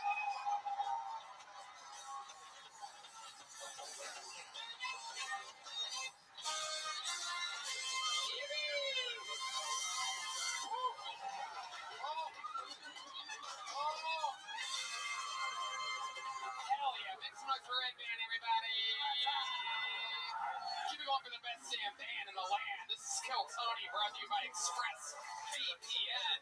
Carlos Sosa, Raul Vallejo, Fernando Castillo, Nachos Belgrande, Michael Gonzalez, Sweating Bullets, Big Mike.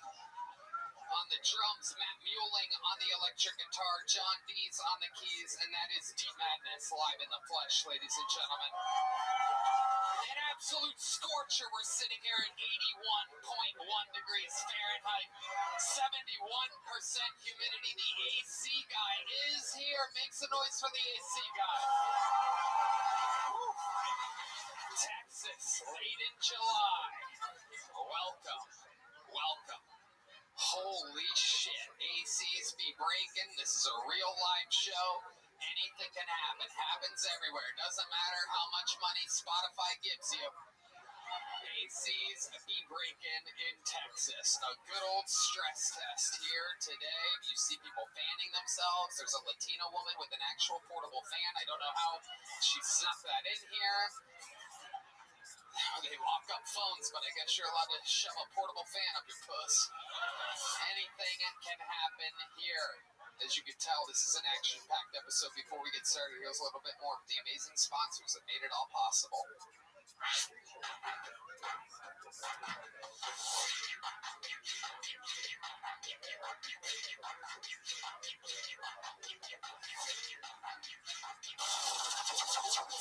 The Sunset Strip Comedy Club in Austin, Texas is now open. Check out Red Band's secret show every Thursday. Go to sunsetstripatx.com for tickets.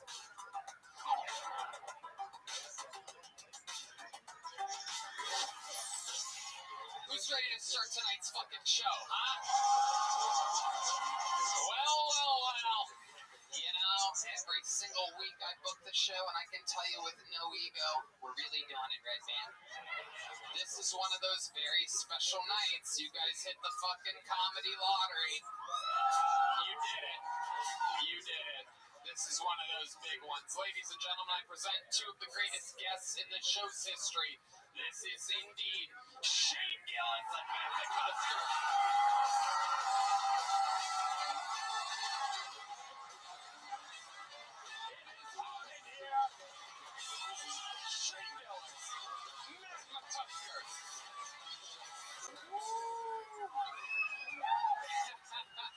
It's crazy how much hotter it is out here. It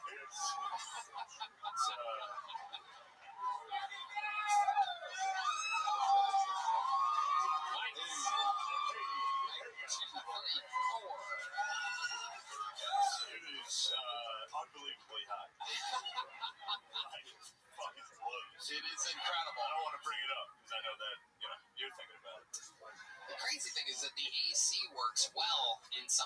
is right now. The other room, which is an open mic filled with absolute bottom of the barrel peasants, they're chilling. 69 degrees in there. The green room, 71 degrees. Right behind that curtain. Very, very nice. It was nice right behind there, man. Right before we went home. It's like, it's not that bad. I was like, wait till we fucking This is where God has decided the heat will lay tonight. Matt, how you feeling down there? Pretty good. I'm thinking we can like alternate breathing between guys and girls every 30 seconds. We're gonna have to come up with some kind of plan.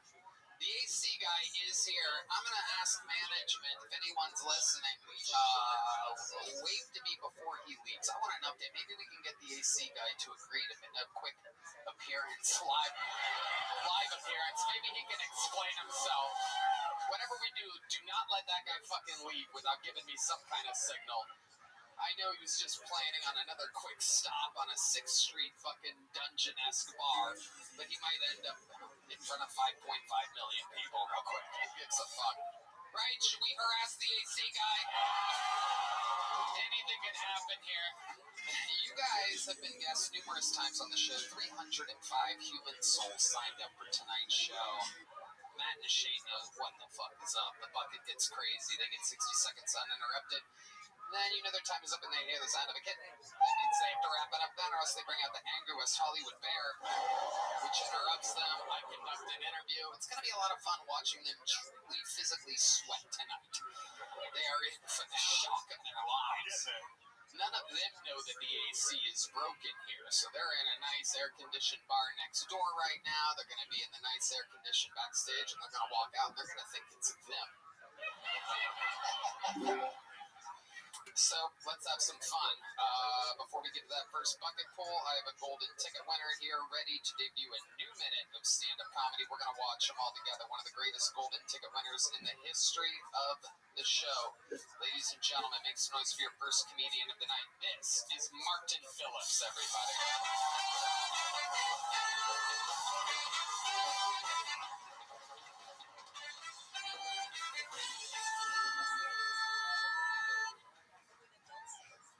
It's fucking hot. Holy shit. Oh my god.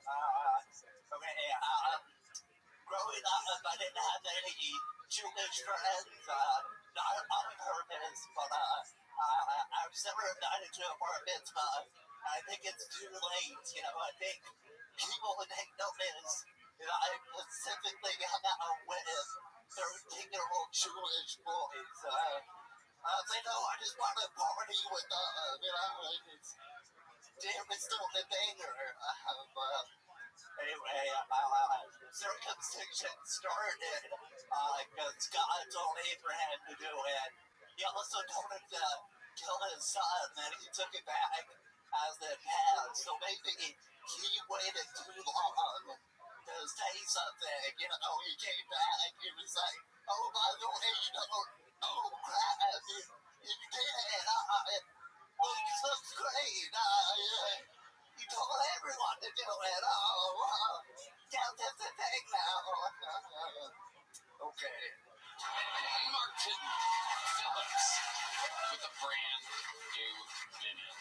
Acknowledging the heat up top. How does the heat affect your condition? I just sweat like a motherfucker. Anything else when it gets real hot? Can you like straighten out your legs or anything? I think I just get heat exhaustion. I guess. Human other than I'm a heavy sweater, so I'm definitely gonna trip up here. Okay. Heavy sweater, you're dressed for the occasion. You're one of the only people wearing shorts tonight on the crew. Yeah, it's actually like 15 minutes. Perfect. Nobody needed to know that, but I guess that's fine. Yeah, I needed a last-second opener there, Martin, and gave you the opportunity of a lifetime, but I guess you've exposed my lack of preparation in front of the world. I didn't have time. Yeah, if he's gonna tell us pants on, you gotta give him like 4 hours. You gotta call him on fucking Friday. You know, brother, we're gonna need pants by Monday. Me too, by the way. Oh, shit. Martin, you ever have a bad experience putting on your pants? No, I can fit them on. Oh, fuck, dude. Yeah, I know. You asshole. Yeah. There was a button-up shirt. They made me, but man, get the fuck out, you know? It's looks smooth as hell. Yeah, it's better than me. I gotta like lay down. Thanks, that fuck. He deserves that. My joke was better, but yeah. Martin, what else has been going on in your life? Wow, I'm sweating. My glasses are fucking up. I bought a new car. Ooh. Myself, yes. Wow. Not because I crashed the old one. I just needed a new car. So, what kind of car did you get? I got a Prius, so it's official. I guess I want to get the same car as you have, and then I can pull up and be like, hey, twinsies! Hell yeah. And then I'd have to get a Prius. Just and it would make sense. You're dead. Right, very good, yes, Martin. That would be implied. Only 2 ungays so far in 2.5 minutes. This is another episode of Kill Tony. We blend in with the others. So that's the drinking game every time. Hell yeah. Okay. Do you drink, Martin? Sometimes. Ari Maddie tells us some crazy Dude, tales. that's not even true, dude. Ari's been saying shit. I'm like, I go to bed. Ari is the one out till 6 a.m. I know one time I did get drunk, but already You got drunk. I was drunk, yeah. And it doesn't make me look any more able. It makes it worse, I think, actually. Like, my hotel was like a block away. I had to Uber. Like, it was... I was not gonna make it there, so... Yeah. Awesome. Well, Martin, you got the show started tonight. Thank you so much. The golden ticket winner, reigning, defending, Martin Phillips. Is the AC guy there, Zach? No, he's on his way down. But we do have an update incoming. Well, hold him back there while I bring up the first bucket pull of the night. You guys know how this part works. It's where shit gets a little crazy. Because we're going to meet somebody. Could be the next star of the show. Could be a fucking insane person. Make some noise for your first bucket pull of the night. It's Daniel Shepard, everybody. Daniel Shepard.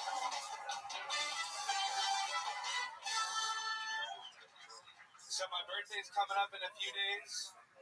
I think I look great for 36. The problem with that is I'm turning 26. So that fucking sucks. I've been watching this show about guinea pigs.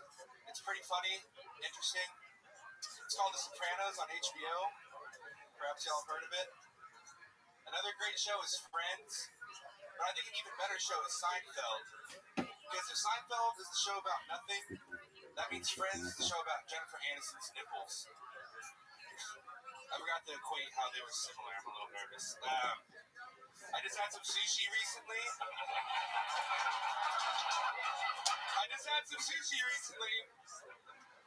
Over in the hood at this new place called Nigiri Please. I ordered the unagi. What? Yeah, they didn't have a drive-thru, but they had a drive-by. And last joke, what do you call a black lawyer? A brother-in-law.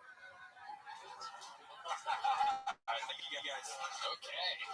Thank God you didn't do the punchline I thought was coming there. Holy shit. I liked watching the autism bleed through, and you're like, I forgot to equate that last thing to the other thing. Yeah. Straight to sushi. Yeah. Fuck it. Sushi next. So the 3 shows that you've been watching recently, Sopranos, Seinfeld, and Friends. Did you just get, what, a VCR player or something? How are you just starting these 3-decade-old shows now. Friends is a lot like Seinfeld. I just, that was kind of the point of the joke, and I almost didn't include that. I autistically added it, Yeah. Do you remember what the correlation between the three was? Friends is like Seinfeld without you Jews. Okay.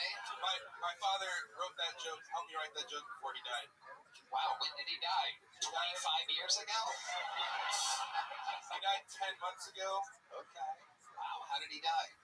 He had a lung condition, so he had connective tissue disease, which paralyzed his stomach, and that drained into his lungs and destroyed his lungs. That was that. And then he died in my arms. He died in my arms at home one day. What? What was on the TV? It was the Roku TV. Just a Roku screen. The Roku, like Roku City, just gazing into the sunset. No. So one last sunset. That's Roku. How long ago was this? Like 10 months ago. Oh shit! All right. Like it was my sister's birthday was the day before. What? October 1st. Great man. Did your sister bust into the room like Kramer? Like what? She must not have blown out all the candles or something. No, she was in a big fight with my dad, so she wasn't home at the time. Oh, so maybe she did blow out the candles, made a nasty little wish. Oh yeah. I don't even think she saw him the day before. Yeah. Well, that's really fucking horrendous. Yeah, I'm sorry to hear that for real. Yeah, what were they arguing about, your sister and your father at the time of his death? The people at home want to know. My sister would try to attend to my dad a lot, and there was some pushback with like a sick guy being told what to do. What was she trying to get him to do? Oh, just like she's just kind of up his ass kind of person, I guess. My sister's a little bitchy. Oh yeah. I don't remember. I tried not to really pay attention. I just saw a lot of arguing. God damn, dude, this is like really, yeah, you're really fucking bringing it. Yeah, but she feels so bad. You like Star Wars? What's going on there? When's the last time you and your fucking dad watched? No, Star Wars rules. That's it. That's it. Yeah. Yeah, Kylo Ren could have been the best. Yeah, that's really. Ben Solo. I like Ben. Yeah, for sure. Hell yeah, man. Yeah. What do you do for work? I'm between jobs right now. We got lots of life insurance from my father's death. How much exactly did you get? $70,000. $70,000. I can't believe I never talk about that. I don't know why I just nonchalantly said that. Well, you're finding the silver lining. You got 70 G's. And yeah, it's over halfway gone. Question: did your sister get the same amount? No. Wow. Sister got cut out of the life insurance. Fell asleep. Wow. Yeah. Poor thing. Wow. I feel bad for her. I mean, you just called her a bitch in front of 5 million people a minute ago, but now she's a poor thing that you feel bad about. Yeah. Okay. It's like that. All right. Very fun. And how much more of the $70,000 do you have left? It's been 10 months. You don't have a job. What are we at now? 25,000. It's going fast. It's going fast. So what's your plan? What type of job are you looking to get? I was into welding for a minute, but that's kind of, laborious and hard to juggle comedy. I've burned myself really bad here. And then I'm looking into some kind of audio video thing. I'm really good with that. Filmmaking background and stuff. All right. Short films. Well, there you go. Daniel, welcome. Congratulations. You got on the show. Thank you, guys. Yeah. Thank you so much. Daniel Shepard, everybody. There he goes. Appreciate it. Oh, here's a little joke book, Daniel. There you go. Nice catch. Ladies and gentlemen, I'm getting word that the man that we all want to talk to is here. I present to you for the first time in the show's history, this is the AC guy. Wow. Look at the crowd going absolutely wild. This is incredible. A monumental moment in the history anniversary of Kill Tony. 12 years and 3 months. Yet we've never spoken to an AC guy live on the show before. Sir, what is your name? My name is Dean. Dean. Hell yeah. Hold on. Crap is doing there. See if he actually fit. Did he fix it? I feel it. I did, yeah. Wow. Unbelievable. Dean, tell us about it. What was the issue? Yeah, so the issue was you guys tripped the smoke alarm with your smoke machines. Oh, it was the haze. The new upgrade to the cameras, a little bit of haze. So how do we avoid that in the future, Dean? Truthfully, if you're using smoke machines, probably not. Okay, can't do it. All right, let's reset the cameras, recalibrate the cameras to zero haze. I'm your biggest fan. There you go. Thank you. No, good show. This is awesome. So, Dean, how long have you been working in AC? About 8 years. 8 years. Wow, you're very good at what you do. I noticed that it wasn't long that you were here. You came here about 5 to 10 minutes before the show started. You were able to figure it out. 8 years in the game. What's your love life like, Dean? I'm married.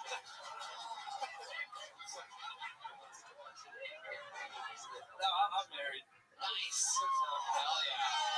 She must be a very lucky, cold woman. It is pretty cold in my house. Yeah, hell yeah. Well, Dean, have you ever thought about trying stand-up comedy? Do you like comedy? No, I'm about to have a fucking heart attack. I love it. I love it. Well, we were all about to have heat stroke before you came around, so now we're even Stevens. Dean, thank you so much. Make some noise for Dean.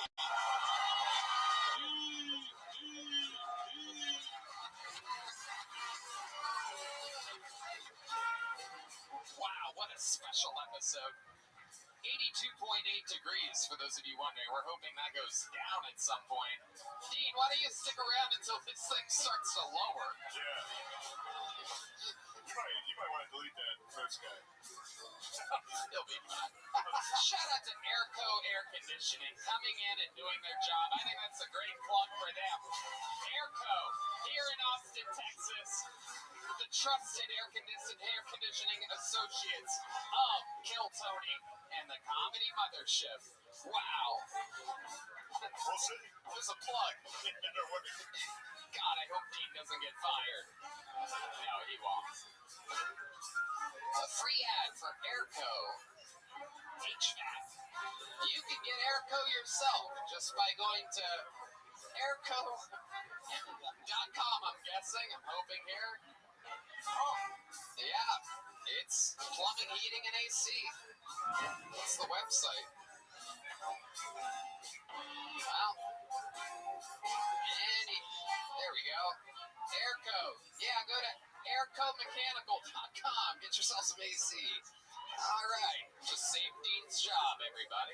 It's about a $30,000 ad read right there. It's open 24 hours. Call them. 512-537-1234. Based out of Round Rock, Texas. 40 years in the business. Airco, air conditioning, electrical, and plumbing. 5 stars. All right. Hello there. This podcast is sponsored by Talkspace. Talkspace is the #1 rated online therapy, bringing you professional support from licensed therapists and psychiatrists that you can access anytime, anywhere. It's easy to get started. You can easily sign up online and get paired with a licensed provider, typically within 48 hours. Talkspace makes getting help convenient. You can take your appointments from the comfort and privacy of your own home, and you can even talk it out between sessions by sending text messages to your therapist. Get therapy and medication all in one place, unlike any other telehealth companies. Psychiatry is available through Talkspace, so you can get the medication you need to supplement your talk therapy if needed. Talkspace makes getting the help you need easy, accessible, and affordable. Plus, most insured members have a $0 copay. Now, let my man, Red Man, tell you why he loves Talkspace. My man, Tony, thank you. Tony, I think Talkspace is amazing. They're providing the best mental health treatment out there. As a listener of this podcast, you'll get $80 off your first month with Talkspace when you go to Talkspace.com/Tony and enter promo code SPACE80. That's SPACE80 to match with a licensed therapist today. Go to Talkspace.com/Tony and enter promo code SPACE80. This podcast is sponsored by Tecovas. Anywhere we're going is worth going in good boots. Find your perfect pair with Tecovas. Ever wondered if you can pull off boots with your personal style? You owe it to your feet to pull on a pair of Tecovas. Find comfort in the traditions of the West and confidence from making it your own. Tecovas now offers professional grade work boots that will bring comfort and timeless style to the job site. Randy. Cody, I love my Tecovas. They're the most comfortable boots I've ever worn. They're the most comfortable boots you've ever worn. Wow. I wear these, and you should too, Tony. Plus, with Tecovas Best in the West guarantee, you get free returns and exchanges for 30 days. Right now, get 10% off at tecovas.com/Kiltony when you sign up for email and text. That's 10% off at tecovas.com/Kiltony, tecovas.com/Kiltony. See site for details. Tecovas, point your toes west. Your next bucket pull is a one-word name. Ladies and gentlemen, make some noise for Paul. Paul.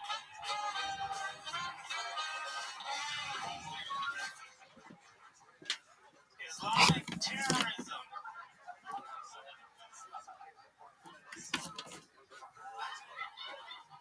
I don't get it. 72 virgins? I don't even get in a bed for less than 100 virgins. Wow. Thought this would be easier. I was so nervous this is my first time. I was so nervous backstage, even after I rubbed a couple out. That's right. I'm an assassin. Usually don't bring this up, but my family and I hunt vampires. No, we are not Van Helsings. You're not knee-deep in vampires right now because of one family.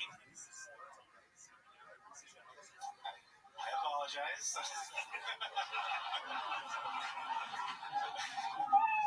Hey, Tits, you want a small joke book? Hey, T-Bone. All right, Paul, everybody. Very good, Paul. So clearly a fan of the show, and you chose to sign it. This is truly your first time. What made you want to do it like this? What made you want to pick tonight? Actually, I got injured last year, and I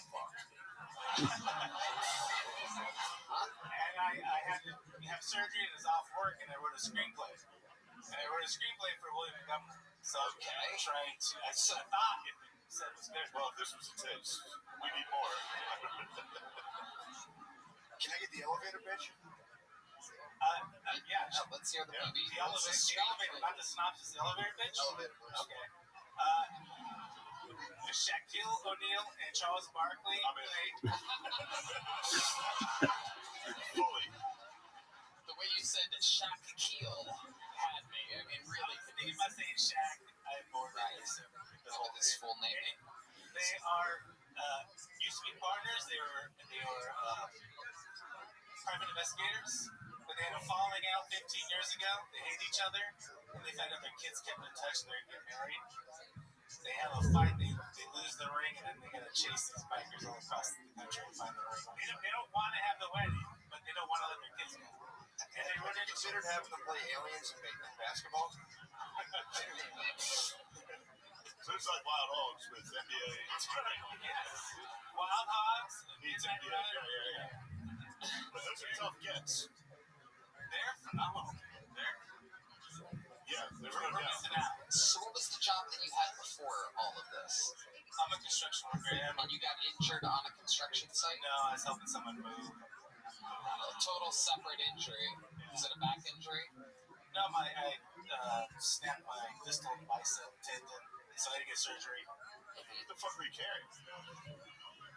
I was in the wrong position. It was a TV. A flat screen? Yeah, they're like these. It was plasma. You don't even get any clues about the plasma. I got to brush up on Newtonian physics. I didn't know how much the plasma weighed. Oh my god. It's insane. So, let's just take 1 second here to talk about the minute of comedy that you prepared. Islamic terrorists, 72 virgins. I don't get out of bed for less than 100 virgins. What the fuck are you talking about? What do you mean by it? Yeah, what don't you get out of it? It's a fucking classic. It's a classic, dude. Just out of curiosity, last question. What is William's character in this movie that features Charles Barkley and Shaquille O'Neal? He is a homeless wanderer, but we find out he's a fugitive.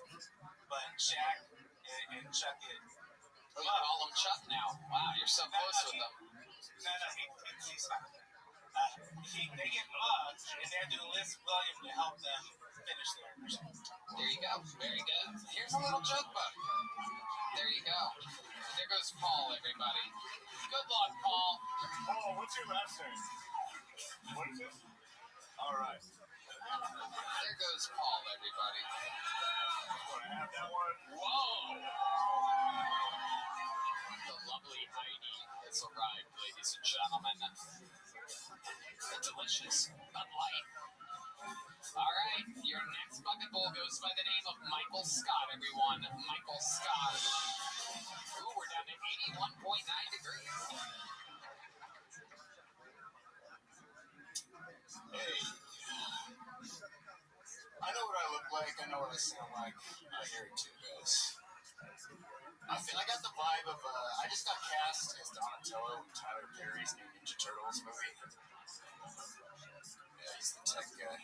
I'm a weird kid. I was a weird kid. I had a lot of animals. I started off with 2 rabbits. I ended up with 14. That being said, I've seen rabbits fuck a lot, guys. It's pretty crazy. It's like one rabbit minding his own business. That was my white one. Then my black one would come hopping along, mounted, furiously fucking for about 10 seconds, and then everyone takes off running. My question, guys, why is a rabbit sex only last 10 seconds? Is it evolution? Or is a rabbit pussy just as good as I think it is?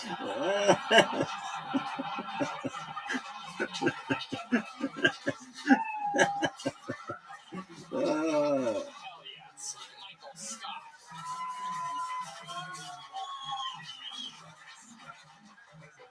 Wow, is this true? You have that many rabbits? No, technically I had kittens, but rabbits fuck like crazy, so it's funnier. Wow, guinea pigs appears to be the magical word combination of the day. It's been used by 2 out of 3 bucket pools in an unprecedented anomaly. So Michael, how long have you been on stand-up? 8 years. 8 years. Where at? Fresno, California, Bakersfield, California. Wow. Is that where you still live? No, I'm out here. Yeah, I've been here since December 30th of last year. Nice. Awesome. What do you do for work? I work valet at Hotel Ella, and I just got a new job 2 months ago at Benefast. I deliver construction equipment to the sites. Awesome. Yeah, absolutely incredible. Michael Scott, what do you do for fun? I used to train MMA, play poker, watch movies, video games. I got cats. How many cats do you have? 3. 3 cats. What are their names? Whiskey, Waffles, those are my 2 girls, and I got Tanuki, is the boy. Yes. How's cat pussy? Everything I dreamed of. It's incredible. How many guinea pigs did you have in the room? Yeah, 14. I had 14. I started with 2, and they just kept fucking. It got to the point where I was selling them back to the pet store. Wow. Yeah, just a bunch of inbred, angry guinea pigs. Yeah. Incredible. How old are you? Yeah, 12-ish. So you were living with your parents? Hell yeah. What were they saying about all this? They need motherfucking guinea pig. Fuck, you better get the motherfucking guinea pig. All right. Now, what did they say? Police are on their way. I saw an opportunity. Everybody relax. Guys, relax. Please, motherfucking guinea pig. This man, your fucking bed should be stinking, Michael. Alright, it did stink. See, this is what they said, right? Yeah. Did they kind of sound like that, or did they speak perfect American English like you? They're, my mom? Yeah. She sounds like me, just not like you. Perfect. Northern California. you had how many of those guinea pigs were in your room at once? So you did have you had 14 in your room. And you were jacking off in there in front of 14 guinea pigs. How many times did you jack off in front of 14 guinea pigs? All right, So many times. perform better in front of a crowd. What can I say? You could hear him. You had to be able to hear him while you were jacking off. You're like, Whiskey, be quiet. Michael Scott's trying to jack off around here. My mom accidentally killed 4 of them once, though. How did she do that? When I was, She's going to be much madder at my impression of her than I think you're right. I was at school one day, and I had them in 3 separate cages. And she took one of the cages, but she said it was a hot day. She wanted to give them some air, so she took the cage and put it outside in the hot sun. She killed them on purpose. I think I had 3 too many. One survived. You have a lot of games. If you were my son, I would have. Yeah. I would put those guinea pigs in the bag. Smack them. Stop watching my son jack off. You fucking perverts. That's why I got them. Behold,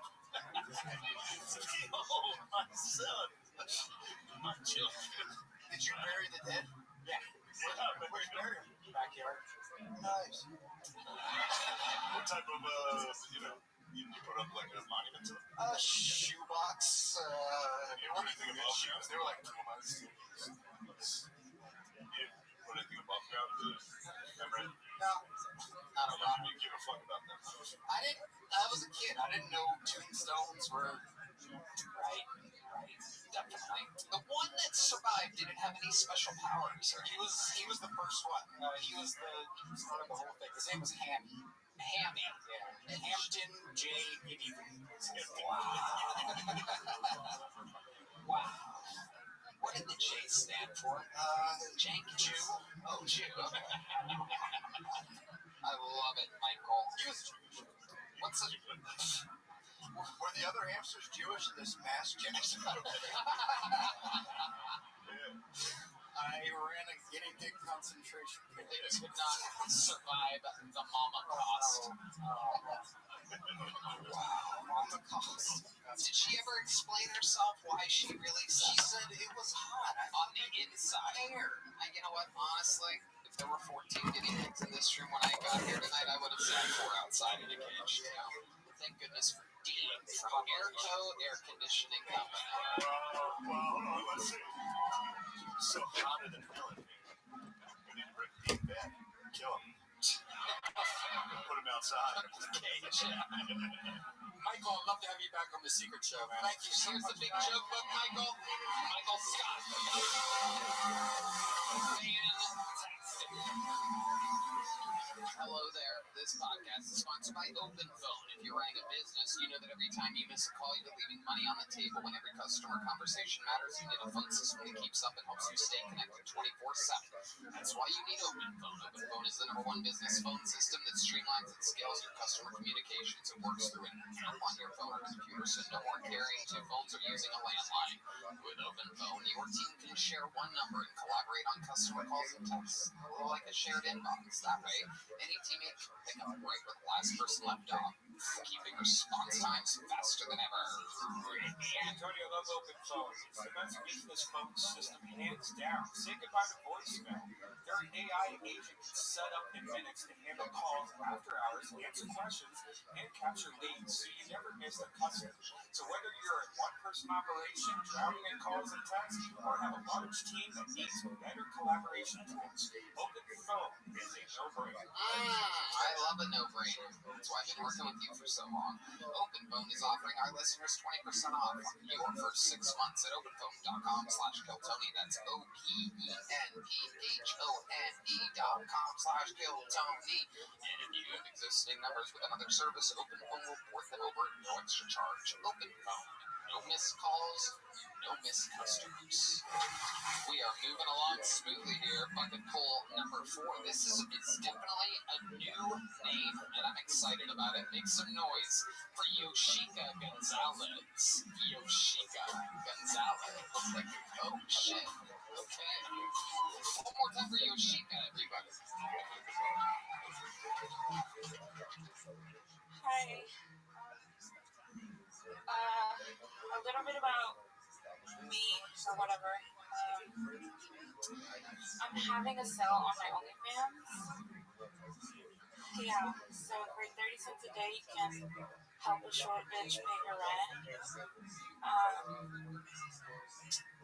I am a sex worker, and I figured it's actually better than dating, because I usually date white men, and that's a fucking pyramid scheme.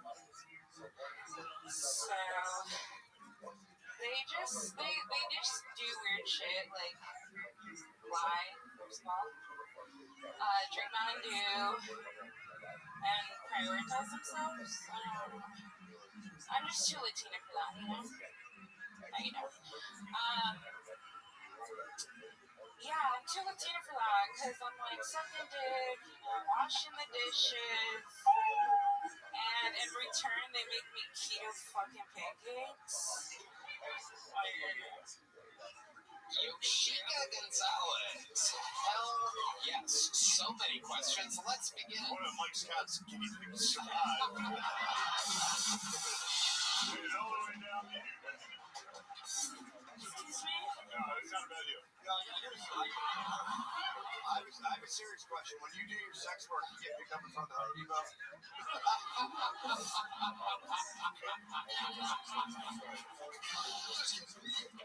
Yeah, but when you do your sex work, you go to the Home Depot, don't you? Whoa. Sounded like a bird. Zero. That's what you get, dude. You come at the queen, you must not miss. Yoshika Gonzalez. Hell yeah, you are definitely a specific type. Is this a condition? Is there a label for this? Or you challenge? No, you look like a tall midget. Oh. You look like a... I don't know. I'm a shorty. They used to be short back in the day in the 60s. I don't know what's going on. Okay. Yoshika, how long have you been attempting stand-up comedy? For a year now. It's my last resort into screenwriting. Oh, you got to team up with Paul. Yeah, this is why. Farley Brothers. Yeah. It's a special episode. We have two screenwriting references and 2 guinea pig references. And somehow they're all mashing together right here with Yoshika Gonzalez. Yoshika is an interesting name. What does that mean? How do you end up with a Japanese name? I was named after a Japanese film camera. You don't know. I know. My dad used to say different shit, like a hooker one time, Go shop. Cashier, a bug, but he told the truth, I guess. 38 cents, you said? 30 cents a day. Is that real? 30 cents?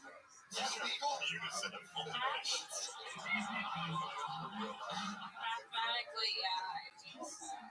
Okay. What do you do on this OnlyFans exactly?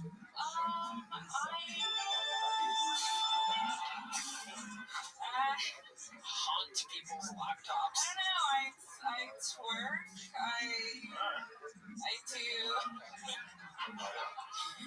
I do like anime costumes and fucking degrade guys. Degrade. You crossed the line. That's too much. Don't do it. There's a lot. How long have you been on OnlyFans? Since the pandemic, when the strip clubs closed temporarily. So you were a stripper up to the pandemic. What was your stripper name? Easy question. Impossible to forget. There's been a bunch, Jenna was a good one. A lot of people in Austin. Back in the day. Jenna. Okay. Anything crazy ever happened at the strip club? Any wild stories? Okay. Same old, same old. You close with your parents? Not right now, not at the moment. Why do you think you're not close with your parents? I didn't think this was a therapy session.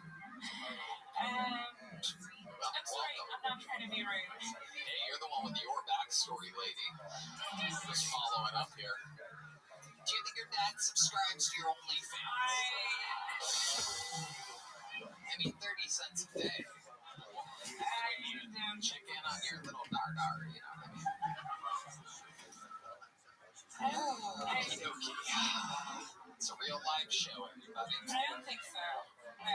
He said he never loved me, never will, never did. Perfect. We're good. Was this a long time ago or like kind of recent? Like 2 years ago. 2 years ago in the pandemic. Everyone lost some money. Well, that's all. Sorry about all that. I'm sorry. That's all right. It's okay, guys. We're here now. Yeah. Somewhere. For what it's worth, I think you're worth more than 30 cents a day. Okay. Yeah. How much are you making a month on OnlyFans? $4.12. You're killing it. You're making I'm making my rent $1,000. Oh, that's awesome. Okay. How do you get to everything else? How do you pay your bills if you're only making your rent spot on from the monthly OnlyFans? What else are you doing to make money on the side? Okay, Red Man, that is out of control. That is rude. That is out of line, Red Man. We don't do well, but Cynic. Wow. Yeah. Actually, survivors went off the charts with that one. That explains why the white guys you've been with just lie and drink Mountain Dew all the time. If you want some honest answers, you gotta fuck. no, I sell vintage. Oh, cool. Not on the markets outside in the heat. I do actual work. I do AV work too, but they hire the guys. Acid vagina. Is that one of the vintage shirts you're wearing? No, this one That's a cool shirt. Thank you. Yeah. Is it vintage underwear, like your used ones or something that you sell? Red Man, that's You're on a program, man. For 30 cents a day. Let's get back to this stuff. That's it. 30 cents? I mean, it's $7 a month divided by 30. Oh, okay. All right. I see. A day.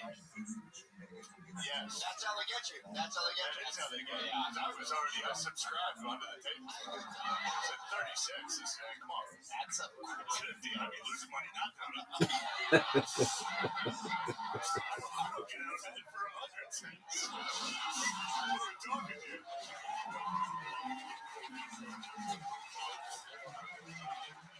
You're doing great. You're going to be making a lot more money after this, I'm sure. There are a lot of people watching online right now. Any other last pitches for your OnlyFans that you would like to give to the people out there? Many, many men. Where are you trying to go? I'm trying to help her. She's just barely making her rent. Yeah, I mean, I have a wish list, but I just have like a printer on there. No one will buy it. I'll get you a fucking printer. Shane's gonna buy her a printer. Yoshika, here's a little joke book. Okay, Ready for it? Boom, you got it. Wow. She got it.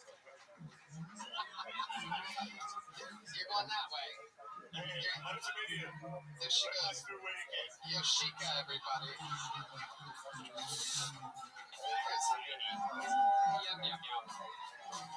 Time for another golden ticket winner, everybody. And this young lady, one of hers, maybe a little less than a year ago. She's fantastic. Works here. Works on Kiltony. Makes some noise. A brand new minute from Aya, everybody. It's Aya, everyone.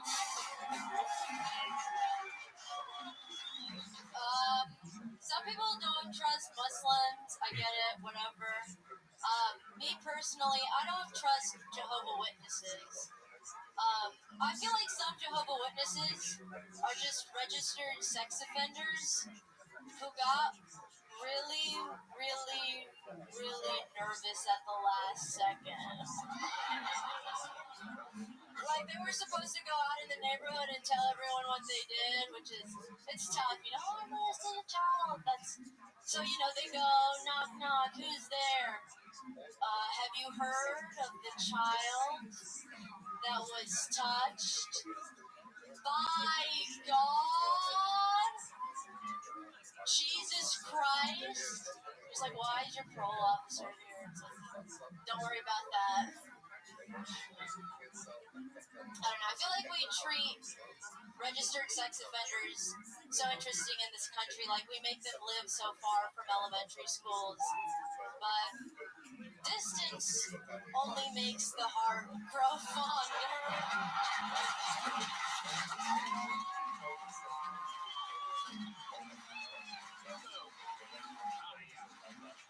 Fantastic. Great pedophile joke. Okay, thanks. So, hey guys. How you doing? How's it been going, Aya? It's good. It's kind of warm in here. I put on a jacket, so when I take it off, I feel cooler.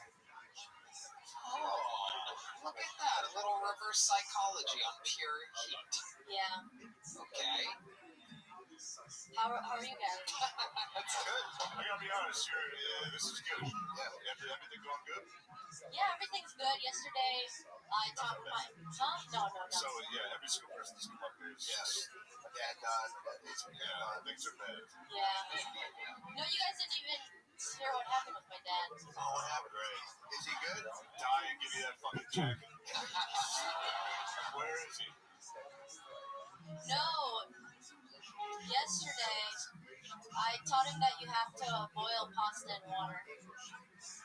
What was he doing before? He didn't know about that. How was he cooking? He never cooked. He doesn't cook. He just learned. I just taught him yesterday. Wow, okay, so he's alive. That's fine. Yeah, he's alive. Sounds like he's thriving. Sounds like he's still learning. Yeah. Learn something new every day. So that's good. Where's he at? Where are you from? I'm from Dallas, but my family's from Africa. Yeah, I'm Moroccan. Nice. Hell yeah. What was your dad doing with those noodles? Eating the noodles. Just raw hard noodles? Well, no, I boiled them for him, and yesterday he came and he was like, oh, so that's how you do it. He said he's always seen people make pasta, but he never paid attention to Just been sitting on the floor and eating salad. Yeah. Incredible. That's good. Amazing, Aya. What else is going on? Anything else crazy? Recently, I had a weird dream the other day. I had a dream that there was this girl, she was really young, she was like 17, 16, and she was like in a trap house, and I didn't know what to tell her to get out of the trap house. So I just told her, girls like you end up fat in their 20s, and she left. I got her out the trap house. Wow. Good for her. Yep. What the fuck are you talking about? What are you talking about?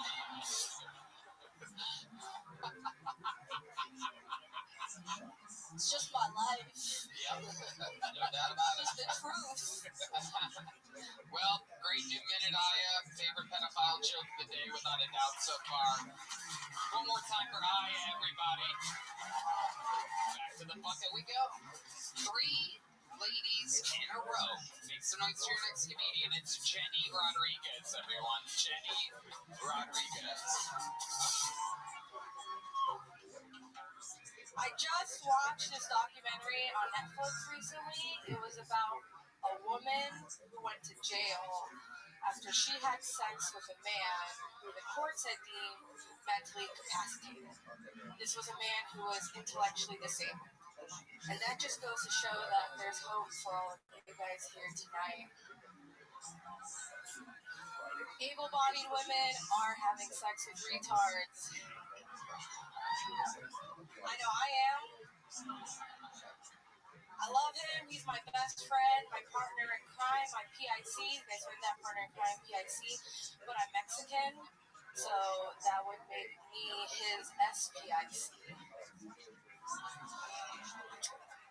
SPIC is Texas. Do you want me to spell that out for you guys? We actually just saw the Fantastic Four movie. I gave a hand job during it. I guess you could call it a Fantastic Five. That's been my time. I've been Jenny Rodriguez. Jenny Rodriguez. Welcome to the show, Jenny. Have you been on before? I have, a couple times. What did we find out the other times you were on about you? I hate to throw this out here, but I work in a tire shop. Whoa. Yeah. I'm engaged. That's pretty much it from the last two times. Yeah. What does your man do? He works at Jared Jewelers. He's a jeweler. We did pro wrestling. That was another thing that we did. Right now, we just finished clown school, actually. Okay. So that's another Good choice. Yeah. You learned stuff at clown school? Did I learn this stuff at clown school? No. Did you learn a lot of stuff? Oh, I really did, actually. I learned how to do, like, balloon animals. Do you have any balloons on you? I wish I did. I literally thought about bringing my skirt, but... Is there anything you can do in the clown world right now? If John played some clown music and we gave you a spotlight? 1, 2, 3, 4. Uh-oh. Nothing, okay. I need props. Alright. I do a lot of, like, gimmick shit. I do, like, some magic tricks, but I'm not, like, really good. You know, it's all very sleight-of-hand stuff. What if somebody has a condom? Can you do something with a condom? That's Red Band. Thank you so much. You're great. No, yeah, great. Thank you, Red Band. Nobody here has a fucking condom, dude. Yes.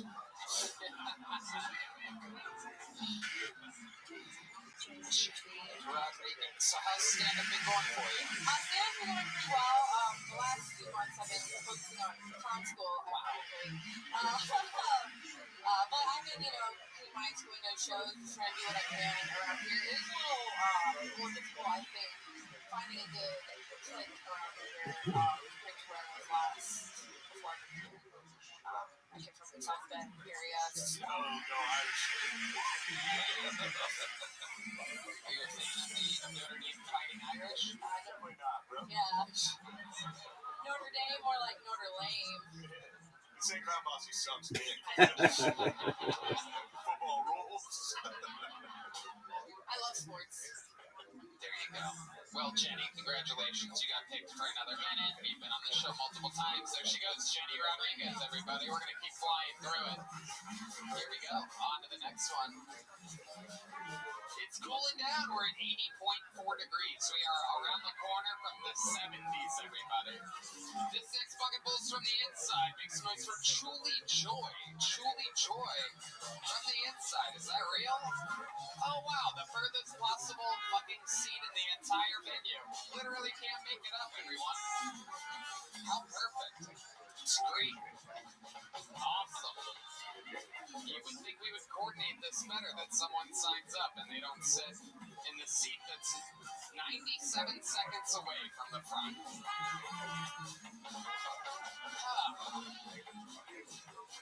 Tire Season 2 out now on Netflix, everybody.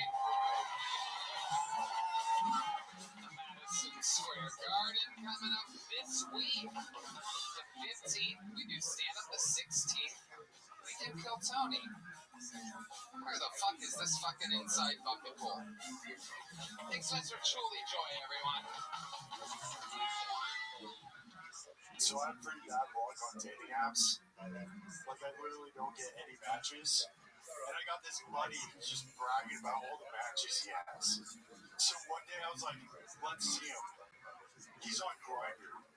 And he's got tons of matches. That's kind of like a weird flex. But then it dawned on me, if I was gay, a lot of my problems would disappear. Like, I wouldn't be as lonely. I would have better fashion sense, and I'd be in great shape. Because you have to be strong to fucking do. Right? It's like fucking a bear. And then even jacking off in the mirror would be better. Like, come on, guys. Dial in, alright? You're jacking off in the mirror, and there's a hot dude jacking off to you in the mirror. Right? You start going faster, he starts going faster. Right? And then you jack off, and you bust a nut, and then this dude who's been jacking off to you for 25 minutes busts a nut to you busting a nut. Pretty fucking awesome if you're gay, right? Thank you. Julie Joy, welcome back. I like when you say jacking off would be in the mirror would be better if you're at it, as if you do jack off in the mirror. Have you ever? Fuck no. I don't want to see this shit. You jack off in the mirror? I know, but I've been 25 minutes. 25 minutes is crazy. That is I'm gonna milk it, dude. I'm not trying to bust a nut and not be worth it, dude. Jacking off in the mirror for 25 minutes. Bro, don't watch it until you try it. 25 minutes is what stands out about that material. Do you really extend your jack off experience for that long? Yeah, when I do jack off, I definitely milk it, but I try not to. When you say milk it, are you implying, Hey, guys? Alright, whatever. I'm fucking weird, okay? so you last 25 minutes with yourself? When I do it, yeah, I try. When you're about to come, what do you picture? What do you mean? You're saying that you were edging, right? So, like, how do you stop yourself? Something that turns you on, and then you, like, get ready, and then you just ride that wave until you are ready to bust it out. And then you plan on killing Bart Simpson. You spend the rest of the night watching out for rakes on the ground. Or Party Rock, whatever. Yeah, wow. What do you tend to watch when you're jerking off, Julie? Honestly, I have a pretty vast bank, thank you. So, I just... What are some of the wilder categories? Yeah, what are some of the weirder things that you're into? I'm into, I like Dom sub stuff, you know, DS. You know about that? I've heard of it. Are you a Dom or a sub? I'm a Dom. Whoa. Dude, I'm already subbing after you right now. This is crazy. Yeah, we're all sitting down and Dom. You can't Dom us like this while we're sitting there. Bro, somebody give him a big notebook right now. Get rid of this Dom daddy. What's the craziest thing you've ever done Dom-wise in real life? Picturing you in like a big mask with your hair hanging out and everybody being like, well, we know who that is. I was living in LA and I was like going to these parties and it was pretty crazy. They were like, we're gonna film this. And I was like, I don't want to be filmed, right? And they're like, put on a mask. No one's gonna know who you are. I'm like, yeah, no one's gonna know the tall ass dude with fucking afro blue eyes. But I just had them film behind me, but I just had like this girl and they were like, had all these toys. I like using my own parts, my hands and stuff. But yeah, they had like all these crazy toys, so we did that stuff. And I was just like, I find myself like an open-minded person, you know? You work with your hands. Yeah, but we're doing, yeah, exactly. Yeah, no, it's totally hands. How are you dominant though? Like, where was the dominant? You got your cheat sheet. It's like sounding kind of stuff. I'm not saying, hey, you're telling what to do. You're in charge. You know? Like, there's some dudes that like want the girls to take control and shit. You know, like I want to be in control. First, I'm in control. Oh shit! You won't like that, dude, ever again. I'm gonna be Dom on screen. You want to have Shane? I'll join you. Come over here. Don't Dom me again. I'm coming over there. I can't believe you're not doing cut on thing again. You're a handsome fella, you know. You're Dom. God, What do you do for work? I work in AV, freelance. Wow. So yeah, I know that everyone's saying that. Yeah. I've done some catering jobs since I've been here. Okay. Yeah. They make you wear a hairnet?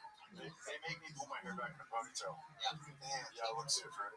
Fucked up. It disappears. How about pants I got? Yeah. How about for fun? What do you do for fun? I like going to White Horse. I've been practicing two-step, like learning. I like Barton Springs. I go there almost every day. Fine, but No, nothing. Yeah, a little bit. Yeah. Gee, the girls out there are freaking it. Yeah. Whoa. And what's your love life like? I don't have a girlfriend here, but I have like a lover on the East Coast. You have a lover on the East Coast. She's my son. Jesus. Why'd you get texting? Like you yet, so bro. Get the fuck out of here.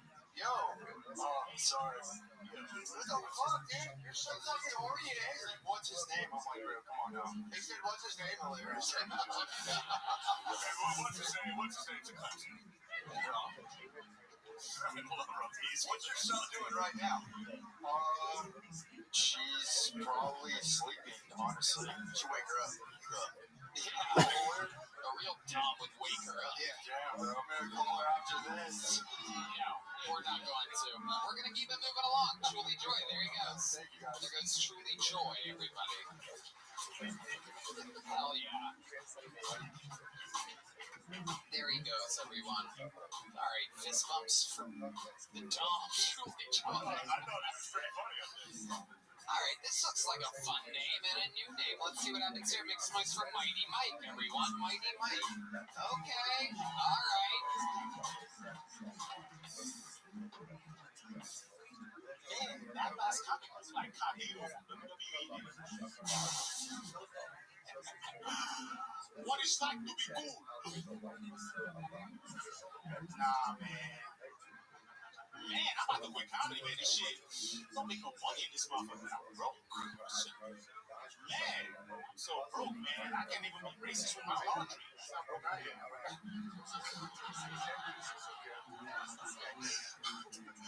feel like that's the last white racist activity. White and blacks, still hard buddy. I put the whites first. I'm black. I put the blacks first. I hear mixing leftovers and shit. I made Jamaican food the other day. Rice and pasta. Called it Rasta. This one. Oh, God. Man, tricks. Okay, that's the meow right there. All right. That's a cat. That's pussy. Okay, all right. Mighty Mike. Slightly mental breakdown towards the end of his set there. Mighty Mike, welcome back. You've been on the show before. Talking to the microphone there. We have mics here. What's up? How are you? Oh, could be better. I'm not gonna lie. How are you? I'm well, thank God. What's going on? Just life. It's nothing too crazy. I'm just like a little tired. I did a lot of stuff today. Okay. Well, feel free to just enjoy them. You know what Kill Tony is? Oh yeah. I've seen a bit of it. Excellent. Well, feel free to listen. Just chilling. Right on. I will chill and listen. You're welcome. You're welcome to be here whenever you want. Oh, I just got a new job at FedEx. The last time I was at Amazon. Okay. Well, you're just still delivering packages. Still delivering packages, yes. The packages don't talk. Packages don't talk. What do you mean by that exactly? I used to be in the office. I used to work in the office. Offices, people talk a lot. Now you're driving the truck and you're dropping off the packages. How long you been doing that for? I'm not dropping packages off. I started with Amazon. I was like, got the Amazon thing. We're talking about FedEx. How long? FedEx is like 2 weeks. So 2 weeks. A week. So how do you do that? Do you have any specific style? Has anything crazy happened yet? No. I'm still training right now. Niggas still training. Okay. Yeah, they got me training. Yeah. All right. What have you learned so far? Man, you gotta put the packages where the white people want them. Because they'll type up that review, man. Next thing you know. So you gotta keep them right where the black people can still get them. Yeah, you know what I'm saying? I help my niggas out. I was in the hood today. You know, I help my niggas out. Hey, come quick, Brian. Shit. Okay. Mighty Mike, how about for fun? What are some hobbies of yours? What do you do for fun when you're not doing stand-up?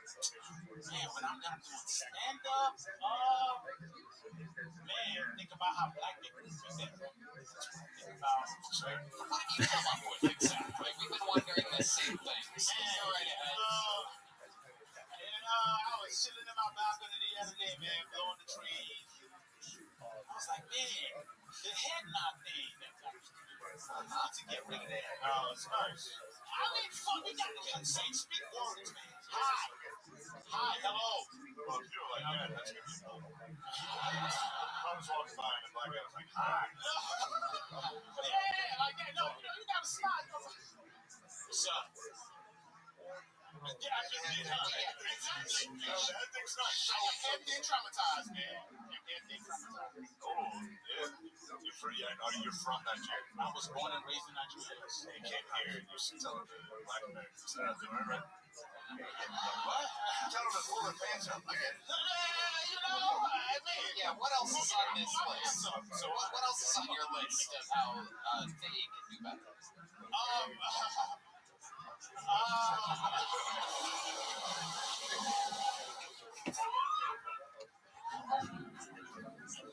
Number 2 on the list. Number 2? man, pay bills. Wow. It's gonna pay bills, bro. For real. For real. Like, when I had a lot of money, I used to pay my bills. I was like, white man, pay my bills on time. Okay. I don't got it like that anymore right now, so I'm dodging too. I'm being black. Right. You get the bill collector. Sunrise deck. Who is that? They call me at 6 in the morning every time. Sunrise. I gotta tell you, this isn't a racial problem. Yeah. This is a big problem, huh? No, well, yeah, whoever the individual is, yeah. Okay. We've all been there. Yeah, I've dodged that. What do you owe money for? What are some of your debts? I know right now I owe charter communication. I owe about $200. Charter communication, Spectrum, my bad. Spectrum. Okay. Wait, you have cable? Or is that internet? No, internet, man. Don't you know that? Internet, man. Cable. Whoa, that's expensive. Okay. Do you have kids? No kids yet, man. Bro. How old are you? I just turned 35. So how do you think you've avoided having kids? Man, my food out getting real good. I ain't gonna lie, bro. Explain to us. What's your method? Bro, I feel the pee. Like, when you're about to bust a nut, you get a pee feeling. That's the sign that God gave first. Like, hey, man, it ain't piss. It's the other one. Stick it out. And you must. And I listen to that voice. And I nut right on her. And that's how I'm able to dodge that shit. Wow. Hey, I don't know how niggas miss that pee feeling, man. Child support, not me. Do you see like a big figure of your father in the sky and James? My dad is just like, pull out now, racist. No, my dad's still around, man. He's around. Is he in Nigeria? No, he's here. Where is he exactly? He's in Minnesota. Okay. And what's he doing up in Minnesota? What does a Nigerian do in Minnesota exactly? Like smash. Yeah, exactly. Like, he takes water. They're like, oh, yeah, they ass. Yeah, for real. They don't know my dad, man. They don't know my dad OG, man. He speaks Italian too, so he can talk to the mom. No way. Yes. Wow. And it's true that Nigerians and Somalians don't get along. I mean, I fuck with them, but, you know, when they start thinking that, I'm out of there. Oh, bro. Oh, what that mean? What's your least favorite thing about the Somalians? The what? Craziest thing you have in your refrigerator, Mighty Mike? You have a refrigerator, right? In your own fridge? Yeah, I got a fridge. What's the craziest thing we would find if we opened up your refrigerator right now? Some spinach and broccoli. So nigga eat healthy. No fried chicken. Wow. Incredible. Does that bring you any other points? Do you get any special powers when you eat the spinach or broccoli? You know, man, I do in the morning. Like, okay, the dookie come right on time. Okie dokie. All right. All right. Fun stuff. There goes my Alrighty, Mike. You already have a big joke book? There he goes. On to the next one. Appreciate you. Thank you, Gildo. Ladies and gentlemen, it has happened. 79.9 degrees, everybody. We are officially in the 70s. In this, the hottest episode of Kill Tony ever. Shane's got a pee. Shane's going pee. Which means I'm just going to bring up your next comedian. Make some noise for Shay Phillips, everybody. Shay Phillips. Oh, shit.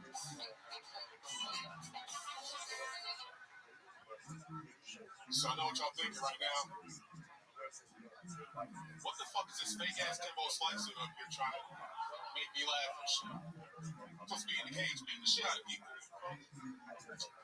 Recently I've been trying to get back into dating, and I've been kind of struggling. I realize I struggle because I take words a little too literally. Like, I don't like when women call me daddy. Because something deep inside me, something deep in my DNA just makes me want to leave.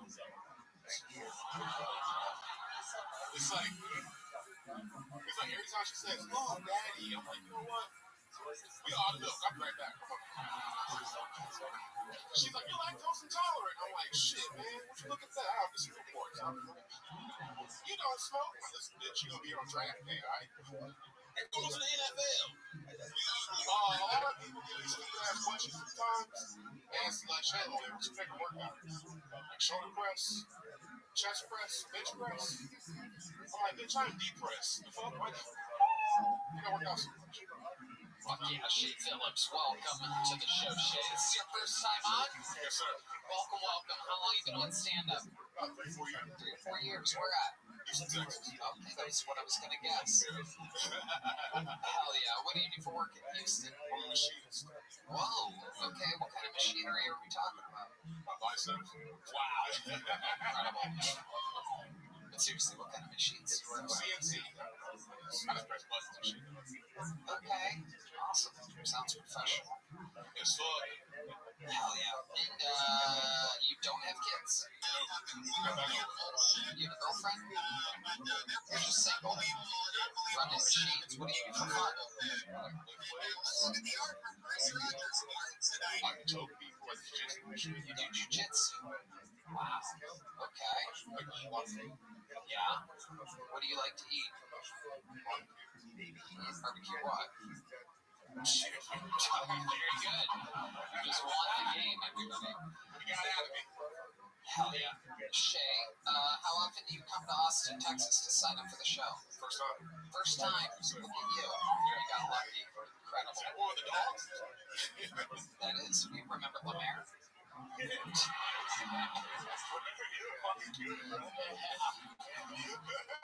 You're to Lemaire, this is less scare. Hey, I'm just saying. This is the last thing you want. That guy was HGH. Hell yeah. Okay, Shay. Craziest thing that's happened to you at the gym? Anything ever stand out to you? Any white women ever accuse you of staring at them or something like that?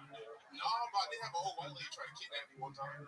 Tell us all about it. Well, I'm at the gym and shit. And she goes, "Well, I just need help getting out to my car, getting blah, blah, blah." And I'm like, "Lady, I don't work here."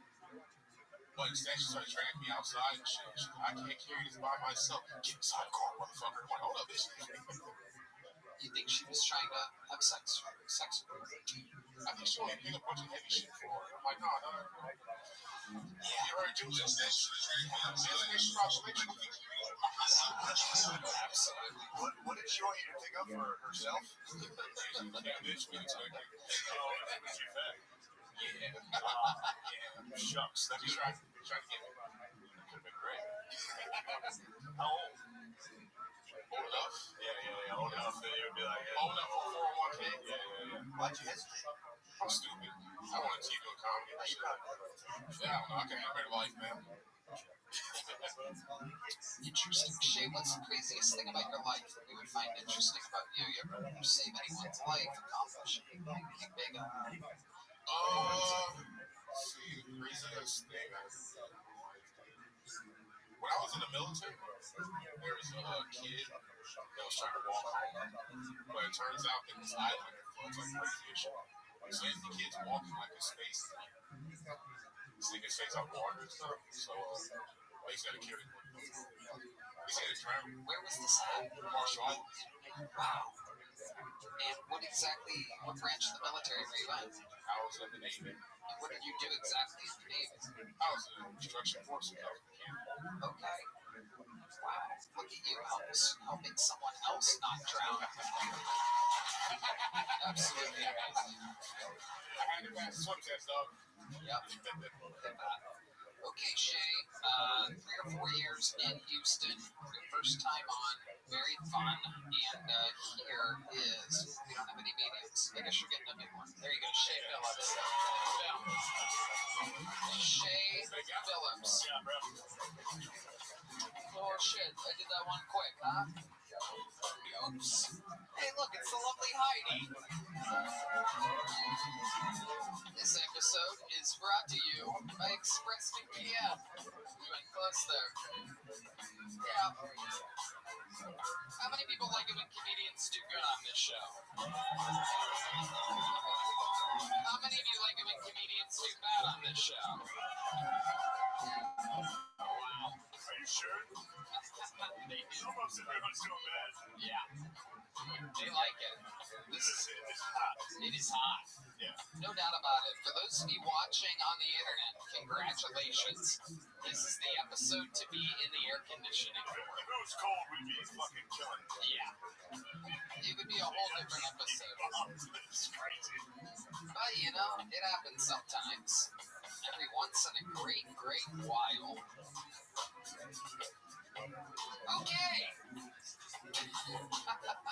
Awesome. Ladies and gentlemen, make some noise for your next comedian. You guys having fun out there still?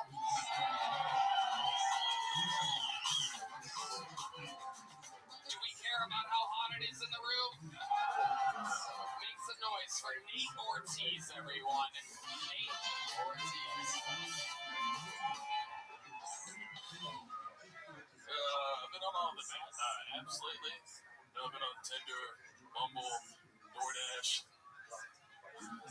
Just looking for love and McNuggets at this point, you know? I'll entertain a Salvadorian, man, if it's giving me Subway, you know?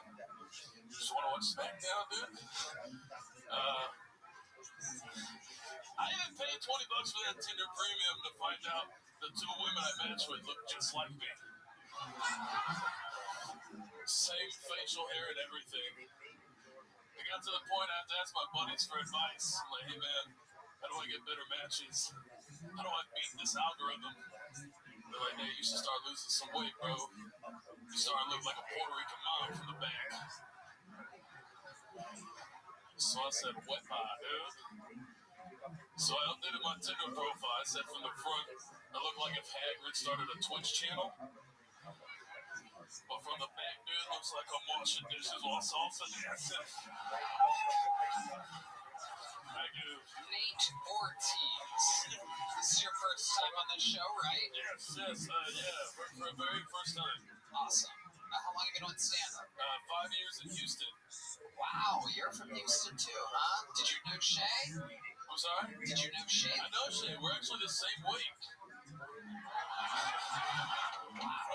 His personal trainer. Alright, fuck it. It's real. Nate, what do you do for work? I actually just got laid off Saturday. I was working in country channels. Yeah. I've noticed that. They found out that I actually wasn't white and I was fully Puerto Rican. They let me go. Where was this shop? I was selling Samsung phones. Not like a. That's more simple. Our clientele is very Middle Eastern, very Nigerian. A lot of haggling. Those old haggling Nigerian. I don't even know how to spell the word, so I just gave them a good deal. Did you have the ass of a phone store manager? I'm surprised I let you go. I did work at T-Mobile. That's actually the most Hispanic thing about me. It's crazy. So why exactly did they let you go? I was very late 3 times. Why were you late? I did coke till 7 a.m. Ah, there it is. That's why you're shaped like that. The mixture of bad food and cocaine has you shaped I like say good decisions, but okay. What's the most fun that you've ever had on cocaine until 7 a.m.? And my cocaine song is actually You Can Call Me Al by Paul Simon, and I like listening to it at Tiny Weddings, but that's awesome. Yeah, you do cocaine by yourself? Oh, it's the best. I don't have to share with nobody. Yeah. I've been there, brother. I just lost my job, Tony. I can't. You get home, you go, oh, I still have some left for the party. Now it's time to keep going. Jack off the mirror. That's a good time. Till like 9 a.m. Yeah, it's too much. It's a real negative experience. Yeah. Fun for a while, it's awesome. When you're in your underwear dancing a fucking false sign. It's pretty great. But that's a good time, man. Whatever. You had a great special on YouTube. Thank you, man. Yeah. It's incredible how much you look like an unhealthy version of one of my friends. Philip, can you come down here? I want to do a side-by-side of you and my friend Philip. Where's Philip at? So the cocaine, I actually lost like 60 pounds, dude. So this is the healthiest I've been in years. We're going to do it. Well, incredible. How much are you still doing a lot of cocaine? Oh, yeah, I was doing it a lot earlier. Oh, yeah. You need bumps? No, I'm good. Permanently good. Do you have a bump? Nope. All right. I don't do it. How do you afford it if you're out of a job? I'm not really into meeting. I do the shows for the pay and the free drink tickets, so that's really it. You gotta do it. Fucking comedy for the pay. No, I got it for the free drinks, dude. Yeah. What you say? So even for free drinks, it doesn't make sense. Here's a healthy version of yourself. Stand side by side with me. Side by side. Keep going up, Philip. Keep going up. Now stand side by side. Square up to a camera. Look at a camera together. Look at the one on the right over there. Look at that guy. Yeah. See the faces? That's what you could look like if you just ate sushi and didn't do cocaine. Phil, you've been losing a little weight. I have. When you were chubby, you really did look like that guy. I lost 30 pounds. I like 130. Yeah. So you're saying you should do meth. That's the thing. That's actually more expensive. I tried. So, incredible. Philip, do you have any advice for him on exactly how to get his life together? Well, I lost like 30 pounds. You need to lose a little bit more than that. Eat healthy, drink a lot of water. You ever hear that? Do less coke. I don't know. Or more. I know, Tony, I know you saw me hesitate. Yeah. Because when you said Philip, I was like, what? Is there another Philip up here? No, you I look don't look anything like this dude. Yeah, you look exactly like him. You have the exact same face. Unfortunately, he's just so much fatter. Only I can see it. But yeah, you have the same face. If something terrible happened and you completely went Lieutenant Dan on yourself, this is what you would look like. It sucks for both of you, right? Yeah, it does. Philip has a new podcast on the Your Mom's House Network. What's that called? Not a Damn Chance podcast. Not a Damn Chance podcast. There you go. There's a free plug. There goes Philip. And Nate Ortiz. Anything else crazy we should know about you? You seem like you have a lot of backstory. My ex-girlfriend was non-binary. Whoa. What was his name?